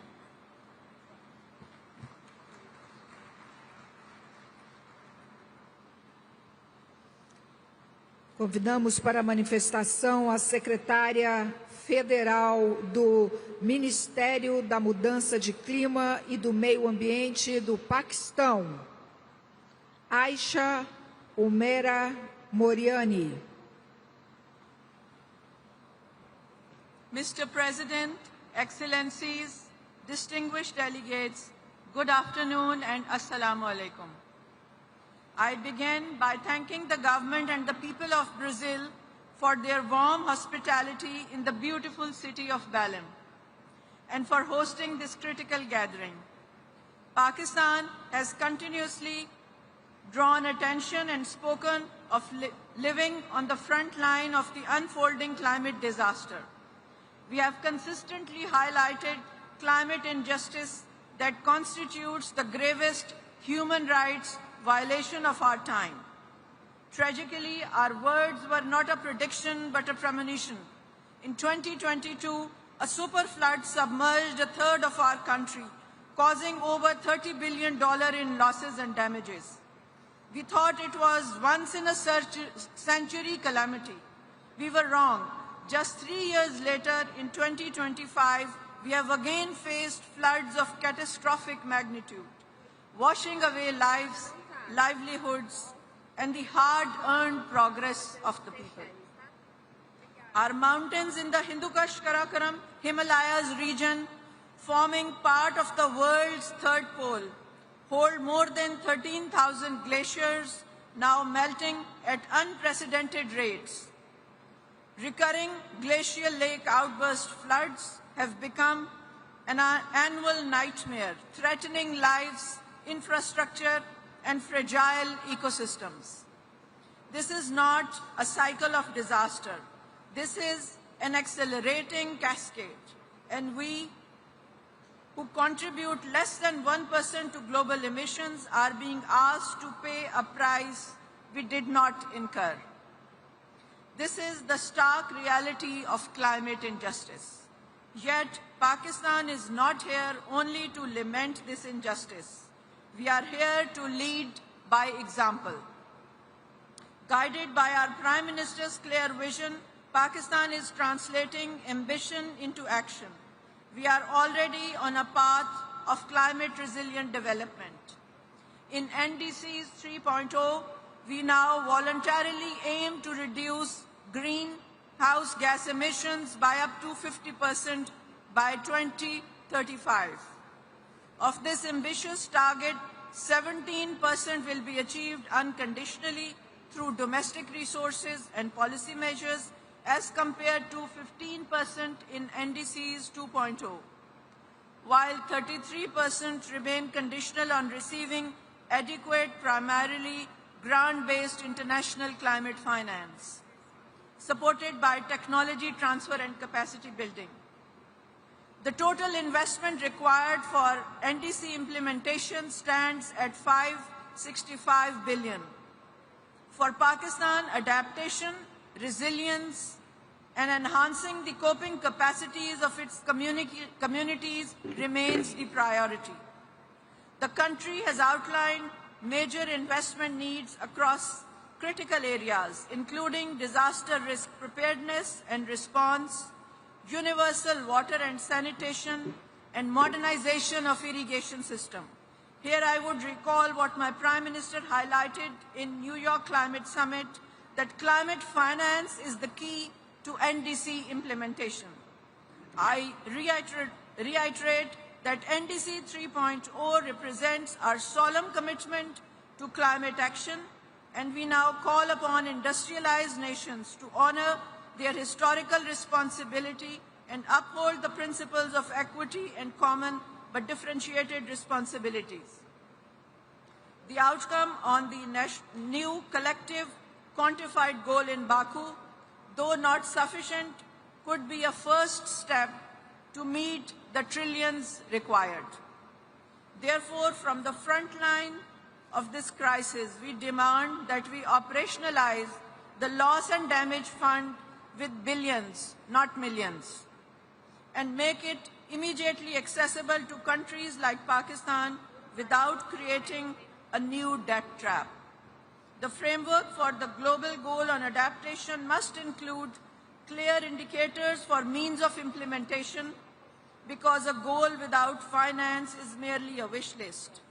The discussion on just transition at this COP must recognize that for developing nations like Pakistan, it is a pathway to development, not a detour from it. Our transition must be nationally defined, ensuring it lifts our people out of poverty, provide energy crisis, and create sustainable livelihoods, all while aligning with our climate goals. A just transition cannot be just a slogan. It must be a vehicle for equitable development, fully supported by the means of implementation.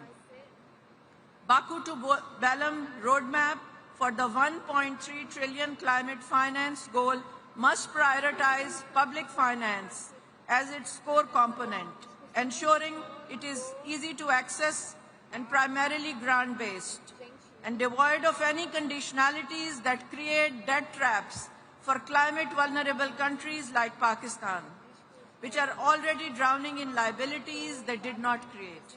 Mr. President, as we gather here to discuss the threat being faced as a result of climate change, we must not forget the suffering of the people from Palestine.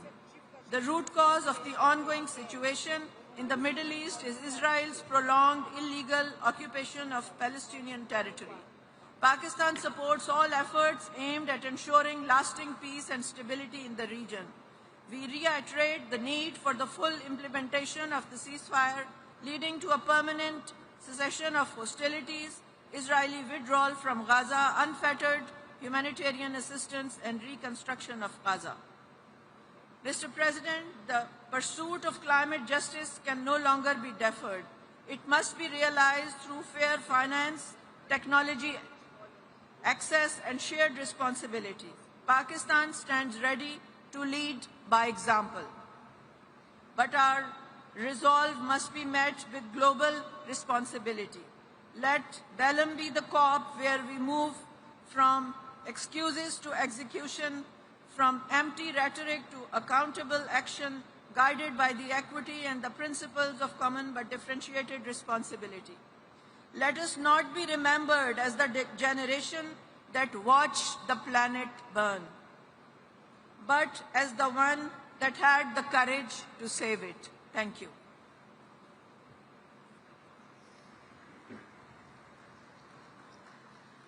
Neste momento, vamos ouvir a manifestação do vice-ministro do Meio Ambiente do Uruguai, Oscar Capucci.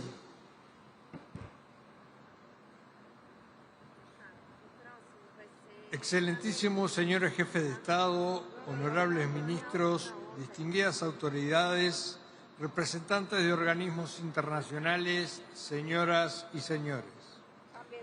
En nombre de la República Oriental del Uruguay, deseo expresar nuestro sincero reconocimiento al Gobierno de la República Federativa de Brasil por la hospitalidad brindada y por la organización de esta trascendental reunión de líderes de la COP30 en Belém, corazón de la Amazonia.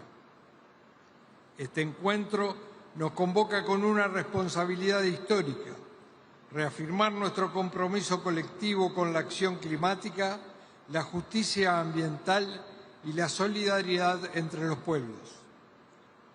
Uruguay reitera su pleno compromiso con la Convención Marco de las Naciones Unidas sobre el Cambio Climático y con el Acuerdo de París, como los instrumentos multilaterales legítimos y esenciales para enfrentar la crisis climática de forma colectiva, inclusiva y basada en la ciencia.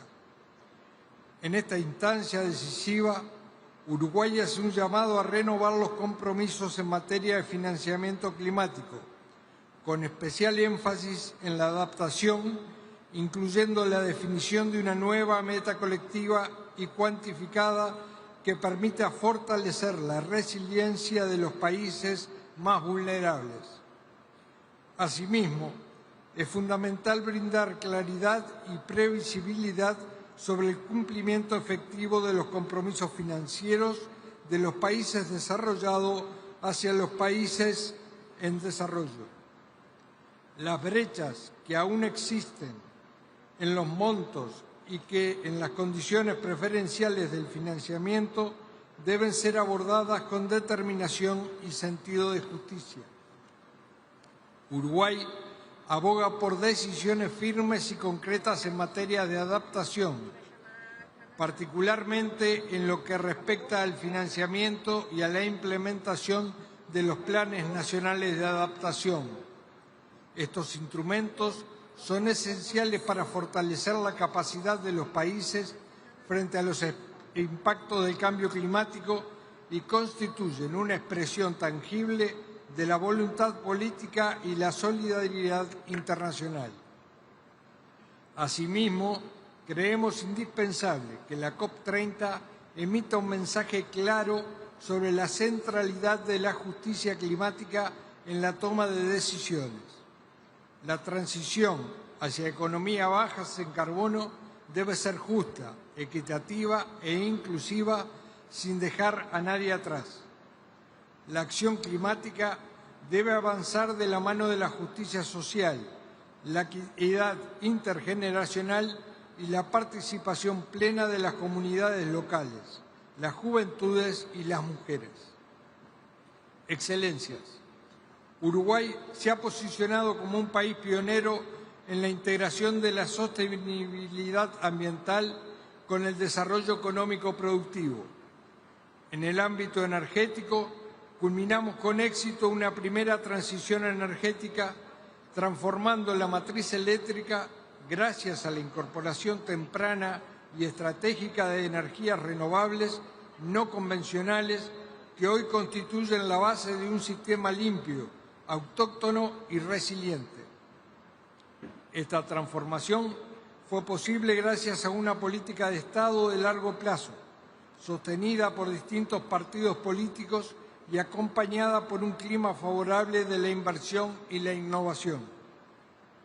En diciembre del 2024, Uruguay presentó su tercera contribución determinada a nivel nacional, en la que, por primera vez, establece límites absolutos de emisiones de gases de efecto invernadero, consolidando así el compromiso de desacoplar el crecimiento económico del aumento de las emisiones. Estos compromisos están alineados con la estrategia climática de largo plazo al 2050, que define la ruta hacia la neutralidad de carbono mediante el impulso de las renovables, el almacenamiento energético, el hidrógeno verde y la reconversión de procesos industriales hacia fuentes limpias. Junto con la mitigación, la adaptación y la resiliencia son ejes centrales de nuestra política climática. Uruguay desarrolla planes nacionales de adaptación sectoriales con un enfoque participativo y territorial que fortalece nuestras capacidades institucionales y sectoriales. Nuestro país cuenta con una sólida arquitectura de gobernanza ambiental mediante la coordinación interinstitucional, continuidad de las políticas de Estado y participación ciudadana, en consonancia con el Acuerdo de Escazú, articulada por el Sistema Nacional de Respuesta al Cambio Climático. En línea con el llamado de la presidencia de la COP30, Uruguay impulsa la red de gobiernos subnacionales frente al cambio climático, convencido de que la adaptación debe ser soberana, local y profundamente anclada en los territorios. Excelencias, la COP30 debe ser recordada como una COP de decisiones firmes y resultados equilibrados.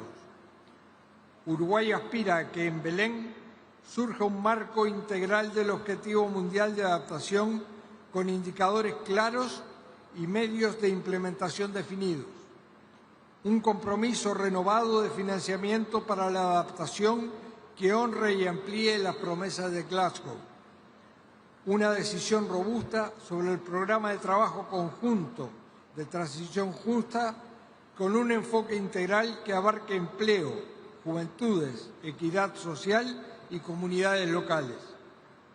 Y la aprobación de un nuevo plan de género y cambio climático que fortalezca capacidades, promueva la participación de las mujeres y reconozca los impactos diferenciados del cambio climático. El camino hacia una economía carbono neutral y resiliente está trazado y lo recorreremos con justicia climática, justicia social y compromiso con las generaciones futuras. Muchas gracias.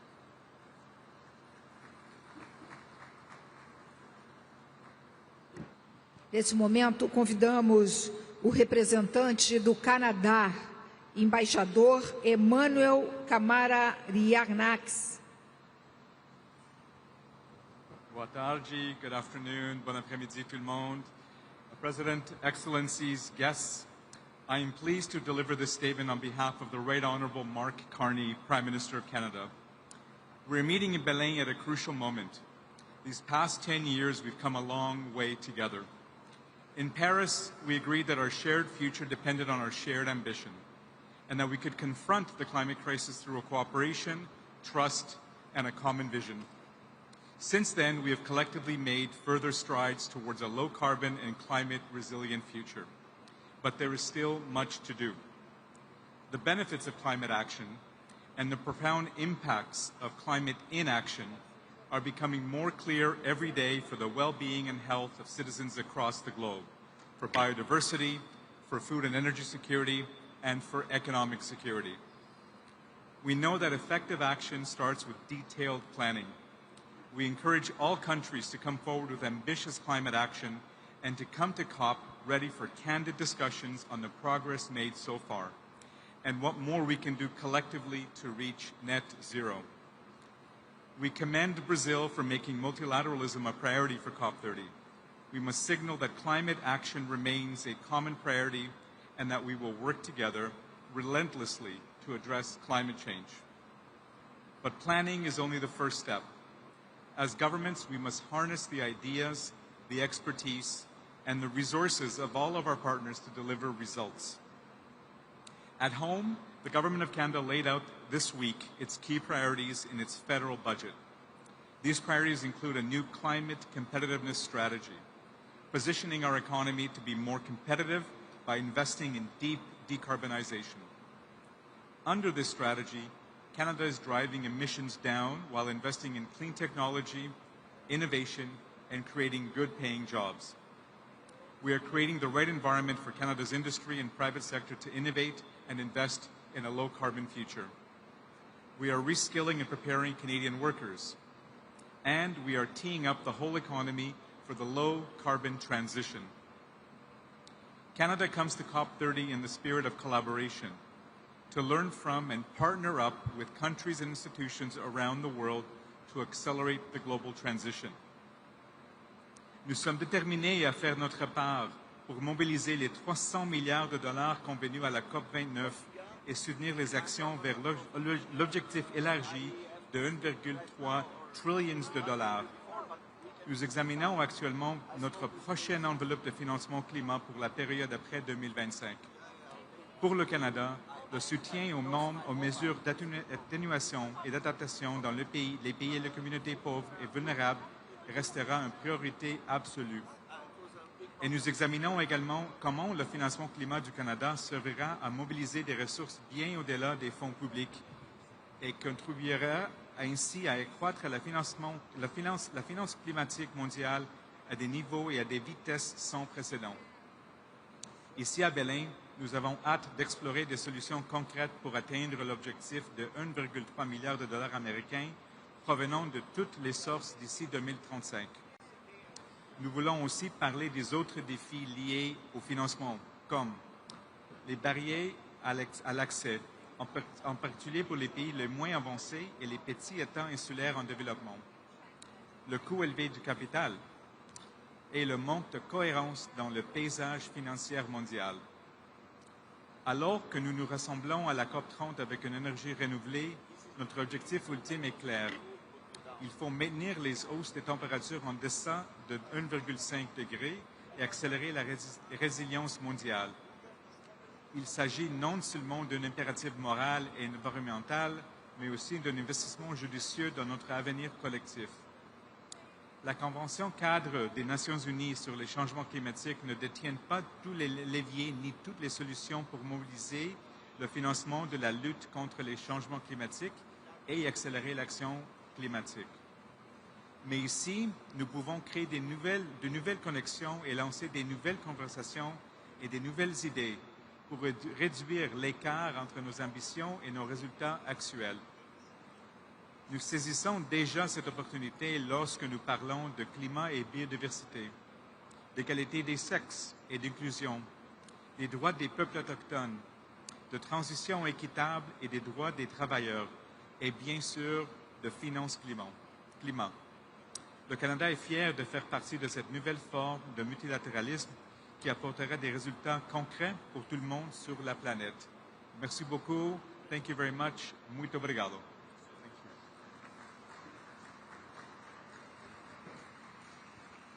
Neste momento, convidamos a embaixadora da Eslováquia, Katarina Tonková.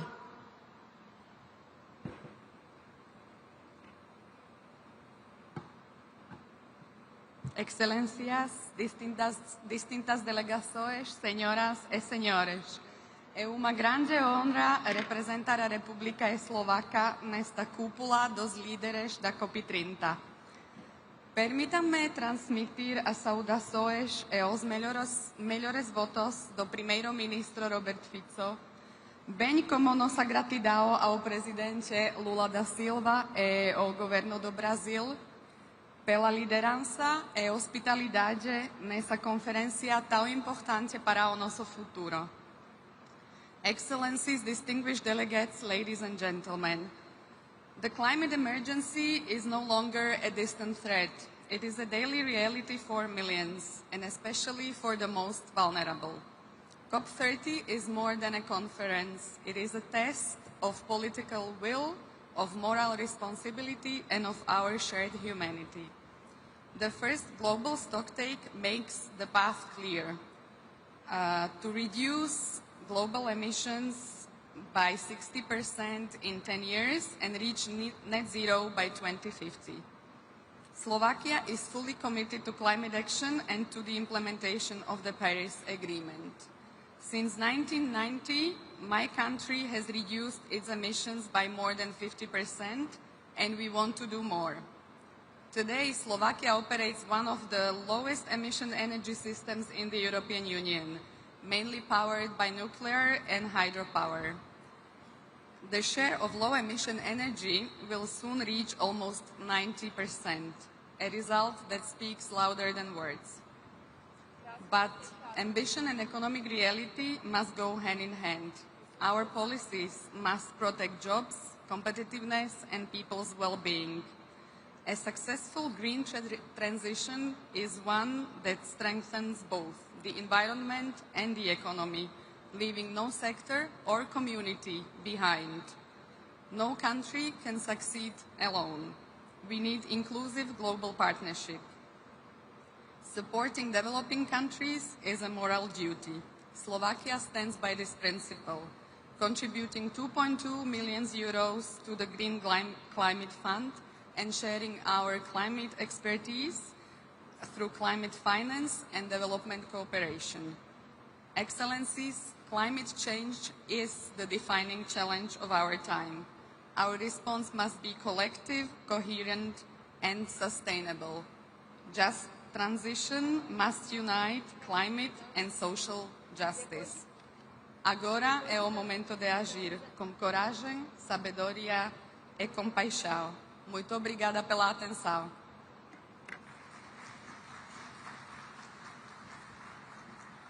Agora, neste momento, convidamos o embaixador da Etiópia, Leuceged Tadez Abeb.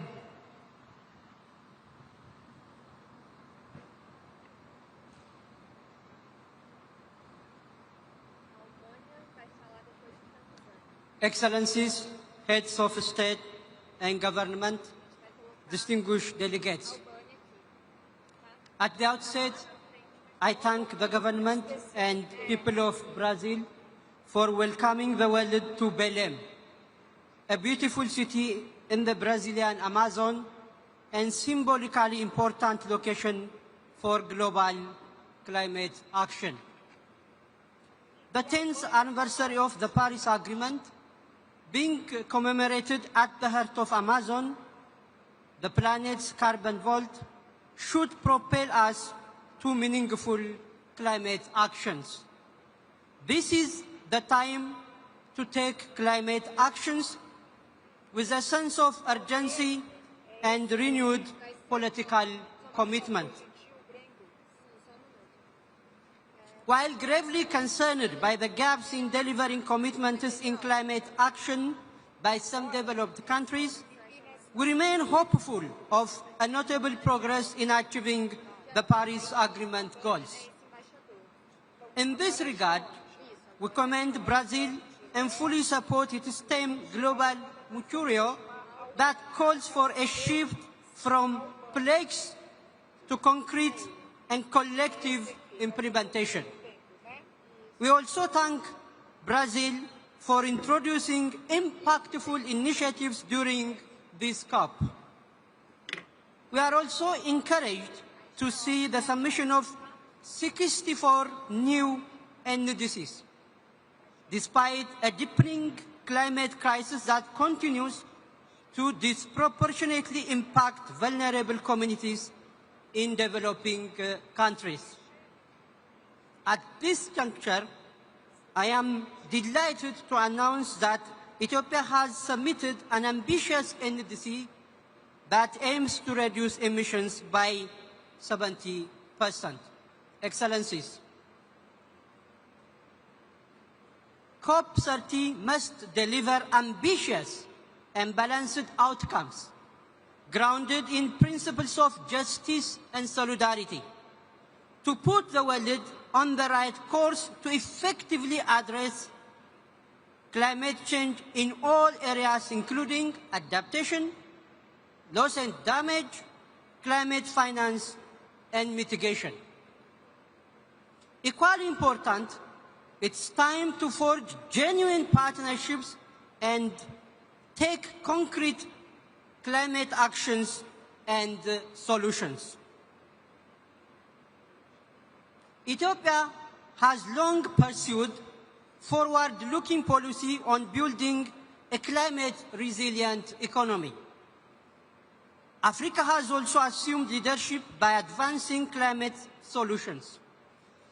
Such was exhibited at the Second Africa Climate Summit, where the continent outlined its leadership through actionable commitments in innovation, finance, energy transition, critical mineral development, restoration of nature, and emergency preparedness. The Addis Ababa Declaration is a bold testament to Africa's resolve and a clear message that Africa stands as a committed partner and a driving force in our shared mission to address the continued impacts of climate change. Excellencies, allow me to outline key imperatives for COP30. First, the most important climate action originates at home. Ethiopia's Green Legacy Initiative, pioneered by His Excellency Prime Minister Abiy Ahmed, has achieved concrete results by planting 48 billion, yes, 48 billion tree seedlings over 7 years period. The multitude of similar initiatives across Africa are prime examples for tangible climate actions and solutions. Ethiopia's bold move to greening its transportation sector is reducing dependence on fossil fuels, resulting in massive reduction in emissions. That's why we say Ethiopia is leading by example. We therefore encourage all developing countries to start from home by taking climate actions that center on community mobilization and the use of domestic resources. Second, the devastating impacts of climate change cannot be addressed unless there is a breakthrough in delivering means of implementation for all pillars of the Paris Agreement. All financing commitments should be delivered in grant-based and non-debt-generating concessional finance. The Loss and Damage Fund also needs to be urgently capitalized. We also call for the operationalization of the Baku to Belém roadmap to mobilize 1.3 trillion USD to close the financing gap, while ensuring a balanced allocation between mitigation and adaptation finance. Third, on energy transition, we should honor the COP28 commitments by tripling renewable energy investment for Africa's share of the global 60 billion USD energy investment from just 2% to 20% by 2030. Furthermore, we wish to underscore the urgent need to ensure fair, sustainable and just supply of chains of critical minerals that are key for the development of zero and low emission energy technologies. Excellencies, it is my great honor and pleasure to announce to this August Assembly Ethiopia's bid to host COP32 in 2027 in Addis Ababa, the diplomatic capital of Africa. The government of Ethiopia has already begun preparations, mobilizing leadership, institutions and partnerships to ensure a successful and historic summit in Addis Ababa. Addis Ababa, home to the African Union, the UN Economic Commission for Africa, and over 160 diplomatic missions, avails seamless air connectivity and excellent track record of hosting major conferences. I therefore humbly request your support to bring COP to Africa once again. Finally, Excellencies, allow me to close by joining His Excellency President Lula da Silva in his declaration that is COP30 shall be a conference for truth.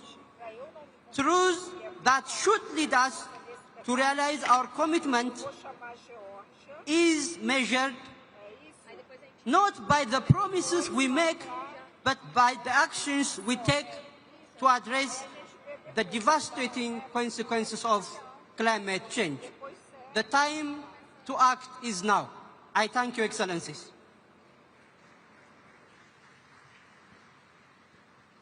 Nesse momento, convido para a manifestação o embaixador da Geórgia, Zurabi Mishedlishvili.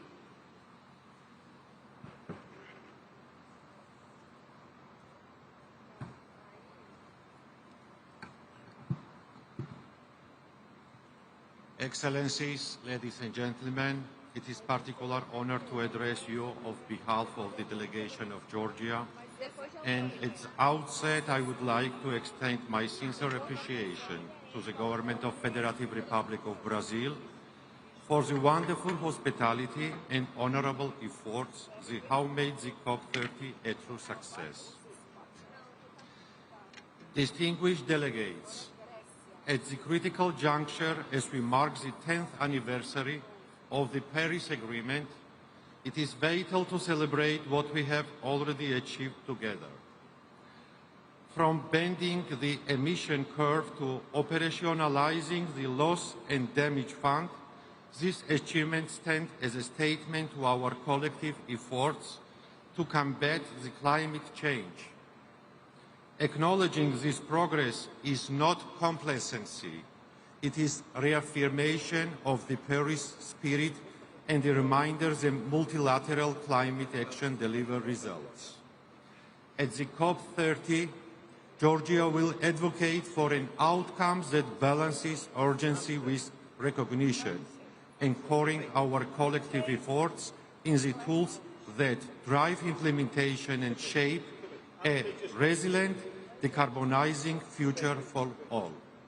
Georgia will support a consensus outcome that acknowledges the ambition implementation gap and commits us to closing through the instrument already agreed under the Paris Agreement.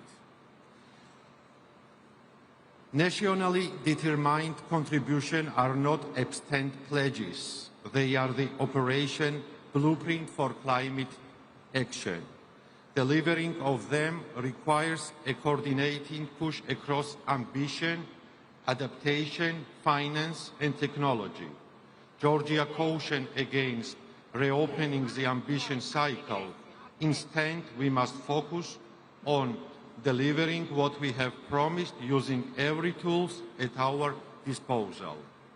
Georgia is preparing its own national adaptation plan and encourages others to do the same, recognizing the resilience is inspirable for the credibility for our climate commitments.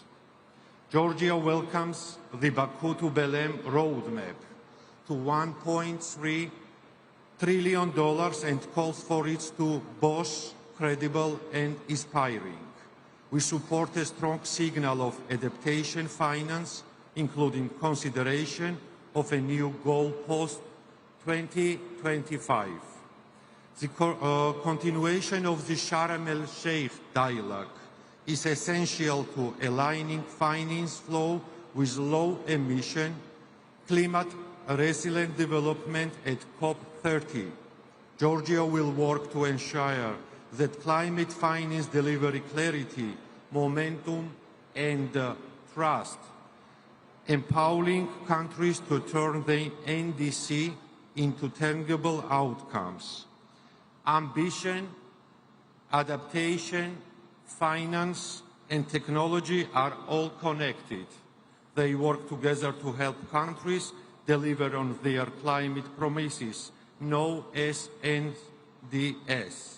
Their tools are not separated pieces. They support each other and must be used side by side to make real progress.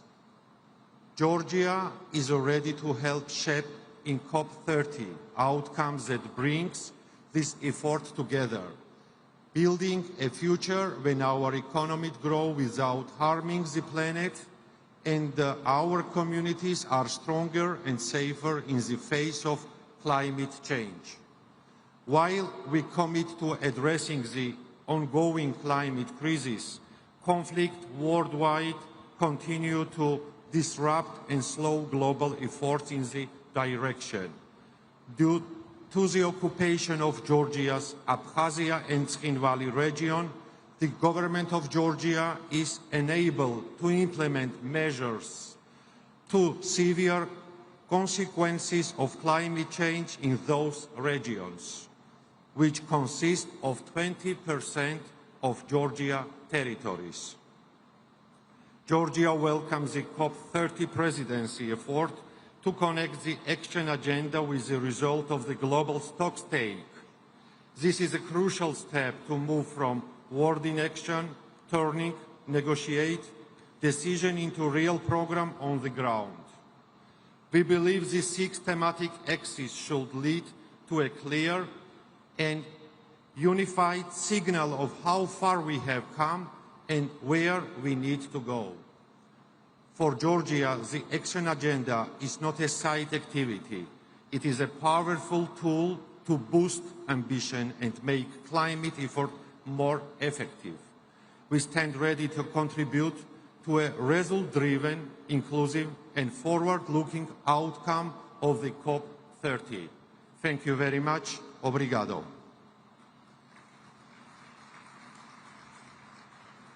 Agora convidamos para a manifestação o embaixador da Grécia, Ioannis Tsisovas Morozes.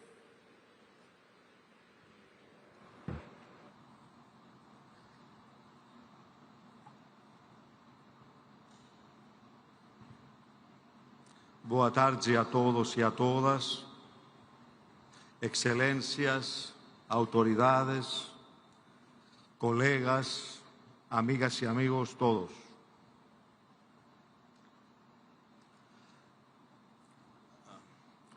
J'ai suivi avec beaucoup d'attention les discours de nos leaders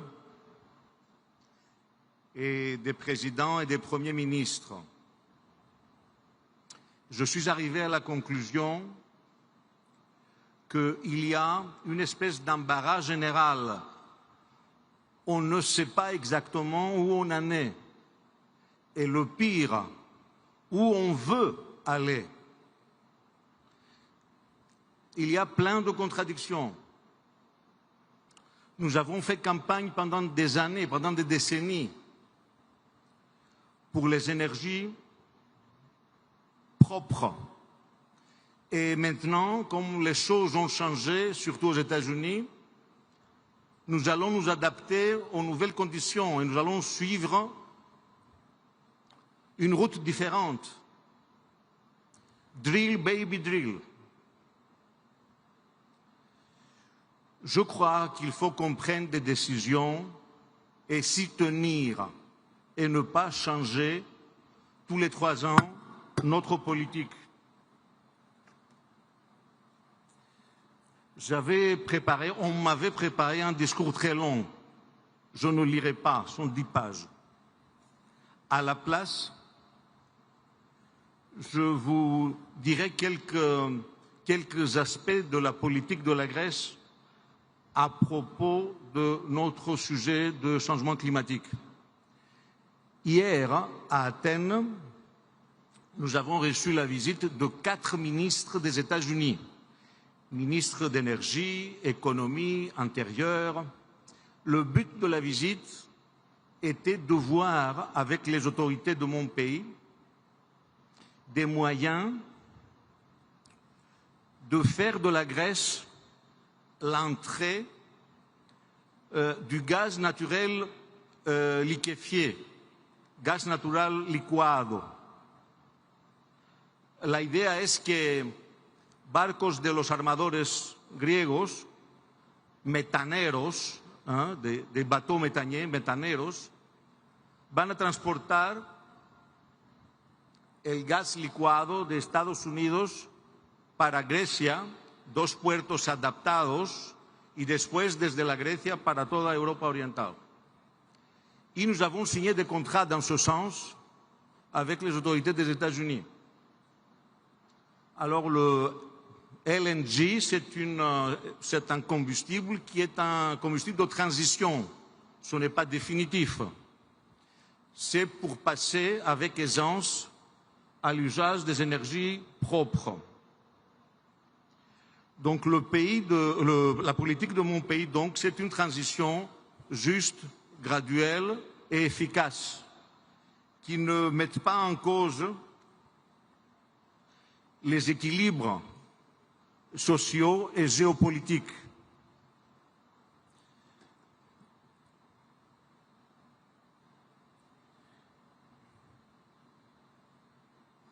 Greece is fully committed to ensuring the compliance of EU policy and the objectives of Paris Agreement and the European Climate Law. Specifically, Greece is committed to implement the EU legal framework Fit for 55 set of proposals with the aim of ensuring that policies are in line with reduction of net GHG emissions of EU by at least 55% at the least by 2030, in comparison with 1990 levels. So our emissions in Greece are down 45% in comparison with 2005. And lignite used to provide much more than 50% of our power generation is share today is just 6%. Our commitments to equip by 2030 at least 12 ports, 12 harbors in Greece with cold ironing and their simultaneous transformation to energy hubs will assist the decarbonization of the shipping sector, which is very important in my country. So we will decrease the emission and as well the climate change mitigation will take place. So, la conclusion, nous allons continuer notre politique énergétique et notre politique de changement climatique en accord avec l'Union européenne et avec tout ce qui a été dit hier par la présidente de la Commission européenne, Ursula von der Leyen, et par le président du Conseil, Antonio Costa. Thank you very much.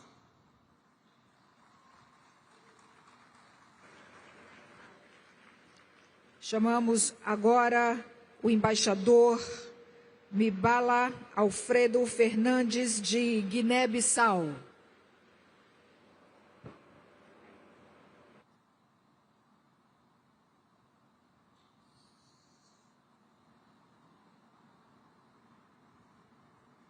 Boa tarde a todos. Gostaria, em primeiro lugar, de saudar a todos os que estão aqui nesta sala, bem acolhedora, até esta tarde, para podermos falar daquilo que nos trouxe aqui de vários cantos do mundo, que é a COP30. Quero aqui cumprimentar todas as autoridades presentes nesta sala, autoridades civis e militares, e todo o protocolo que nos foi reservado até este momento pelas autoridades brasileiras. É com grande honra que a Guiné-Bissau toma a palavra nessa 30ª Conferência das Partes da Convenção 4 das Nações Unidas sobre as Mudanças Climáticas aqui em Belém, símbolo da maior defloresta e da nossa responsabilidade comum partilhada a nível do planeta. Em nome da Sua Excelência, Senhor Presidente da República da Guiné-Bissau, General Umar Sissoko Embalo, que não pode estar aqui neste momento por agenda nacional, gostaria, eu e a minha delegação aqui presente, de expressar o nosso profundo agradecimento ao Estado brasileiro e ao povo brasileiro pela hospitalidade e pela forma como paraenses nos acolheram aqui nesta cidade, que vai marcar uma viragem da política climática no mundo. Muito obrigado ao povo do Pará, muito obrigado, Amazônia. Minhas senhoras e meus senhores, a Guiné-Bissau é um país costeiro, situado na África Ocidental, mas enfrenta grandes vulnerabilidades: a subida do nível do mar, a erosão costeira, a perda de biodiversidade e o impacto das secas e inundações nas comunidades rurais. Apesar dessas dificuldades, o nosso país mantém um compromisso firme com o Acordo de Paris e com o desenvolvimento sustentável. Estamos a concluir a 4ª Comunicação Nacional e o 2º Relatório Bienal de Transferência, reafirmando o nosso empenho na transferência climática. Executamos projetos estruturantes, como o projeto Coastal, o Aqua e o projeto de reforço de capacidade e de adaptação de resiliência, que fortalecem a proteção das zonas costeiras nacionais e melhoram a vida das nossas populações. Reforçamos igualmente a aposta nas energias renováveis, sobretudo a energia solar, para reduzir a dependência de combustíveis fósseis. Excelências, estes esforços nacionais exigem apoio financeiro, previsível e justo. A Guiné-Bissau apela para que a COP30 seja um marco na implementação efetiva do novo Objetivo Global de Financiamento Climático, com recursos adequados, acessíveis aos países mais vulneráveis. Defendemos também o reconhecimento dos serviços ecossistêmicos prestados pelos nossos ecossistemas, florestas, mangás e zonas úmidas, verdadeiros pulmões de carbono do planeta. Acreditamos firmemente no papel da juventude e das mulheres como agentes centrais da ação climática e reafirmamos a nossa determinação em construir uma transição ecológica justa, inclusiva e solidária. Senhoras e senhores, que a COP30 em Belém, aqui no Pará, seja um ponto de viragem, um momento em que a comunidade internacional transforma promessas em ações concretas e a justiça climática seja uma realidade. Muito obrigado a todos.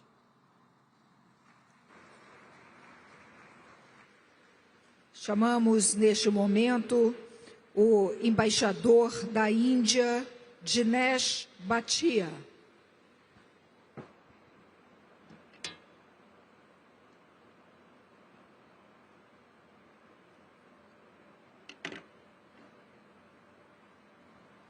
Namaskar, boa tarde.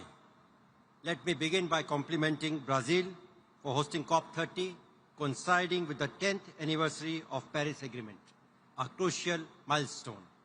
This is an opportunity to reflect on our response to the challenge of global warming. It is also an opportunity to celebrate the 33-year legacy of the Rio Summit, where the UNFCCC Convention Principles of Equity and Common but Differentiated Responsibilities and respective capabilities were adopted, laying the foundation for the international climate regime, including the Paris Agreement that continues to guide our collective action. Over the past decade, India has consistently striven to drive its development along a low-carbon pathway. Under the leadership of Prime Minister Shri Narendra Modi, India has steadily met its climate targets ahead of schedule. Between 2005 and 2020, we reduced the emission intensity of GDP by 36%, and this trend continues.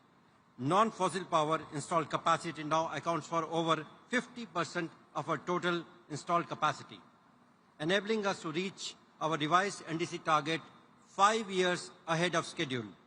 India has not only conserved but also expanded its forests and tree cover, which now stands at 25.17% of the total geographical area, witnessing the third highest annual net gain as per the FAO's Global Forest Resources Assessment 2025, creating an additional carbon sink of 2.29 billion tons of carbon dioxide, equivalent from 2005 to 2021. With around 200 gigawatt of renewable energy, India is now the world's third largest producer of renewable energy, while ambitious programs in solar, wind, green hydrogen, and biofuels are transforming its energy landscape. The International Solar Alliance, launched globally by India and France in 2015, now unites over 120 countries, promoting affordable solar energy and South-South collaboration. 10 years after the Paris Agreement, global ambition remains inadequate. Many nations' NDCs fall short. While developing countries continue to take decisive climate action, developed countries that have disproportionately appropriated the global carbon budget must accelerate emission reductions and deliver the promised adequate and predictable support. Given the rapid depletion of the meager remaining carbon budget, developed countries must reach net zero much sooner than they have declared and invest substantially in reaching net negative emissions. While mitigation is important, it is equally important to focus attention on adaptation to address climate risk and vulnerabilities at the local level, more so in developing countries. For developing nations like India, access to affordable finance, technology, and capacity building is vital to implement ambitious NDCs. Equitable, predictable, and concessional climate finance remains the cornerstone for achieving global climate goals. On the occasion of COP30, India reaffirms its commitment to multilateralism and towards preserving and safeguarding the architecture of the Paris Agreement, built on the foundations of the Convention. As a firm believer in climate action, we stand ready to collaborate with all nations to implement solutions and transition to sustainability in ways that are ambitious, inclusive, fair, and equitable, based on the principles of CBDR, RC, and national circumstances, thereby ensuring that climate action uplifts communities globally, protects livelihoods, and honors the principles of justice and equity. India welcomes and supports Brazil's initiative in establishing the Tropical Forest Forever Facility, representing a significant step towards collective and sustained global action for the preservation of tropical forests. India is pleased to join the facility as an observer. Finally, together, let us ensure that the next decade of climate action is defined not only by targets, but by implementation, resilience, and shared responsibility based on mutual trust and fairness. Thank you, dhanyavad, namaskar, muito obrigado.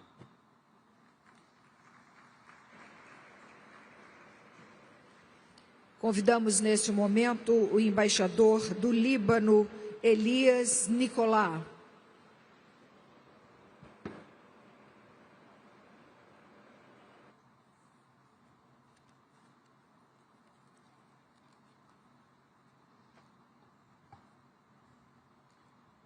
Mr. President, Luis Inácio Lula da Silva, Your Excellencies, distinguished delegates, ladies and gentlemen, on behalf of the President of the Republic of Lebanon, His Excellency General Joseph Aoun, allow me first to convey to the government and people of Brazil our sincere gratitude and deepest appreciation for hosting this important conference and for their continued commitment to advancing the goals we collectively set a decade ago in Paris. As we gather here in the heart of the Amazon, under the theme Delivering on Implementation,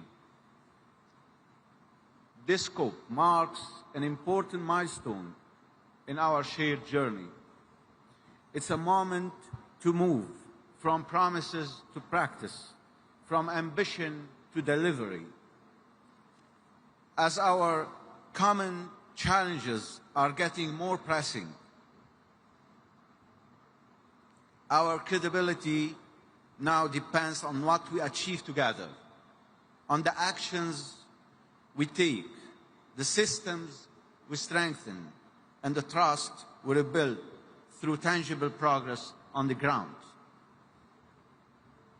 Our summit today is a clear testimony that multilateralism is still standing and attuned to the necessity of scaling up the efforts towards the UN SDGs. Lebanon continues to face severe political, economic, social, and environmental challenges that have tested its resilience. Yet, despite these hardships, Lebanon has not wavered in its climate commitments. Over the past year, we finalized our newest national determined contribution, our National Adaptation Plan, and our long-term low-emission development strategy, a comprehensive policy package that aligns climate ambition with recovery and sustainable development. In our updated NDC, Lebanon has increased its ambition, committing to reducing national greenhouse gas emissions by 22% unconditionally and 33% conditionally, compared to a business-as-usual scenario by 2035. It also commits to meeting 25% of national electricity demand from renewable energy sources unconditionally and 30% conditionally by 2035. On adaptation, Lebanon has identified 8 priority sectors. That is agriculture, forestry, water, biodiversity, urban infrastructure, public health, disaster risk reduction, and tourism, thus emphasizing protection of lives and livelihoods, the strengthening of institutions, and the mainstreaming of climate action across all key sectors. Lebanon progress, however, has been overshadowed by the dire consequences of chronic instability, hostility, and repeated aggressions against its territory and its sovereignty. The economy has contracted by over 40% since 2018, let alone the most recent aggression that inflicted an estimated $6.8 billion in direct damage and up to $11 billion in reconstruction and recovery needs, according to the World Bank Rapid Damage and Needs Assessment report this year. These crises have also caused extensive environmental degradation, reversing years of effort to safeguard biodiversity, forests, and productive lands.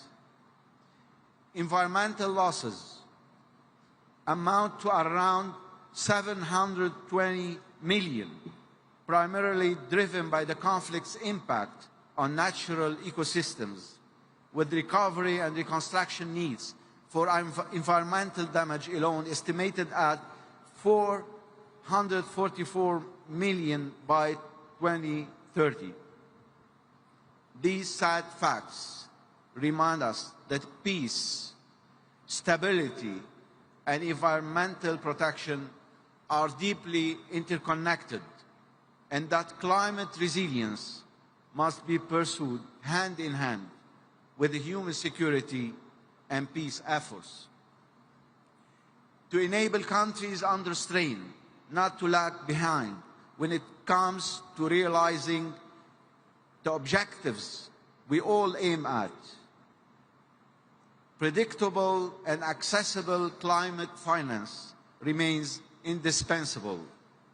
The Loss and Damage Fund must become fully operational, with direct access for vulnerable countries, and the new global finance goal beyond 2025 must guarantee equitable and transparent support for developing nations.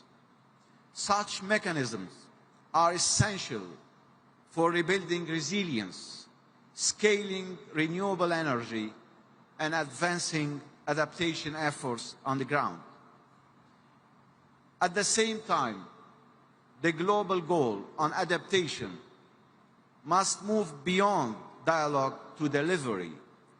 For Lebanon, this means securing the means of implementation to act on our national priorities and operationalize our LD-LATs through cleaner energy, sustainable transport, and waste-to-energy transitions, all while ensuring that our path toward decarbonization remains just and inclusive.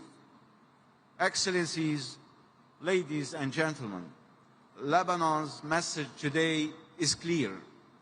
Lebanon's message today is clear. Despite all the constraints we face, we continue to plan, to reform, and to act. Climate action for Lebanon is not separate from recovery. It is at the heart of it. As we deliberate in Belém, let us make COP30 the moment when ambition is matched by implementation and solidarity by action. The world expects results, and it's our collective duty to deliver on them. Thank you. Obrigado.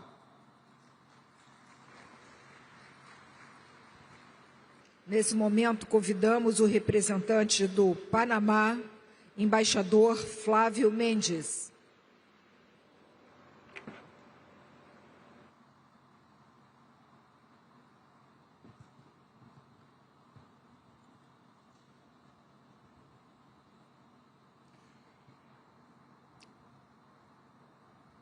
Buenas tardes. En reconocimiento del presidente de Panamá, José Raúl Mulino Quintero, hago un reconocimiento al Gobierno de Brasil y a la Organización de Naciones Unidas por acogernos para hoy celebrar la Conferencia de las Naciones Unidas para el Cambio Climático aquí en Belém do Pará, ciudad testigo de grandes logros multilaterales, como fue la adopción del Tratado Interamericano de 1994 para prevenir, sancionar y erradicar la violencia contra la mujer. Aprovechando que tuve la oportunidad en la infancia, por ser hijo de diplomáticos, de aprender el idioma portugués y luego estudios posteriores, me motiva a interpretar el discurso en portugués para poder compartir con la mayor fidelidad posible el mensaje del pueblo panameño al pueblo belenense y brasileiro que nos ha acogido con tanta afección. Estamos vivendo tempos de grandes retos que convergem à aceleração da mudança do clima, a persistência da pobreza, a falta de oportunidade, o surgimento de riscos sanitários e tecnológicos de alcance global. Estes fenômenos transacionais, por natureza, nos obrigam a reconhecer que nenhum Estado, por si só, está em capacidade de dar resposta a estes retos. As magnitudes dessas ameaças exigem mecanismos de cooperação internacional capazes de atuar com eficácia em defesa da sustentabilidade do planeta. A natureza não espera. O Panamá também não. O Panamá atua com urgência e com coerência, unificando ciência, a política e o território. Atuamos não por conveniência, mas por convicção, porque cada bosque que se perde, cada recife de corais que se branqueia, cada lar que se inunda, nos lembra que o custo da inação já é alto demais. Durante décadas, o mundo tem tentado avançar na luta contra a mudança do clima, na proteção da biodiversidade e do manejo sostenível da terra, como se fossem 3 caminhos separados. Esse enfoque tem nos custado muito tempo e muita eficiência. Em Panamá, estamos fazendo as coisas de outra maneira, ou como dizem no Rio, de outro jeito. Por essa razão, estamos apresentando o Nature Pledge, pacto que une nossos compromissos em matéria de clima, biodiversidade e terras. É uma forma nova de entender a política ambiental e climática. Na prática, Panamá se compromete a fazer uma redução adicional dos 11% de emissões por ano antes do ano 2035. Nos orgulhece informar que Panamá chegou e superou 9 anos antes o que foi acordado nas metas 30 por 30. Hoje em dia, 35% do nosso território está protegido. 54% dos nossos mares estão protegidos. Porém, nós não vamos nos deter aí. Nós nos comprometemos a restaurar 100 mil hectares adicionais de ecossistemas prioritários. Para conseguir isto, estamos alinhando nossos fluxos financeiros para ações coordenadas aos temas do clima, da biodiversidade e da terra. Vamos fortalecer corredores biológicos, garantir a conservação das nossas áreas protegidas e assegurar a conservação de espécies em perigo de extinção. Queremos também reconhecer que isto não seria possível sem quem não são os que protegeram a nossa natureza muito antes que existissem tratados e convenções, os povos indígenas do Panamá. 24% do nosso território é protegido por eles, com a sabedoria ancestral que guia hacia uma convivência harmoniosa com a Terra. Excelências, a divisão mundial nos tem feito trabalhar muito lentamente. A integração é que garante a efetividade oportuna. Com o Nature Pledge, o projeto que estamos promovendo, queremos demonstrar que é possível unir compromissos internacionais com uma ação nacional efetiva e imediata, para que seja a base de um desenvolvimento mais justo e próspero. A verdadeira ambição climática não está em acumular documentos dispersos, está em ter a valentia de construir uma agenda comum. Por isso, para esta COP, impulsaremos um documento único, cujo formato facilite aos países em desenvolvimento a acceder aos principais fundos multilaterais e ambientais. Também por um mecanismo de perdas e danos com uma coordenação efetiva e por um plano de ação interseccional onde ninguém vai ficar atrás. Quero fechar este discurso com uma anedota pessoal. Quando eu estava preparando a visita da nossa delegação para a COP em Glasgow, eu recebi uma ligação do Ministério de Ambiente indicando que nós éramos carvão negativo, coisa que não entendi nesse momento, porque sempre estava ouvindo do carvão neutro. Quando eu perguntei como é que tínhamos chegado a isso, a esse patamar, eles responderam: bom, não foi uma decisão só, tem sido um comportamento natural do povo panamenho ao longo do século. É no dia a dia, decisões de políticos, de pessoas comuns, sociedade civil, de que cada vez que tomava uma decisão, sempre pensava no bem comum ou no meio ambiente. Aliás, essa pessoa me lembrou que eu tinha começado, depois de me formar aqui no Brasil, quando cheguei ao Panamá, meu primeiro trabalho foi na ONG, que se chamava Associação Nacional para a Conservação da Natureza. Ou seja, que como diplomata, antes de ser diplomata, comecei a trabalhar como conservação. Mas isso é só para poder dar uma dica que o panamenho, por natureza, é assim. Nós pensamos que é normal proteger o ambiente. Então, a mensagem com esta anedota é que eu acho que não é só fazer todas as coisas que, como governo, estamos tentando fazer, mas também homologar o cidadão panamenho comum com essas decisões de dia a dia que tem feito que o Panamá tenha essa posição tão privilegiada com o resto do mundo. E eu convido a vocês a pensar como nós, como o Panamá. Muito obrigado.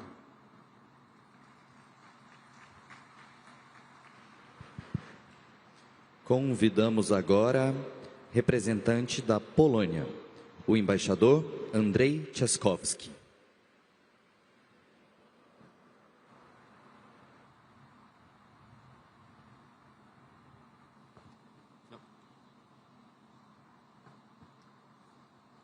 Your Excellencies, distinguished heads of state and government, ministers, esteemed delegates, honored guests. First of all, allow me to express my sincere appreciation to Brazil for hosting this summit and for leading the Conference of the Parties this year. Poland wishes you every success and stands ready to work closely with you to achieve it. Poland knows this process very well. We hosted 3 conferences of the parties, in 2008 in Poznan, 2013 in Warsaw, and 2018 in Katowice, each time striving to make negotiations practical, transparent, and connected to real life. Our work has been and remains at the very heart of this system. Climate change remains one of the defining challenges of our time. We agree on the fundamental importance of multilateral cooperation and recognize the undeniable value of the Paris Agreement. That agreement provided us with a universal framework for climate action. It brought us instruments designed to guide implementation. And yet we must also acknowledge that while the direction is right, our collective effort still falls short in ambition, in financing, and in implementation. The details will be taken up by our negotiators in the coming weeks. We may differ in our approaches, but Poland believes that as long as we continue to listen to each other and to compromise, we will find a way forward. Global progress, still insufficient, is visible. In 2025, renewables overtook coal as the world's main source of electricity. That milestone is not symbolic, it is historic. There are projections that global demand for coal, oil, and gas may start falling in this decade. Such results came from rules, institutions, policies, and cooperation, from the essence of multilateralism. This process is working, and our collective work is making a difference. Clearly, the Paris Agreement delivers, and so does Poland. Poland takes the challenge of climate change very seriously. Our favorite word is pragmatism, and in this spirit we consequently and responsibly deliver on our commitments. For decades, our energy system was heavily reliant on coal, but over recent years, policy shifts, technological progress, and rapid deployment of wind and solar have transformed our energy mix. This year, renewables in Poland produced more electricity than coal. In the next 10 years, Poland is planning a comprehensive transformation of its energy system. The goal is to make it clean, diverse, reliable, with nuclear power and renewables at its core. This transformation strengthens not only our climate policy, but also our energy security and economic resilience, and ability to adapt to climate change. We believe that just and resilient energy transition will help us to build a sustainable future. Poland's example shows that economic growth, energy transition, and climate adaptation are not the opposing goals. They can progress together. Yet, we know that no country can face the climate crisis alone. It's a global challenge that demands a truly global response. Poland remains fully committed to this process, the one we have helped to shape, and to working with all partners towards a fair, effective, and successful energy transition. Together we can achieve more. Together we can deliver. Thank you very much. Muito obrigado.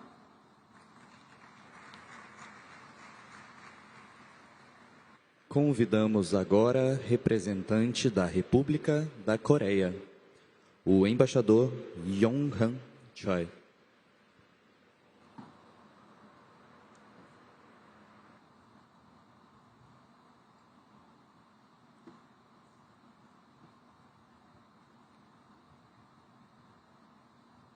Your Excellencies, distinguished delegates, good afternoon, boa tarde. It is a great honor to attend the Belém Climate Summit at COP30 and to speak on behalf of the government of the Republic of Korea. Today, we gather at a critical moment as the climate crisis accelerates. Last year, for the first time, the global average temperature rise exceeded 1.5 degrees above pre-industrial levels. Climate disasters are becoming more frequent, hard to predict, and increasingly devastating in their impact and scale. Faced with these realities, our collective response and cooperation have never been more crucial. The Republic of Korea expresses its deep appreciation to the COP30 presidency for its leadership and dedication in preparing for today's summit. As we mark the 10th anniversary of the Paris Agreement, the coming 2 weeks represent a defining moment to reaffirm our shared resolve to strengthen global climate action. In particular, COP30 should serve as the bridge where ambition transforms into implementation. With the first global stocktake in 2023 and the submission of the first biennial transparency reports and 2035 nationally determined contributions this year, the Paris Agreement ambition cycle is now fully underway.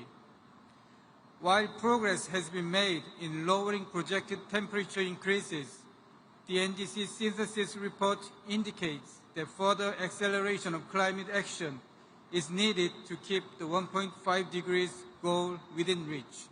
Therefore, at COP30, we must address both the ambition and implementation gaps and send a unified signal of determination to translate our pledges into concrete action.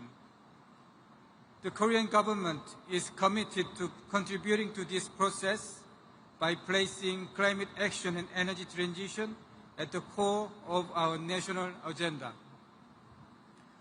Korea remains steadfast in the implementation of our 2030 NDC, and at the same time, we are formulating an ambitious and implementable 2035 NDC and developing a mid to long-term emission reduction roadmap beyond 2035 as a forward-looking milestone toward carbon neutrality by 2050. Our 2035 NDC target is now in its final stage of confirmation, and we look forward to announcing it in the coming weeks. The Korean government is also committed to addressing the interlinkages between climate and energy. The establishment of the Ministry of Climate, Energy and Environment well reflects this mandate. We are pursuing a major energy transition centered on renewables and aim to enhance energy efficiency and connectivity by leveraging technologies such as artificial intelligence, energy storage systems, and a more resilient power grid. National action alone is not enough. Implementation must extend beyond borders. Through contributions to multilateral organizations such as the Green Climate Fund and the Global Green Growth Institute, and continuing support through Green ODA, Korea is supporting developing countries in adaptation and green transition, demonstrating that climate action is both a global task requiring joint efforts and a new opportunity for prosperity. Moreover, as the host of APEC 2025, Korea will continue to work together, not only within our region, but also beyond, towards the vision of building a sustainable tomorrow.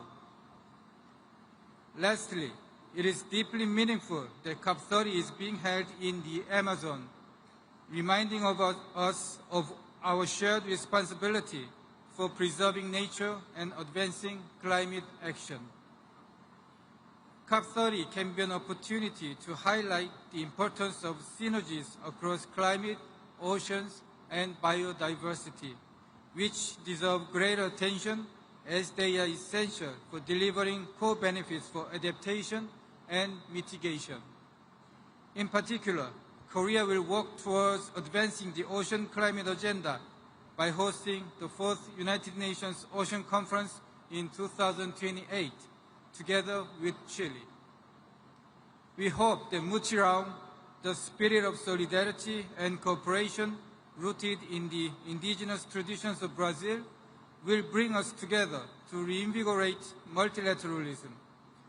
The Republic of Korea stands ready to work with all parties toward a successful COP30, one that will be remembered as the moment when ambition turned into implementation and confidence in multilateralism was renewed.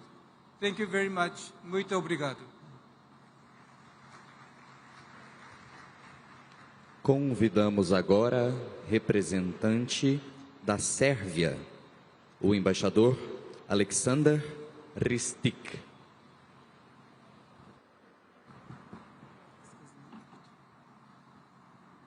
Boa tarde a todos e a todas. Eu gostaria de agradecer ao povo brasileiro, ao governo brasileiro, também ao povo e governo paraense pela calorosa recepção e pela esta oportunidade de conhecer essa região linda e rica e diversa. Dear colleagues, excellencies,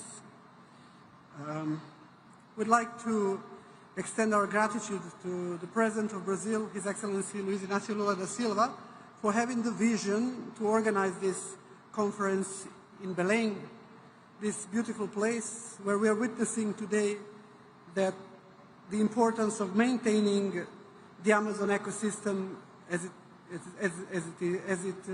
literally secures the future of our civilization. Since Rio 1992, the perils, dangers, and challenges of advancing climate change grew on a yearly basis. Extreme weather events, violent storms, unprecedented hurricanes, and massive floods, as well as forest wildfires, became the norm and not the exception. Serbia is located in southeastern Europe, in a geographic area that is affected in an above-average manner by climate change. Over the past 5 years, the mean annual temperature has been 2.5 degrees higher than the baseline, with consecutive record-breaking year after year. Droughts, heat waves, floods, and extreme storms have intensified, causing over 10 billion euros in losses since year 2000, including 1 billion euros in the summer of 2024 alone, when 92% of our territory suffered from severe drought. Not to mention the floods of 2014 that we are still recovering from, one of the reasons why the Serbian people expressed its solidarity with the people of Rio Grande do Sul, because we know the best what the floods can do in our nations. These impacts threaten our agriculture, water resources, forests, biodiversity, public health, and infrastructure. As a country where agriculture remains vital for food security and economic stability, we are deeply aware that the adaptation is not an option, it is a necessity. We call Serbia a small country, but I've learned from my colleagues from other European countries of the same size that we should drop this designation and call ourselves well-optimized and compact countries. But yet, we have an energy sector which still relies on domestic lignite, but we have a commitment to global action for sure. This year, in September, the government of the Republic of Serbia adopted our third national determined contribution, and it reflects our new level of ambition while also confirming our intended mitigation trajectory. The third Serbian NDC of September this year, we have committed to an economy-wide emission reduction target of 40.1% by 2035 compared to 1990 levels, or 46.7% when including land use. Given the need to ensure a just and inclusive energy transition, our target is conditional and will depend on the availability of financial resources and technical assistance. Our message today is clear. Despite our size and developing economy, Serbia stands firmly with the global community in pursuing a climate-resilient, low-carbon future, one that is fair, ambitious, and built on solidarity. I thank you very much. Muito obrigado.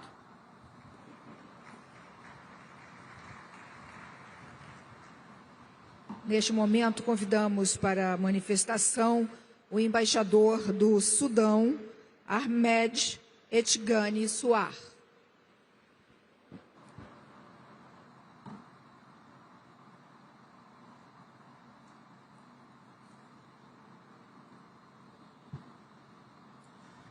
بسم الله الرحمن الرحيم. السلام عليكم ورحمة الله وبركاته. فخامة السيد لويس إيناسيو لولا دا سيلفا رئيس جمهورية البرازيل الاتحادية، أصحاب الفخامة والمعالي، الرؤساء ورؤساء الحكومات، السيدات والسادة، السلام عليكم ورحمة الله وبركاته. يطيب لي باسم رئيس مجلس السيادة الفريق أول عبد الفتاح البرهان وحكومة وشعب السودان أن أعرب عن خالص الشكر والتقدير لحكومة وشعب البرازيل الصديق على كرم الاستضافة وحسن التنظيم لهذه القمة التاريخية التي تنعقد في قلب الأمازون، رمز التنوع البيئي وكنز الإنسانية المشترك. كما نثمن الجهود المخلصة التي تبذلها سكرتارية اتفاقية الأمم المتحدة الإطارية بشأن التغير المناخ وكافة الشركاء الدوليين الساعين إلى مستقبل أكثر أمناً واستدامة لكوكبنا. السيدات والسادة، يواجه السودان اليوم آثاراً مركبة للتغير المناخي تتجلى في تدهور البيئة والنظم الإيكولوجية نتيجة ما قامت به الميليشيا المتمردة من تدمير لأهم مناطق التنوع الحيوي، بما في ذلك الغابات النيلية مثل غابة الصمت والمنشآت الصناعية ومستودعات النفط، مما أدى إلى تلوث الهواء والمياه بالمواد الكيميائية وارتفاع غير مسبوق في درجات الحرارة، إلى جانب موجات الجفاف والتصحر المتكررة والفيضانات المدمرة التي تهدد سبل كسب العيش والأمن الغذائي لملايين المواطنين. وليس خافيا أن التغير المناخ لم يعد قضية بيئية فحسب، بل أصبح قضية تنمية وحياة وكرامة وسيادة وطنية، إذ تؤدي التدخلات البشرية في الصراعات المسلحة التي تفاقم هشاشة الدول وتنزف مواردها. ومن هذا المنطلق يدعو السودان إلى مواقف دولية أكثر تضامناً وإنصافاً في مواجهة هذه التحديات، استناداً إلى مبادئ اتفاق باريس للمناخ ومبدأ المسؤوليات المشتركة وتحقيق العدالة في التنمية والتحول الأخضر. السيدات والسادة، رغم الظروف الاستثنائية التي تمر بها بلادنا، فإن السودان يواصل التزامه الثابت بأهداف اتفاقية المناخ ويسعى بجدية إلى تنفيذ خططه الوطنية الرامية إلى معالجة آثار التغير المناخي في قطاعات الزراعة والطاقة والمياه من خلال التحول نحو الطاقة المتجددة والنظيفة، وإعادة تأهيل الغابات واستزراعها، وتطوير أساليب الإنتاج الزراعي لتعزيز الأمن الغذائي ضمن مسار إعادة الإعمار والتعافي الوطني وتحقيق أهداف التنمية المستدامة. إن السودان وهو عضو فاعل في المجموعة الأفريقية ومجموعة ال77 والصين التي يؤكد دعمه لمواقفهما المشتركة، يدعو الدول المتقدمة إلى الوفاء بتعهداتها الدولية المتعلقة بالتمويل المناخي ونقل التكنولوجيا وبناء القدرات. فجهود الدول النامية ستظل محدودة دون دعم عادل ومستدام يضمن قدرتها على التكيف والتحول نحو تنمية منخفضة الكربون. السيدات والسادة، إن العدالة المناخية ليست شعاراً سياسياً، بل ضرورة أخلاقية وإنسانية لضمان مستقبل متوازن وآمن. ومن هنا يجدد السودان دعوته إلى تفعيل صندوق وآلية الخسائر والأضرار التي أقرتها قمة شرم الشيخ وتوفير التمويل الكافي لتنفيذها. فالقارة الأفريقية رغم مساهمتها المحدودة في الانبعاثات العالمية تتحمل العبء الأكبر من تداعيات التغير المناخي، الأمر الذي يجعل تحقيق العدالة البيئية شرطاً أساسياً للسلام والاستقرار والتنمية في عالمنا. إن اجتماعنا اليوم في البرازيل، الدولة الرائدة في التنمية الزراعية وحماية البيئة، يمثل فرصة تاريخية لتعزيز التعاون بين دول العالم لبناء اقتصاد أخضر شامل وعادل. ومن هذا الإطار يدعو السودان إلى إقامة شراكات استثمارية فعالة في مجال الزراعة المستدامة وإدارة الغابات والطاقة النظيفة والمياه والمعادن الحيوية، لتكون هذه القطاعات ركيزة للحلول لا ضحية للأزمات. إن السودان وهو يسعى لتجاوز التحديات الراهنة وبناء مستقبل أفضل لأبنائه، يحمل هذه القمة رسالة أمل وشراكة، ويدعو الجميع إلى الوقوف والتأمل في هذه الصراعات وتعزيز الدور الإيجابي من أجل إحلال السلام الدائم والتنمية الشاملة من أجل كوكب آمن ومستقبل مزدهر للبشرية جمعاء. شكرا جزيلا، والسلام عليكم ورحمة الله وبركاته.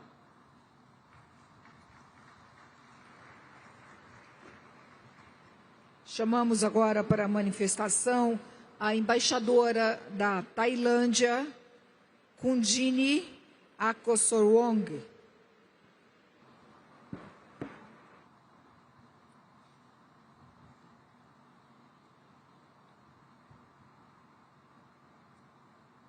Mr. President, Excellencies, distinguished delegates, ladies and gentlemen, since becoming a party to the Paris Agreement in 2016, Thailand has translated its commitment and obligation into concrete policies and actions and has continuously raised our bold ambition. Our nationally determined Contribution 3.0 feature a more ambitious absolute emission reduction target, reflecting our commitment to a deeper cut by 2035 in line with the 1.5 degrees Celsius goal of the Paris Agreement. Our NDC 3.0 also incorporates an investment plan, aligned climate goals with investment prioritization, climate finance mechanism, and collaboration with international and private sector partners. This lays a solid foundation for steering the country towards net zero by 2050, 15 years earlier than Thailand's original pledge made in 2021. This reinforces Thailand's unwavering effort to create a sustainable and resilient future. On the adaptation front, our vulnerable communities are on the front line of climate impacts. That is why we have adopted a national adaptation plan while also strengthening early warning system, building resilient infrastructure, and empowering local administrations. We are also in the process of drafting the Climate Change Act. This legislation is designed as a comprehensive and balanced framework to fulfill Thailand's international climate commitment to foster a rapid transformation toward a low-carbon, climate-resilient economy and society, encompassing both mitigation and adaptation obligations, while providing adequate support to all sectors. Excellencies, distinguished delegates, at COP30, our work toward Baku to Beleng roadmap to realize the goal of both $300 billion annually and $1.3 trillion by 2035 will be critical. We are also eager to see all parties agree on indicators that will effectively track progress made under the Global Goal of Adaptation framework. Our expectation also includes the establishment of clear guidelines on the implementation of the fund for responding to loss and damage, especially on the disbursement of funds annually by 2035 and on accessing the fund. Excellencies, our collective effort, or the so-called multi-round, should not be taken for granted.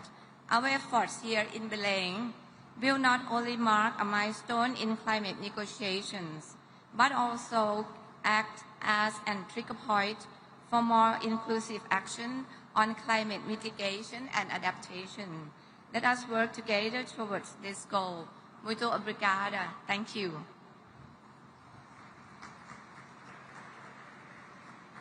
Neste momento, convido o embaixador da Tanzânia, John Stephen Simbachawene.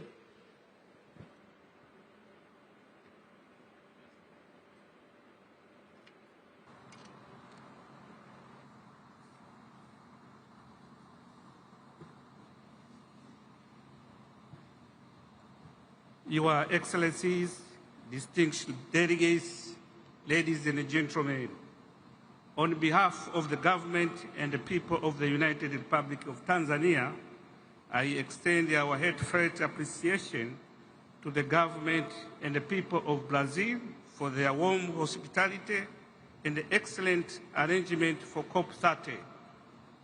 We commend Brazil's leadership in advancing global climate action, particularly through nature-based solutions and sustainable forest management in the Amazon, an inspiration for all of us striving to balance development with environmental stewardship.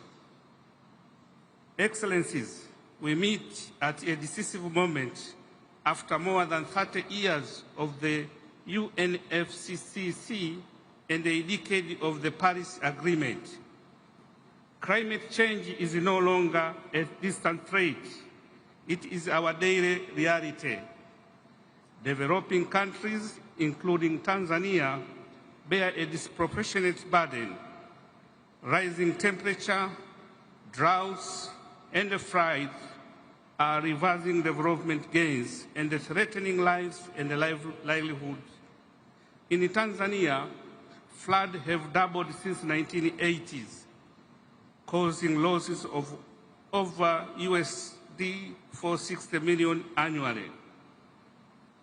The 2023 and the 2024 El Nino and the Cyclone Hidaya caused an additional USD 553 million in damages and claimed 170 lives. Yet we come to COP30 not with despair but with conviction that climate action must be accelerated through predictable, equitable, and inclusive support that addresses the realities of those most affected. Excellencies, Africa is already accelerating climate action. Under Tanzania's Development Vision 2050, our agenda, inclusive climate action for the resilience and a sustainable future, places environment integrity and climate resilience at the heart of our growth. Over 70% of Tanzania depend directly on land, water, and the forests. For us, climate resilience means food security, clean water, and safety in our communities.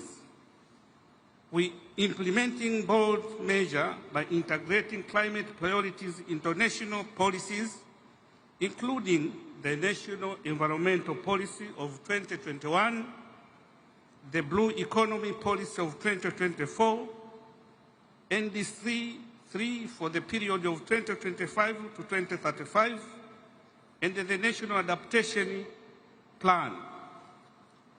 We have also established the National Carbon Monitoring Center to enhance transparency and the capacity in carbon trading.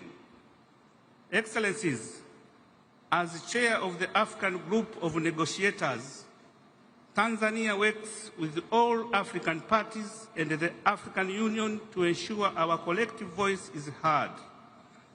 However, progress remains constrained by limited access to predictable and grant-based finance, technology, and the capacity. The Back to Belém roadmap and the commitment to mobilize USD 1.3 trillion by 2035 are crucial.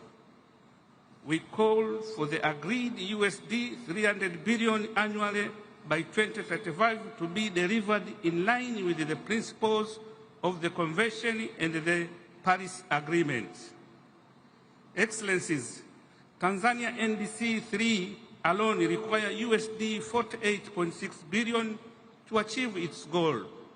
We urge our partners to move from pledges to disbursement and from bureaucracy to delivery so that ambition translates into real action on the ground. Excellencies, let Belém be remembered not only for raising ambition, but for accelerating implementation. Let this COP mark a turning point where commitments are honored and the climate action deliver hope for present and the future generation. I thank you. Muito obrigado.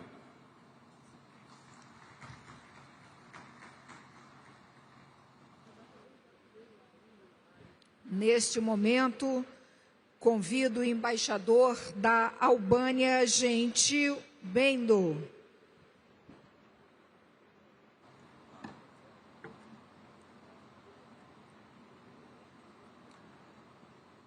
Excellencies, distinguished delegates, ladies and gentlemen, I first want to thank all the staff here. Maybe some of the previous speakers missed this.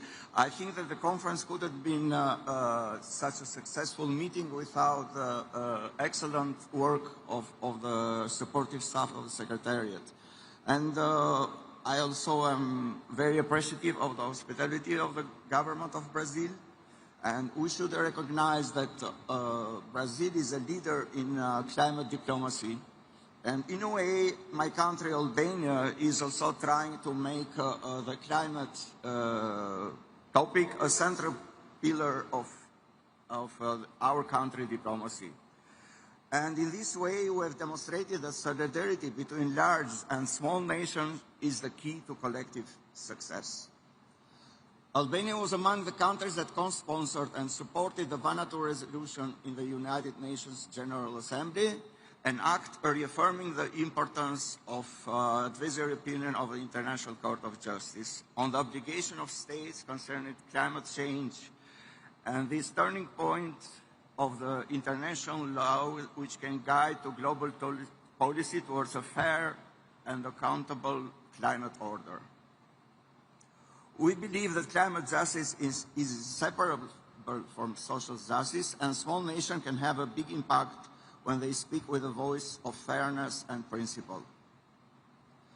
Albania remains fully committed to a just energy transition, strengthening its base of renewable energy, which today amounts for over 95% of national electricity generation, an achievement that places our country among the regional leaders in clean energy.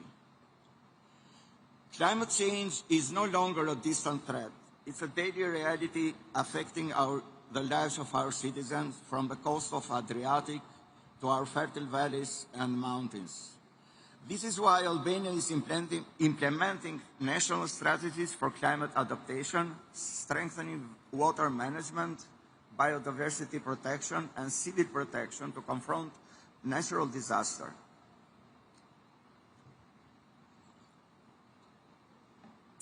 Ladies and gentlemen, in fulfilling our obligations under the UNFCCC and the Paris Agreement, Albania has taken concrete steps to strengthen national climate governance and to build long-term resilience.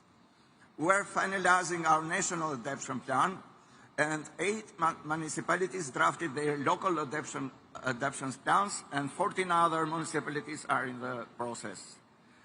In parallel, we are integrating adaptation priorities into national development planning and mobilizing investments to safeguard our coastal zones, ensure water security, support climate-smart agriculture, and increase the resilience of infrastructure and public health system. These efforts reflect Albania's determination not to only commit, but also to deliver on the global climate agenda, in line with the spirit and ambition of COP30.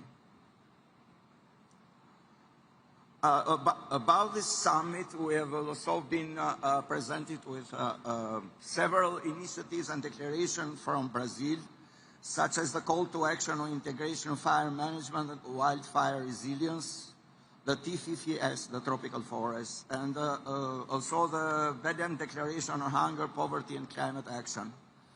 My country is studying very carefully this, and given that we can have also the possibility to join them during next week that starts the COP30, we now have only positive reviews, and it's very likely we can join them in a few days. In this spirit, Albania is also exploring ways to reflect the human dimension of climate action and ensuring that our climate policies serve people, equity, and dignity. Today, more than ever, law, science, and solidarity must advance hand in hand. Albania will continue to be a responsible and constructive voice for climate justice and human-centered climate action. At this historic meeting in this city of life and greenery, let us unite our efforts to make climate action synonymous with human dignity and our shared future. Because the fight against the climate crisis is the fight for the life itself. Muito obrigado.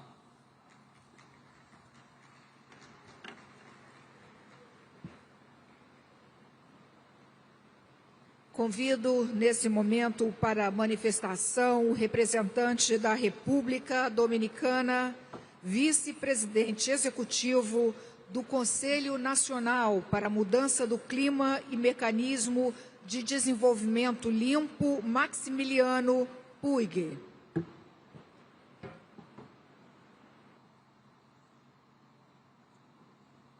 El distinguido presidente de la sesión, excelentísimos jefes de Estado y de Gobierno, distinguidos delegados.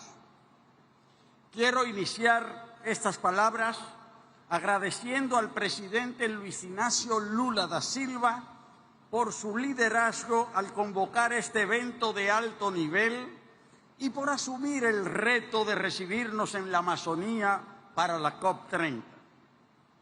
El simbolismo de esa decisión es poderoso. Desde la República Dominicana, que ocupa una de las vicepresidencias de la COP, respaldamos los esfuerzos de Brasil para que esta sea una COP enfocada en resultados, en acciones concretas, en los 30 objetivos que este extraordinario país ha compartido con el mundo, más de 1.5 grados. Nuestra acción climática está centrada en proteger a nuestra gente y nuestros recursos naturales, la preservación de cuencas y costas, la gestión sostenible del agua, la resiliencia agrícola, la salud y la protección social adaptativa para los más vulnerables. Para nosotros, la resiliencia climática es una cuestión de seguridad nacional, estabilidad económica y justicia social. Hemos definido una visión de país en nuestra Meta RD 2036, cuyo objetivo es duplicar nuestro Producto Interno Bruto per cápita para el año 2036. Pero ese crecimiento debe ser sostenible, inclusivo y resiliente, o no será crecimiento real.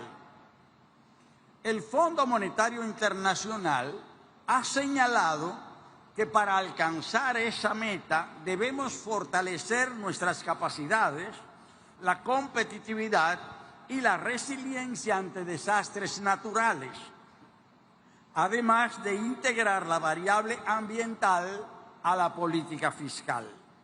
En coherencia con ello, hemos incorporado la acción climática en nuestra planificación y presupuesto. No la concebimos como un gasto, sino como una inversión en nuestro futuro. En 2020 nos comprometimos a reducir nuestras emisiones en un 27% para 2030, de las cuales solo un 7% sería cubierto con recursos internos. Sin embargo, ya hemos alcanzado una reducción del 11% exclusivamente con el esfuerzo nacional, superando en más del 50% nuestra meta autoasignada, lo que demuestra que con voluntad política, compromiso social y confianza del sector privado se logran transformaciones reales. El costo estimado para implementar nuestras medidas de adaptación asciende a 12.200 millones de dólares, abarcando 7 sectores prioritarios con 41 medidas y 155 metas específicas. Además, en la elaboración de nuestra NDC 3.0, hemos identificado un potencial de reducción de casi 10 millones de CO2 equivalente, que requerirá más de 11.000 millones de dólares en inversión. Podemos movilizar recursos internos, pero necesitamos acompañamiento y cooperación internacional. Cada dólar invertido en acción climática en un país en desarrollo no solo reduce emisiones, salva vidas, estabiliza economías, impulsa la innovación y construye prosperidad compartida. Este es un momento crucial. El liderazgo, la solidaridad y el compromiso deben traducirse en decisiones concretas. La República Dominicana está lista para contribuir a ese gran multirao global, como ha llamado el presidente Lula, al gran esfuerzo colectivo que tenemos por delante. Muchas gracias.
Neste momento, convidamos para a manifestação o secretário-geral da Organização dos Estados Ibero-Americanos, Mariano Jaboneiro.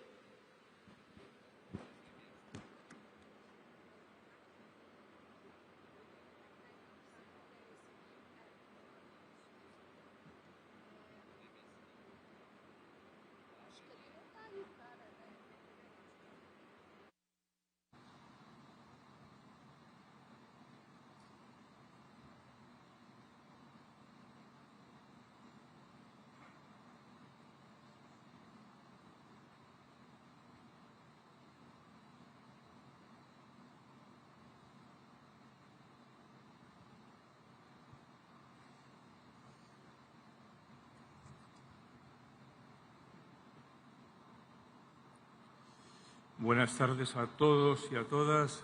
Boa tarde. Es un privilegio estar aquí hoy. Quiero expresar nuestro sincero agradecimiento al Gobierno de Brasil, en nombre del presidente Lula, así como a todas y todos los trabajadores y trabajadoras que han participado en que este evento sea posible. Tenemos la alegría de acompañar al Gobierno de Brasil en la realización de esta iniciativa, en calidad de organismo coorganizador de la COP. Agradecemos profundamente la confianza depositada en la OIT para esta tan honorable tarea. Somos un organismo multilateral de cooperación que trabaja desde hace más de 75 años en la educación, la ciencia, la cultura, junto con los países iberoamericanos, con una mirada especialmente atenta al sur global. Nuestro sistema está conformado por 23 países, hogar de más de 800 millones de personas que comparten dos lenguas intercompresivas, el español y el portugués. La decisión de traer la COP a la Amazonía brasileña ha sido, en nuestro entender, tan acertada como necesaria. La OI desarrolla proyectos de cooperación en los países amazónicos, muchos de ellos orientados a objetivos medioambientales que cuentan con miles de beneficiarios. Intervengo en Belén para reafirmar una convicción sencilla. La transición energética, para ser duradera, debe ser justa. Y solo será justa si los países del sur global son escuchados, protegiendo a quienes más se exponen, reforzando la seguridad energética y ampliando las oportunidades para todos. El presidente Lula ha señalado algunos ejes centrales que compartimos. En primer lugar, hablar de mutirao global, lo que implica decidir con los territorios, coordinar con los gobiernos, sectores académicos y productivos y mantener la integridad y la transparencia entre metas, presupuestos y resultados. Cuando hablamos de la verdad, reconocemos el papel de la ciencia, afirmar que, más allá de coyunturas u opiniones políticas, debemos invertir en la investigación sin ninguna excusa. Al hablar de implementación, el presidente recordó ayer la desconexión entre los salones diplomáticos y la vida real. El lema de la OI es muy explícito al respecto: hacer que la cooperación realmente suceda, con más recursos, más ejecución y menos retórica. Sobre la financiación es necesario avanzar en la integración regional y lograr acuerdos de asociación, como es el caso del acuerdo Mercosur-Unión Europea, que desde la OI aplaudimos. Quiero enfatizar que la COP no es un punto de llegada, es un punto de partida. Es la culminación de todo lo que se ha hecho antes, durante y lo que se hará después de este evento. Y un gran proyecto de futuro que nos une y al cual la OI siempre acompañará, como hace en esta ocasión, haciendo sostenible a través de la educación, la cultura y la ciencia, que, insisto, son lo que le harán sostenibles. Sabemos que la materialización de esta agenda no será alcanzada por solo los gobiernos. Es imprescindible contar con todos y con todas. La OI pone su cooperación iberoamericana al servicio de este rumbo para convertir los acuerdos de protección real para las personas y territorios y para dejar un legado institucional más sólidas, o instituciones más sólidas, servicios de calidad que permanezcan y una ciudadanía capacitada para conducir este desafío. A todos y a todas, muchas gracias, muito obrigado.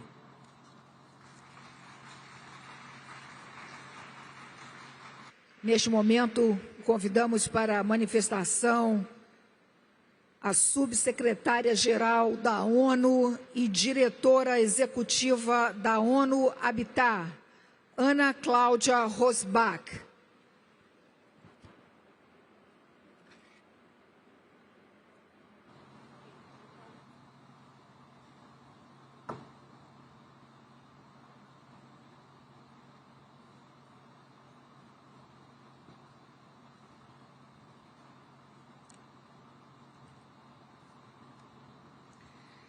Excellencies, Heads of State, Ministers, eu agradeço ao presidente Lula e à presidência da COP30 por nos convocarem e por colocarem os desafios climáticos e soluções mais cruciais ao centro desta COP. Excellencies, the global housing and climate crisis are intertwined. More than 2.8 billion lack access to adequate housing. 1 in 3 urban residents in the Global South live in informal settlements. Their growth is partially driven by climate displacement. Informal settlement communities are amongst the most exposed to climate impacts. Cities are also responsible for over 70% of global greenhouse gas emissions. The housing and building sector account for over 30% of the emissions. Thousands of cities and regions are already taking comprehensive climate action. Yet, they receive less than 10% of climate finance. This is not just a funding gap. It is a justice gap and a missed opportunity for transformative action. Our analysis of the new and updated NDCs shows that national governments increasingly recognize the importance of urban and multi-level action. The share of NDCs strongly integrating urban content has almost doubled. 3/4 of NDCs clearly describe sector-specific climate responses in urban areas, making a shift from planning to delivery. Recognition of housing and informal settlements remains limited, but it is growing, with approximately 1/3 of NDCs mentioning housing and informal settlements related climate action. Since COP27, we have co-hosted ministerial meetings on urbanization and climate change to facilitate multi-level climate action to keep the goals of the Paris Agreement alive. UN Habitat supports countries in strengthening the urban content of their NDCs, in developing national and city-level plans that integrate urban solutions. And we support cities in accessing climate finance and implementing of tailored climate action. Such finance needs to increasingly reach the most vulnerable, especially informal settlements. Local leaders met in Rio earlier this week. They are committed to driving climate action in partnership with national governments. I invite you to next week's ministerial meeting on urbanization and climate change, which will further advance concrete multi-level climate action. Local climate action will also be key to the 13th World Urban Forum on the theme of Housing the World, Safe and Resilient Cities and Communities in Baku, Azerbaijan next year.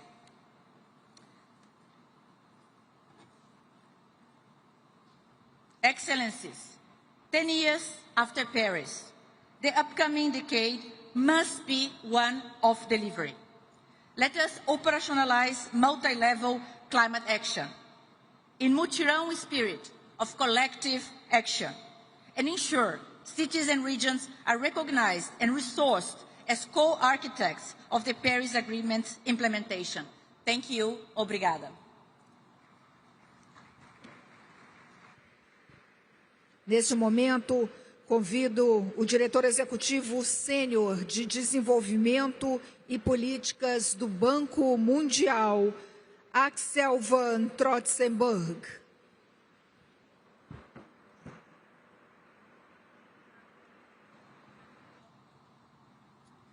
Excellencies, good afternoon. At the World Bank Group, we are committed to helping countries grow, create jobs, and lift people out of poverty while facing droughts, storms, and floods. The demographic surge in emerging markets presents an opportunity for the future. If young people have access to clean air and water, education, healthcare, and jobs, that's why we focus on smart development, resilient, fiscally sound, efficient, and built to last. Last year, 48% of World Bank Group financing across sectors from education to waste management, agriculture to transport realized climate co-benefits exceeding expectations. To put the 48% in perspective, climate finance was about $50 billion of the World Bank. That's about double the amount compared to 5 years ago. Investments to make countries and communities more resilient comprise 43% of the public sector portfolio, and that's up from a third 2 years ago. Of our IDA financing for low-income countries, 53% are directly supporting adaptation investment, i.e. building resilient communities, companies, and economic assets. On IDA 21, we have started implementing. There are clear commitments taken on climate financing. We have committed ourselves to provide at least 45% of climate financing of the IDA commitments, and half of it will be in the adaptation area. And turning to crisis preparedness and response, we have completed our toolkit in helping countries better deal with crisis, including introducing climate resilient debt clauses that are being currently implemented. But it is also important to recall that we are able to react fast and immediately when crisis hit. For instance, Jamaica is receiving a full payout of $150 million after Hurricane Melissa hit the country, and this is provided under the catastrophic insurance coverage. Our private sector arm is also stepping up its investment in climate. IFC delivered about $8.1 billion in long-term development finance with climate co-benefits and mobilized an additional $16.5 billion. So totally almost $25 billion. But behind these numbers, we need to say there are key outcomes. Last year, we supported with this climate financing about 136 million people with enhanced resilience, about 210 million people with strengthened food security, and about 93 million hectares of land and sea under improved management. But international finance alone is not enough. It must be paired with investment-friendly policies, strong institutions, and resilient infrastructure. And most importantly, what we need to realize, it is apart from all these policies, what we need is commitment, and commitment to climate action and climate implementation. And you can count on the World Bank Group to continue its effort to improve not only climate outcomes in developing countries, but also provide that through finance and technical advice as well as studies. Thank you very much.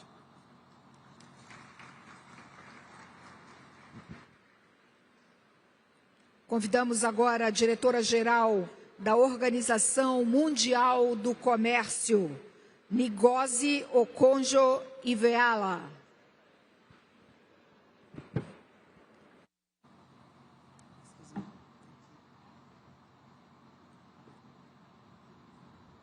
Thank you, President Lula, Excellencies, ladies and gentlemen.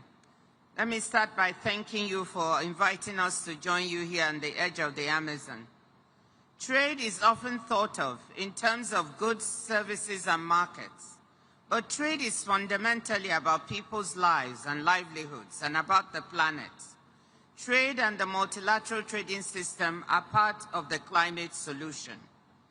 While there is an asymmetry of perception in which negatives like transport-related emissions tend to loom larger in people's minds, trade is a net positive for the climate. Since Glasgow, trade has risen in prominence on the climate agenda, and I thank our partners for organizing COP Trade Days. We take note of the launch of the Integrated Forum on Climate Change and Trade and look forward to seeing if and how our members take it forward, because the world cannot succeed at fighting climate change without trade. First, not every country can manufacture all the low-carbon technologies needed to make the transition, and even those that can need to import critical minerals and other inputs that are central to low or zero emissions technologies. Trade is essential for production and deployment.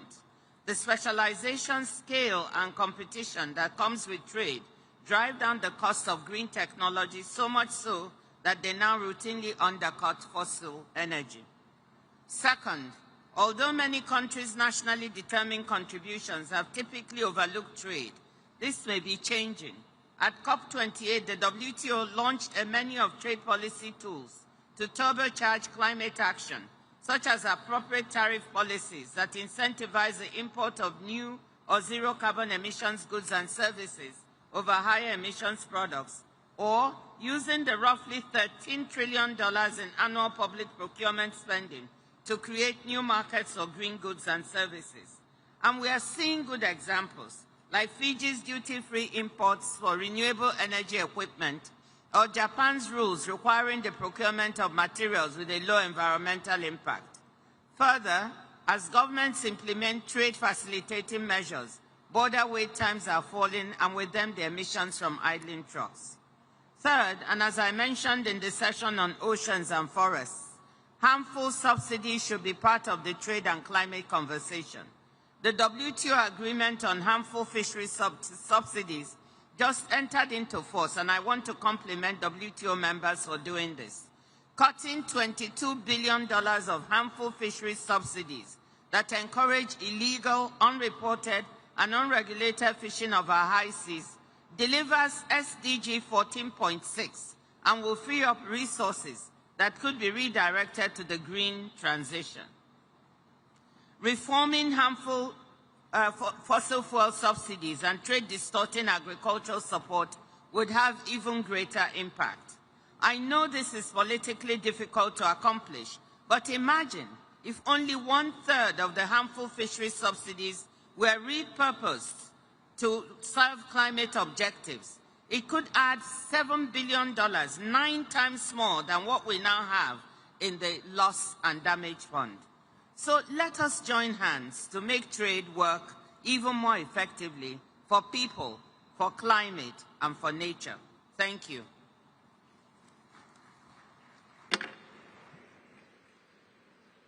Nesse momento, convidamos o senhor Dan Donner, que aqui representa o diretor executivo da Agência Internacional de Energia.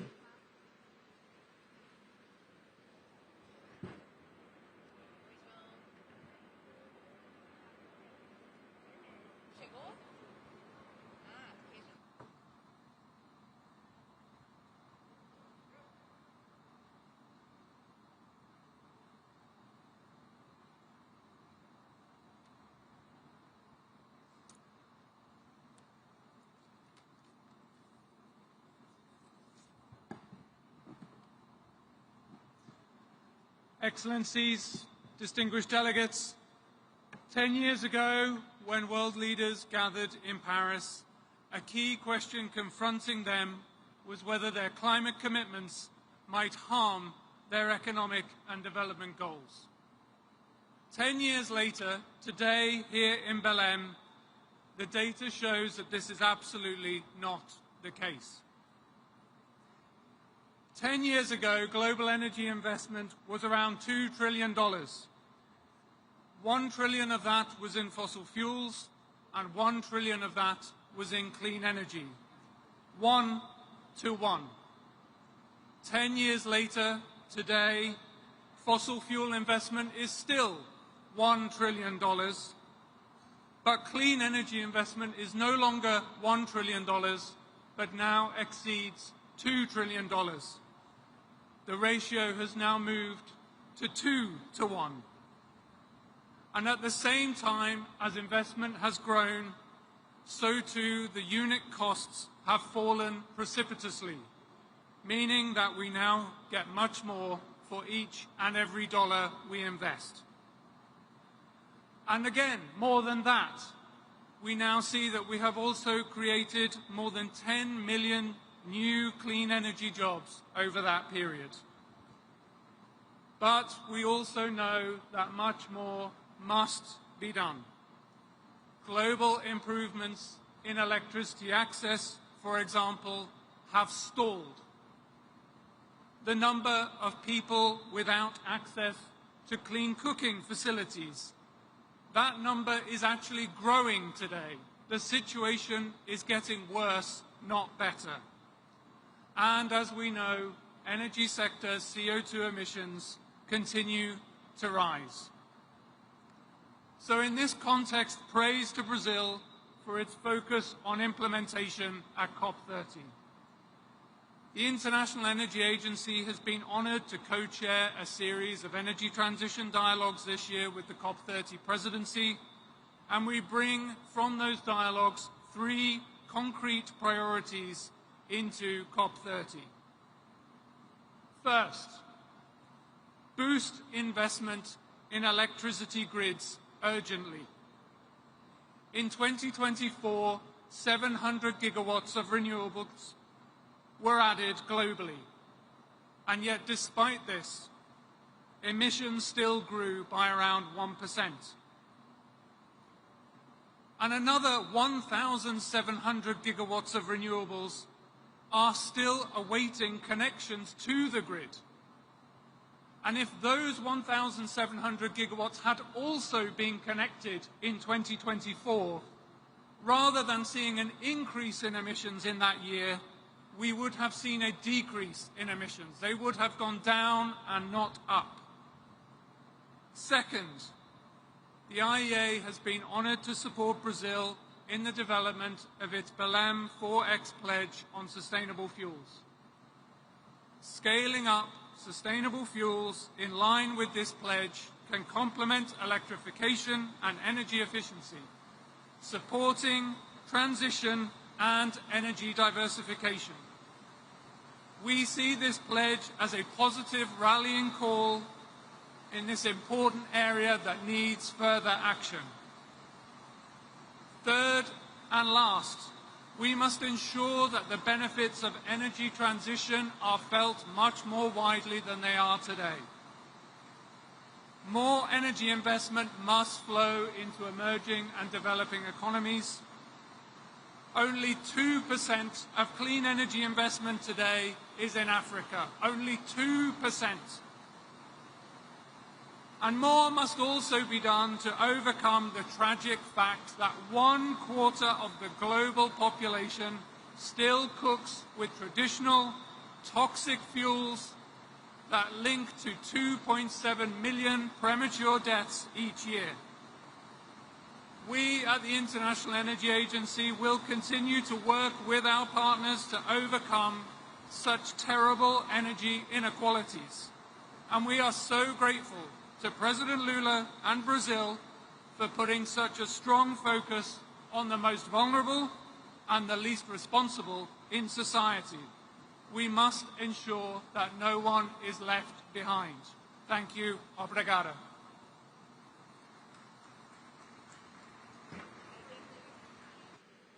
Convidamos agora o assessor especial da presidência do Banco Interamericano de Desenvolvimento, Avinash Persaud.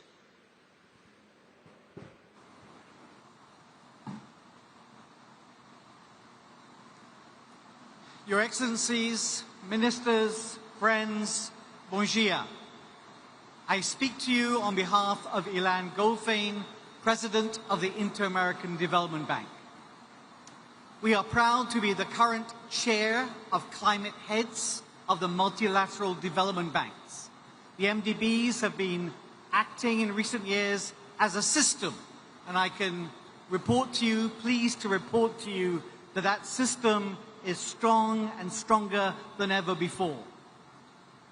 Last year, the multilateral development banks delivered a record $118 billion mobilized and invested directly to low and middle-income countries on climate action. Within that figure, the proportion, the amount for resilience and adaptation has doubled since 2019. We want to do more. We're on track to do more. But we recognize that, especially for vulnerable countries, more debt, however low cost it is, however long-term it is a challenge.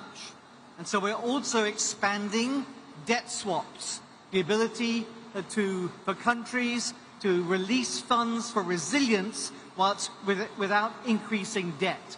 We will be launching here and a new initiative at COP, a first multi-guarantor debt swap facility to enable us to expand the size and amount of those debt swaps.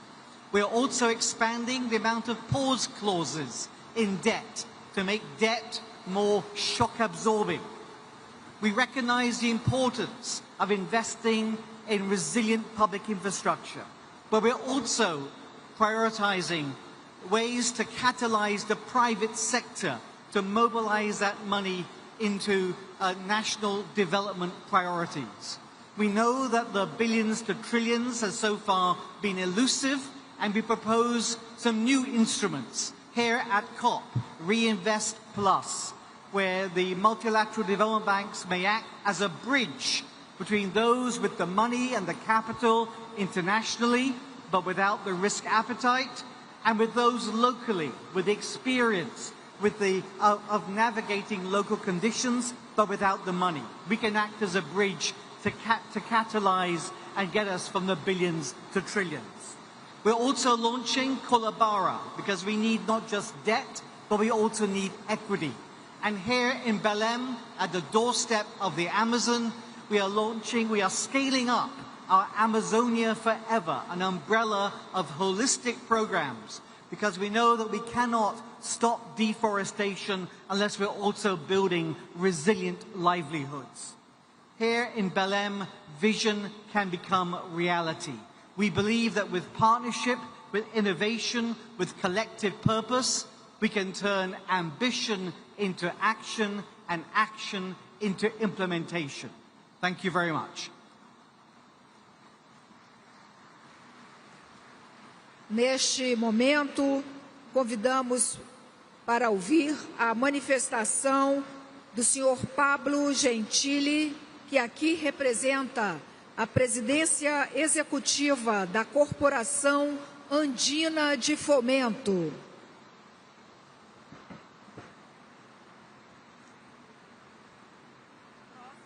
Excelentísimos jefes de Estado, distinguidas autoridades nacionales e internacionales, señoras y señores, les traigo el saludo fraterno, afectuoso del presidente del Banco de Desarrollo de América Latina y el Caribe, Sergio Díaz Granados. Gracias, presidente Lula, por recibirnos nuevamente en su casa, aquí, en esta tierra generosa, en Belén, corazón del Amazonas, corazón del planeta. La enorme acogida de esta plenaria y de las sesiones que la acompañan, así como el éxito que le espera la COP30, ratifican a Brasil como un potente motor de integración. CAF, el Banco de Desarrollo de América Latina y el Caribe, es la principal fuente de financiación al desarrollo de la región y vamos camino a ser el banco de desarrollo con mayor cobertura geográfica. Tenemos 57 años de historia y 24 países accionistas. Ese crecimiento sostenido está conectando los ecosistemas estratégicos de la región. Somos el Banco Verde y Azul de América Latina y el Caribe y lo demostramos con los hechos. Hace 4 años nos comprometimos a destinar $25.000 millones a operaciones verdes en un lapso de 5 años y ya hemos alcanzado el desembolso de más de 20.000 millones de dólares. Hoy, más del 40% de nuestro financiamiento es verde y hemos hecho de la innovación financiera nuestro sello institucional. Desde 2021, el banco ha crecido un 33% y sus aprobaciones se han duplicado. Pero debemos, podemos y queremos hacer más. Nuestros países socios nos han autorizado a buscar nuevos aliados.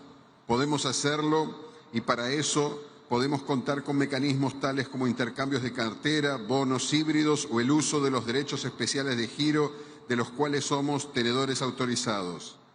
La puerta de nuestro banco estará siempre abierta en la región y fuera de ellas.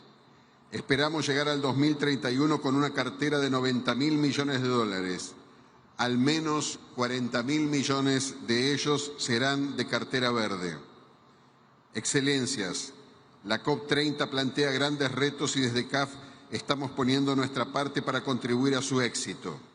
Más ambición, más financiación y acción transformadora desde el corazón de la Amazonia, poniendo el foco en la adaptación y protección de la biodiversidad. En estos ejes tenemos metas a 2030 y alzamos la voz de la región en el contexto global. Les pedimos a ustedes, los y las lideresas globales, su respaldo para que la nuestra siga siendo una institución que crezca y nuestra región, que hoy los acoge, que hoy nos acoge generosamente con los brazos abiertos, siga siendo un territorio de esperanza y de soluciones globales. Muchas gracias.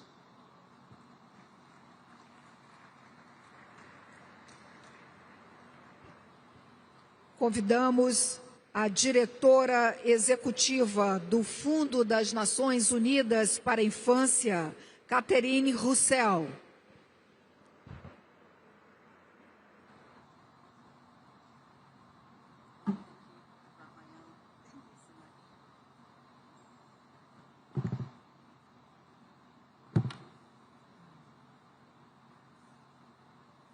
Excellencies, thank you very much for giving me the floor, and thank you to His Excellency President Lula and the COP30 presidency for convening us here in Belém. Children today live in a world that is hotter and more polluted than the one we all grew up in.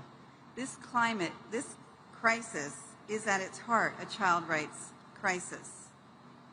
Children make up 1/3 of the world's population and half of all people living in extreme poverty. Half the world's children live in countries at extreme risk of climate change.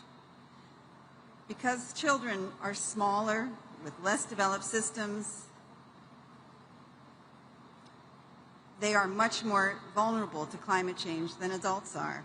The risks to children begin even before they take their first steps.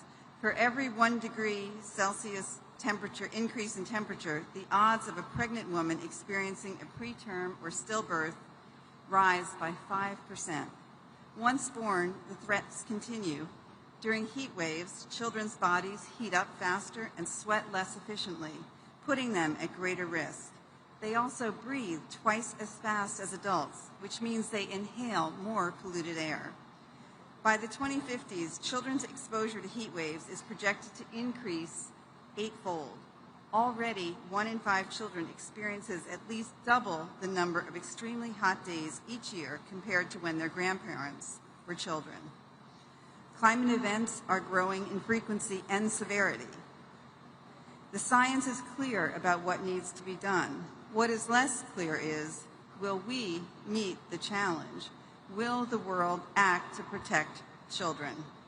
We know what we must urgently do, which is to reduce emissions.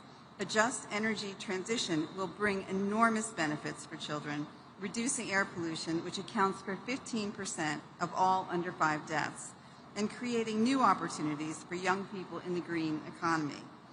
We must scale up investments in adaptation and in the response to loss and damage, particularly in the basic services children rely on to survive and thrive: health, education, water and sanitation, nutrition, and social protection.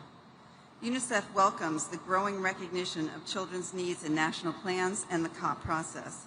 Today, 70% of the nationally determined contributions include child-sensitive commitments, and 70 governments have signed the Declaration on Children, Youth, and Climate Action.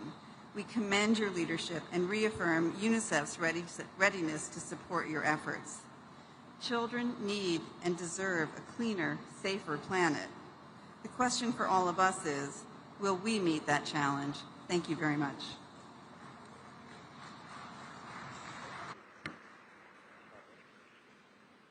Nesse momento, chamamos o diretor de clima da Organização das Nações Unidas para a Agricultura e Alimentação, Kaveh Zaed.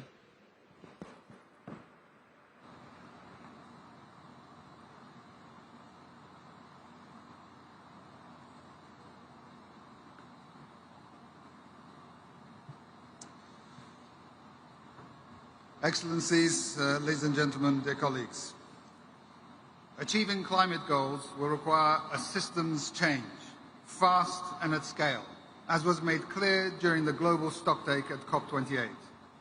And at the center of this change is the transformation of global agri-food systems to be more efficient, more inclusive, more resilient, and more sustainable. This transformation is essential for achieving the Paris Agreement and much more. Agri-food systems can address multiple challenges simultaneously. They can strengthen livelihoods, ensure food security, and conserve and restore the natural ecosystems on which we depend. Without changing how we produce, distribute, and consume foods, our goals for addressing the impacts of the climate crisis or preserving biodiversity and food diversity and addressing hunger will not be met.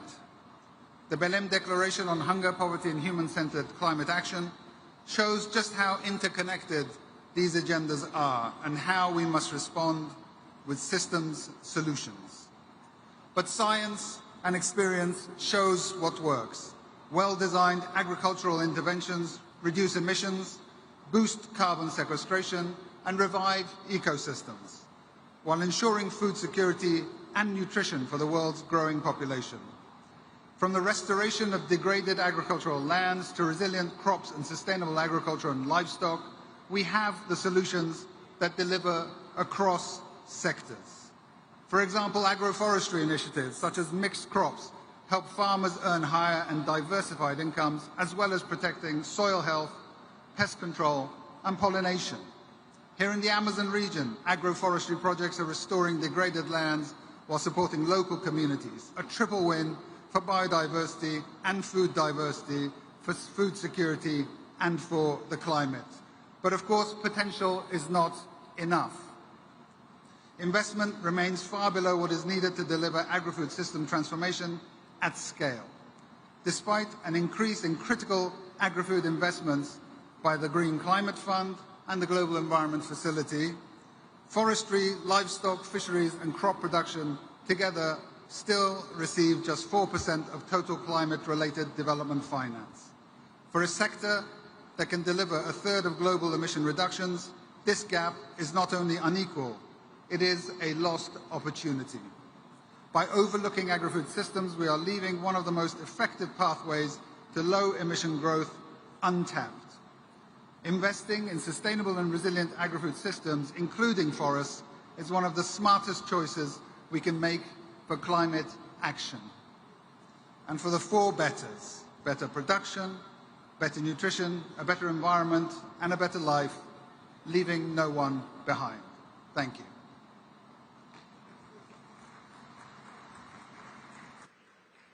Nesse momento, teremos a manifestação do diretor-geral da Organização Mundial de Saúde, Dr. Tedros Adhanom Ghebreyesus.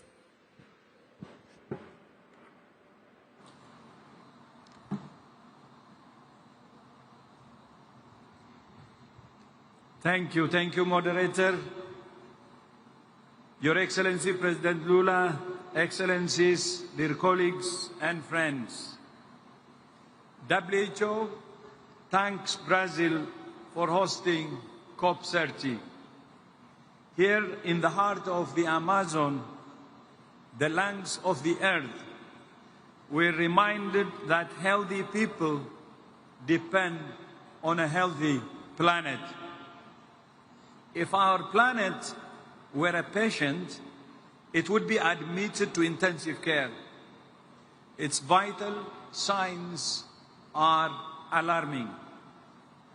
It's running a high fever, with the average global temperatures increasing year after year. Its lung capacity is compromised, with the destruction of forests that absorb carbon dioxide and produce oxygen. And many of the Earth's water sources, its lifeblood, are contaminated. Most concerning of all, its condition is deteriorating. A sick planet means sick people. The climate crisis is a health crisis, not in the future, but now. It's already spreading disease, worsening malnutrition, displacing communities, and claiming lives through heat, floods, fires, and pollution. Health is the strongest argument for climate action.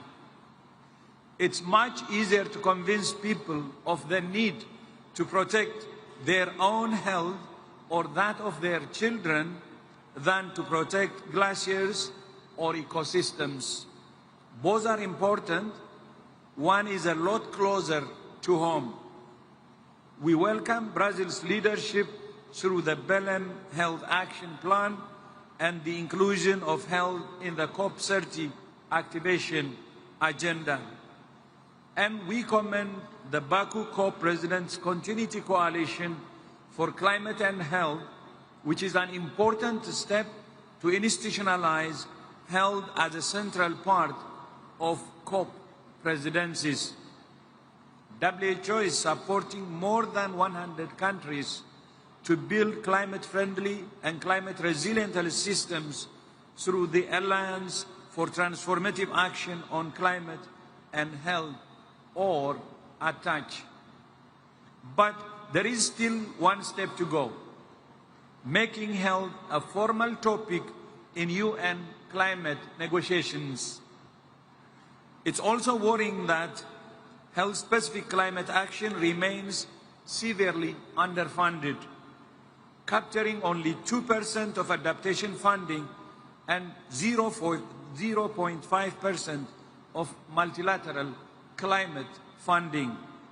So our call today is simple: put health at the center of every climate decision.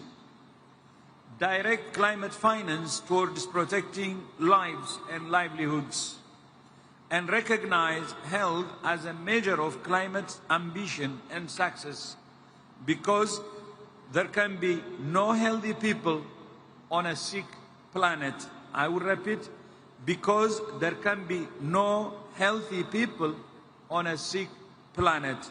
Obrigado. I thank you.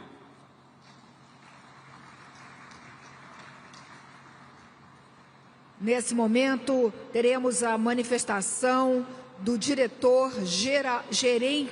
adjunto do Fundo Monetário Internacional, Lula.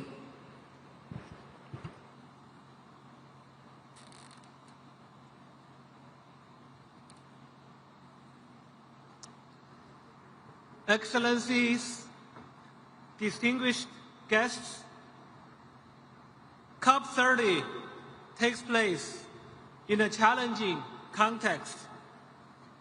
Growth is not as strong as we need, and uncertainty is high. Poor and vulnerable countries face additional challenges, such as high debt service costs and cuts to development assistance. In this context, unfortunately, the world is not on track to achieve goals of the Paris Agreement, as shown by a forthcoming IMF paper. There is an ambition gap. NDCs, including new pledges submitted ahead of COP30, would cut emissions by only 7% from 2019 levels, compared to the 30% needed to limit temperature increase to 1.5 degrees. And there is an implementation gap as well. IMF analysis suggests the gap between promises and practice is such that current policies will see global emissions rise by 9% by 2035. In part, the shortfall is driven by explicit fossil fuel subsidies, which amounted to $800 billion last year alone, that effectively constitute a negative carbon price. By making it cheaper to burn oil, coal, and gas, these subsidies are in direct opposition to our climate goals. Putting emissions on a path compatible with the Paris Agreement would entail significant macroeconomic shifts. Many countries working towards their national mitigation goals call on us to examine the macroeconomic implications of these shifts. The IMF can discuss the most efficient and fiscally sound policy options to achieve countries' climate objectives. For fossil fuels exporting countries facing potential revenue losses, we discuss economic and fiscal diversification strategies, such as putting revenue into sovereign wealth funds or developing low-carbon exports. Climate change and extreme weather events already threaten economic stability and put pressure on budgets and external positions in many countries. The IMF is working to map these threats into macroeconomic and debt sustainability frameworks. When relevant, we have also included climate-related risks into our financial sector assessment programs. We advise on policies to enhance resilience, including through technical assistance, data and capacity development. Through the Resilience and Sustainability Trust, we also provide affordable lending to reduce climate-related risks to prospective balance of payment stability in low-income and vulnerable middle-income countries. We have approved 26 countries with RSF arrangements so far, with total commitments of about $14 billion. In the context of ongoing RSFs, we can also work with country authorities to help them mobilize and coordinate climate finance by convening dedicated roundtables. One thing we found through these roundtables is that public sector and private sector have to work together to scale up climate finance. Public sector has to assume more risk by providing equity investment or providing guarantees as a way to de-risk for the private sector. And private sector have to be innovative and also look through short-term fluctuation for long-term gains and long-term profitability. Thank you.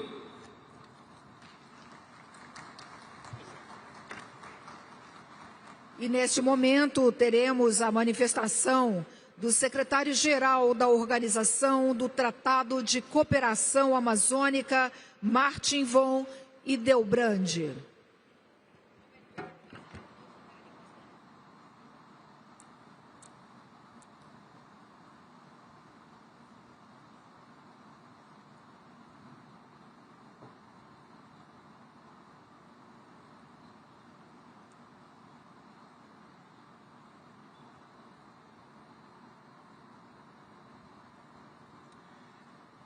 Excelencias, distinguidos delegados, muy buenas tardes. Es un honor dirigirme en nombre de la Organización del Tratado de Cooperación Amazónica, OTCA, una organización de los países amazónicos Bolivia, Brasil, Colombia, Ecuador, Guyana, Perú, Surinam y Venezuela. Y allí trabajamos juntos para cuidar la Amazonía y a casi 50 millones de personas que aquí viven, celebrando una de las mayores diversidades culturales del planeta. La Amazonía reúne más de 500 pueblos indígenas y centenares de lenguas en paisajes rurales y también urbanos, con casi el 70% de su población en ciudades. Es una región plural, contemporánea y en permanente cambio.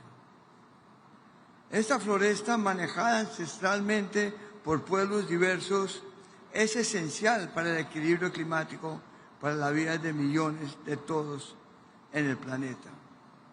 La humedad que llega desde el Atlántico se recicla sobre la selva por evaporación y transpiración y forma ríos voladores que llevan lluvias a gran parte de Sudamérica. Los países amazónicos sabemos que el equilibrio y funcionamiento de esos ciclos es imperativo para mantener nuestro bienestar. Hemos avanzado mucho en ese sentido, pero también sabemos que podemos y debemos hacer mucho más. Estamos comprometidos con detener la deforestación y la degradación en nuestros territorios, pero si el calentamiento global no se frena, la ciencia advierte que la Amazonía puede colapsar a pesar de nuestros esfuerzos locales. Mantener el funcionamiento de la selva y su conectividad con los océanos es una responsabilidad global. Del lado de los países amazónicos, gobiernos y sociedades civiles hemos avanzado. El 47% de la Amazonía está bajo figuras de protección legalmente reconocidas, lo que vale a casi 300 millones de hectáreas, de las cuales la mitad es territorio indígena.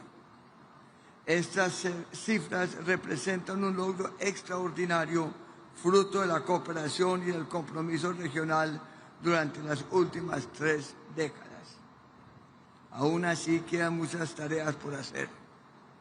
Consolidar lo avanzado, implementar plenamente las áreas protegidas, fortalecer la gestión de los pueblos indígenas en sus territorios, restaurar la conectividad perdida y seguir adelante con eficiencia, sinergia y unidad.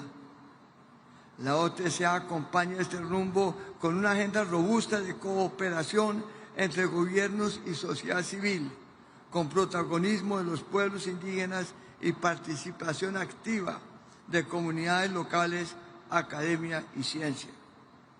Contamos con espacios de gobernanza regional, como la Red de Autoridades de Agua RADA, la Red de Autoridades de Manejo Integrado Fuego, el RAMIF, la Red de Autoridades Forestales RAFO, entre otros. Estas redes alinean esfuerzos, promueven cooperación a escala de paisaje y aseguran la coherencia entre conservar el bosque y mantener sus funciones para la vida y el bienestar de las personas. Desde la OTCA nos proponemos a impulsar agendas de cooperación regional con sinergias reales, de modo que cada acción avance en clima, biodiversidad, desertificación de tierras y vida digna para sus habitantes. La Amazonía ya es un lugar de soluciones. Queremos que hoy, en esta COP, nos inspire a ser más, mejor y juntos, porque en su diversidad está la fuerza y en nuestra cooperación está la esperanza. Muchas gracias a todos.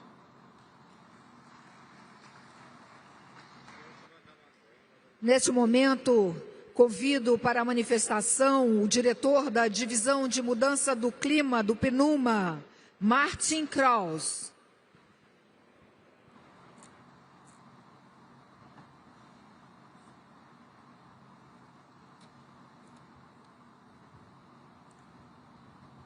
Excellencies, colleagues, good afternoon or better good evening. The new NDCs have made a slight difference to global warming predictions, but not enough of a difference. Most countries are off track to meet their 2030 commitments, never mind new 2035 targets. Excellencies, we are strolling along while climate change is sprinting. UNEP's emission gap report that was launched earlier this week, finds that we need to cut 55% of global greenhouse gas emissions by 2035 to stay on a 1.5 degrees Celsius pathway with little or no overshoot. The size of these cuts, the time available, and current political trends means that temperatures will officially exceed 1.5 degrees Celsius. And that is very likely to happen within this decade. We cannot stop this from happening, but we can affect how far we go above and how quickly we come back down. To keep returning to 1.5 degrees Celsius by the end of this century, to keep this within the realms of possibility, we need rapid, unprecedented cuts to greenhouse gas emissions, far above what has been pledged. Addressing methane emissions and other short-lived climate pollutants is our emergency brake. We must pull it fast and forcefully. Such action is essential because every fraction of a degree avoided reduces damages, saves lives, reduces the need for carbon dioxide removal, and also lowers the need for adaptation. Excellencies, we must invest more in adaptation. UNEP's Adaptation Gap Report, which was launched about 10 days ago, finds that developing countries will need over $310 billion in adaptation finance per year by 2035. And that is 12 times as much as current international public adaptation finance flows. Temperature exceedance will require exponential investments in adaptation and in loss and damage. So, we need COP30 to deliver a clear plan to close the gaps on mitigation, on adaptation, and on finance. We need nations, and particularly the G20, to step up. Excellencies, we are on the right path, but with the wrong pace. UNEP is working with nations to deliver solutions, particularly those that bring socio-economic benefits, such as protecting forests, tackling short-lived climate pollutants such as methane, implementing cooling solutions, transforming the building and construction sector, and backing also early warning systems. Excellencies, investing in and implementing these solutions can rapidly bring down emissions, can save lives and deliver trillions of dollars in economic benefits. And that is what this COP must deliver. We welcome the COP focusing on implementation and on action. And we are pleased to be partners of the Beat the Heat, the wildfires and other mutiraos. Many thanks. Obrigado.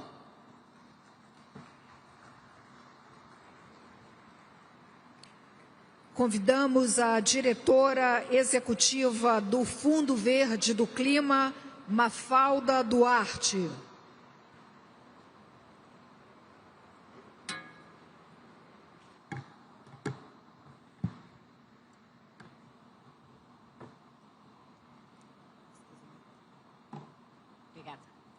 Excellencies, colleagues, caros amigos brasileiros, let me begin by recognizing Brazil's leadership and thanking President Lula and the COP30 presidency for bringing us together here in Belém, no coração da Amazônia.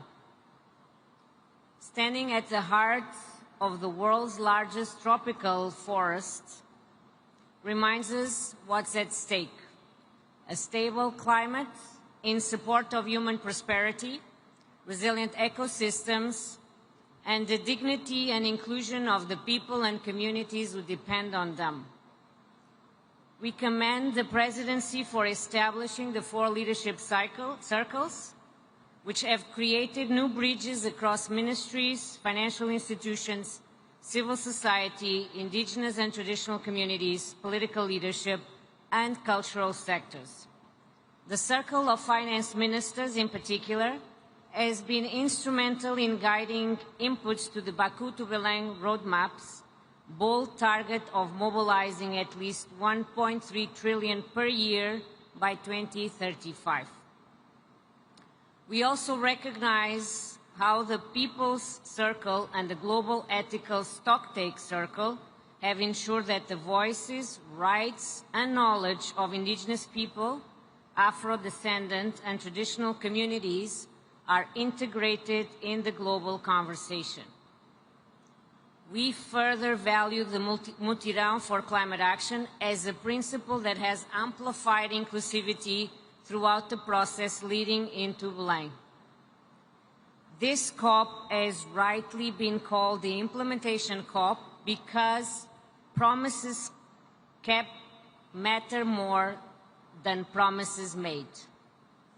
It is time to focus on accountability and to stop pretending that there are trade-offs between climate ambition and human development. To recognize that climate finance, of which Green Climate Fund is at the heart of this system, has been critical in reducing the green premium of critical investments and helping prevent suffering for the poorest and most vulnerable. In that spirit, at this COP, we are highlighting our support to the Tropical Forest Forever Facility countries, advancing multi-level climate action, particularly for adaptation, and will soon unveil new momentum on country platforms in support of greater scale and impact of investments. These are all priorities in the COP's presidency action agenda. Excellencies, as most speakers have alluded, we gather at a defining moment in history and in a world shaken by overlapping crises. And amidst of all of this, last year, for the first time, we entered a 1.5-degree world. And partly because of the compounding crisis the world is facing, multilateralism and the post-Second World War is being tested. But 10 years after the Paris Agreement, we must recognize that multilateralism is delivering. Together, we have reduced projected global warming by around 1 degree. In many countries, emissions are falling even as economies grow. And as another example, renewable power is expanding faster than total energy demand. Change is happening, and the Green Climate Fund is helping drive it. Now, 10 years since we first approved our first project, we have grown into the world's largest multilateral climate fund for developing countries, delivering capital at scale, strengthening national systems, and building partnerships for lasting impact. With our $20 billion of investments and the $60 billion from our partners, we are on track to support 1.7 billion become more resilient to the impacts of climate change and reduce 3.2 billion tons of CO2 equivalent. These figures reflect the real-world change that happens when finance reaches where it can achieve the greatest impact. This year, we've achieved our highest volume of investments, more than $3 billion, a result of the reforms now taking hold as we work to build a $50 billion fund by 2030, one capable of mobilizing far greater volumes of public and private capital in alignment with the new collective quantified goal. As we look ahead to the next decisive decade, we will carry forward the spirit of Belém, a spirit of solidarity and delivery. We will continue to show that when the world works together, transformation is possible. I thank you.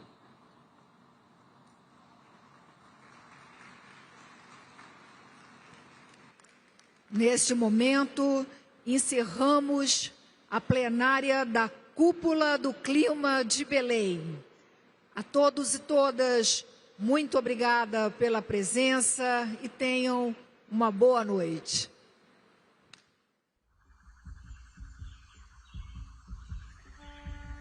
A Amazônia não é Eldorado. Seus rios voadores irrigam o céu. Suas árvores sustentam o pulsar do mundo. Seus povos carregam saberes ancestrais, respostas para agora e para o amanhã. Aves, peixes, plantas, solos, águas são nossos parentes mais antigos. Divindades que guardam o segredo do renascer. Este corpo território reflete verdades do mundo. Neste mundo de águas, culturas se encontram, eclodem. O futuro nos interpela. Belém, Mairi, território ancestral. Essa é a COP da verdade. Defenda a vida.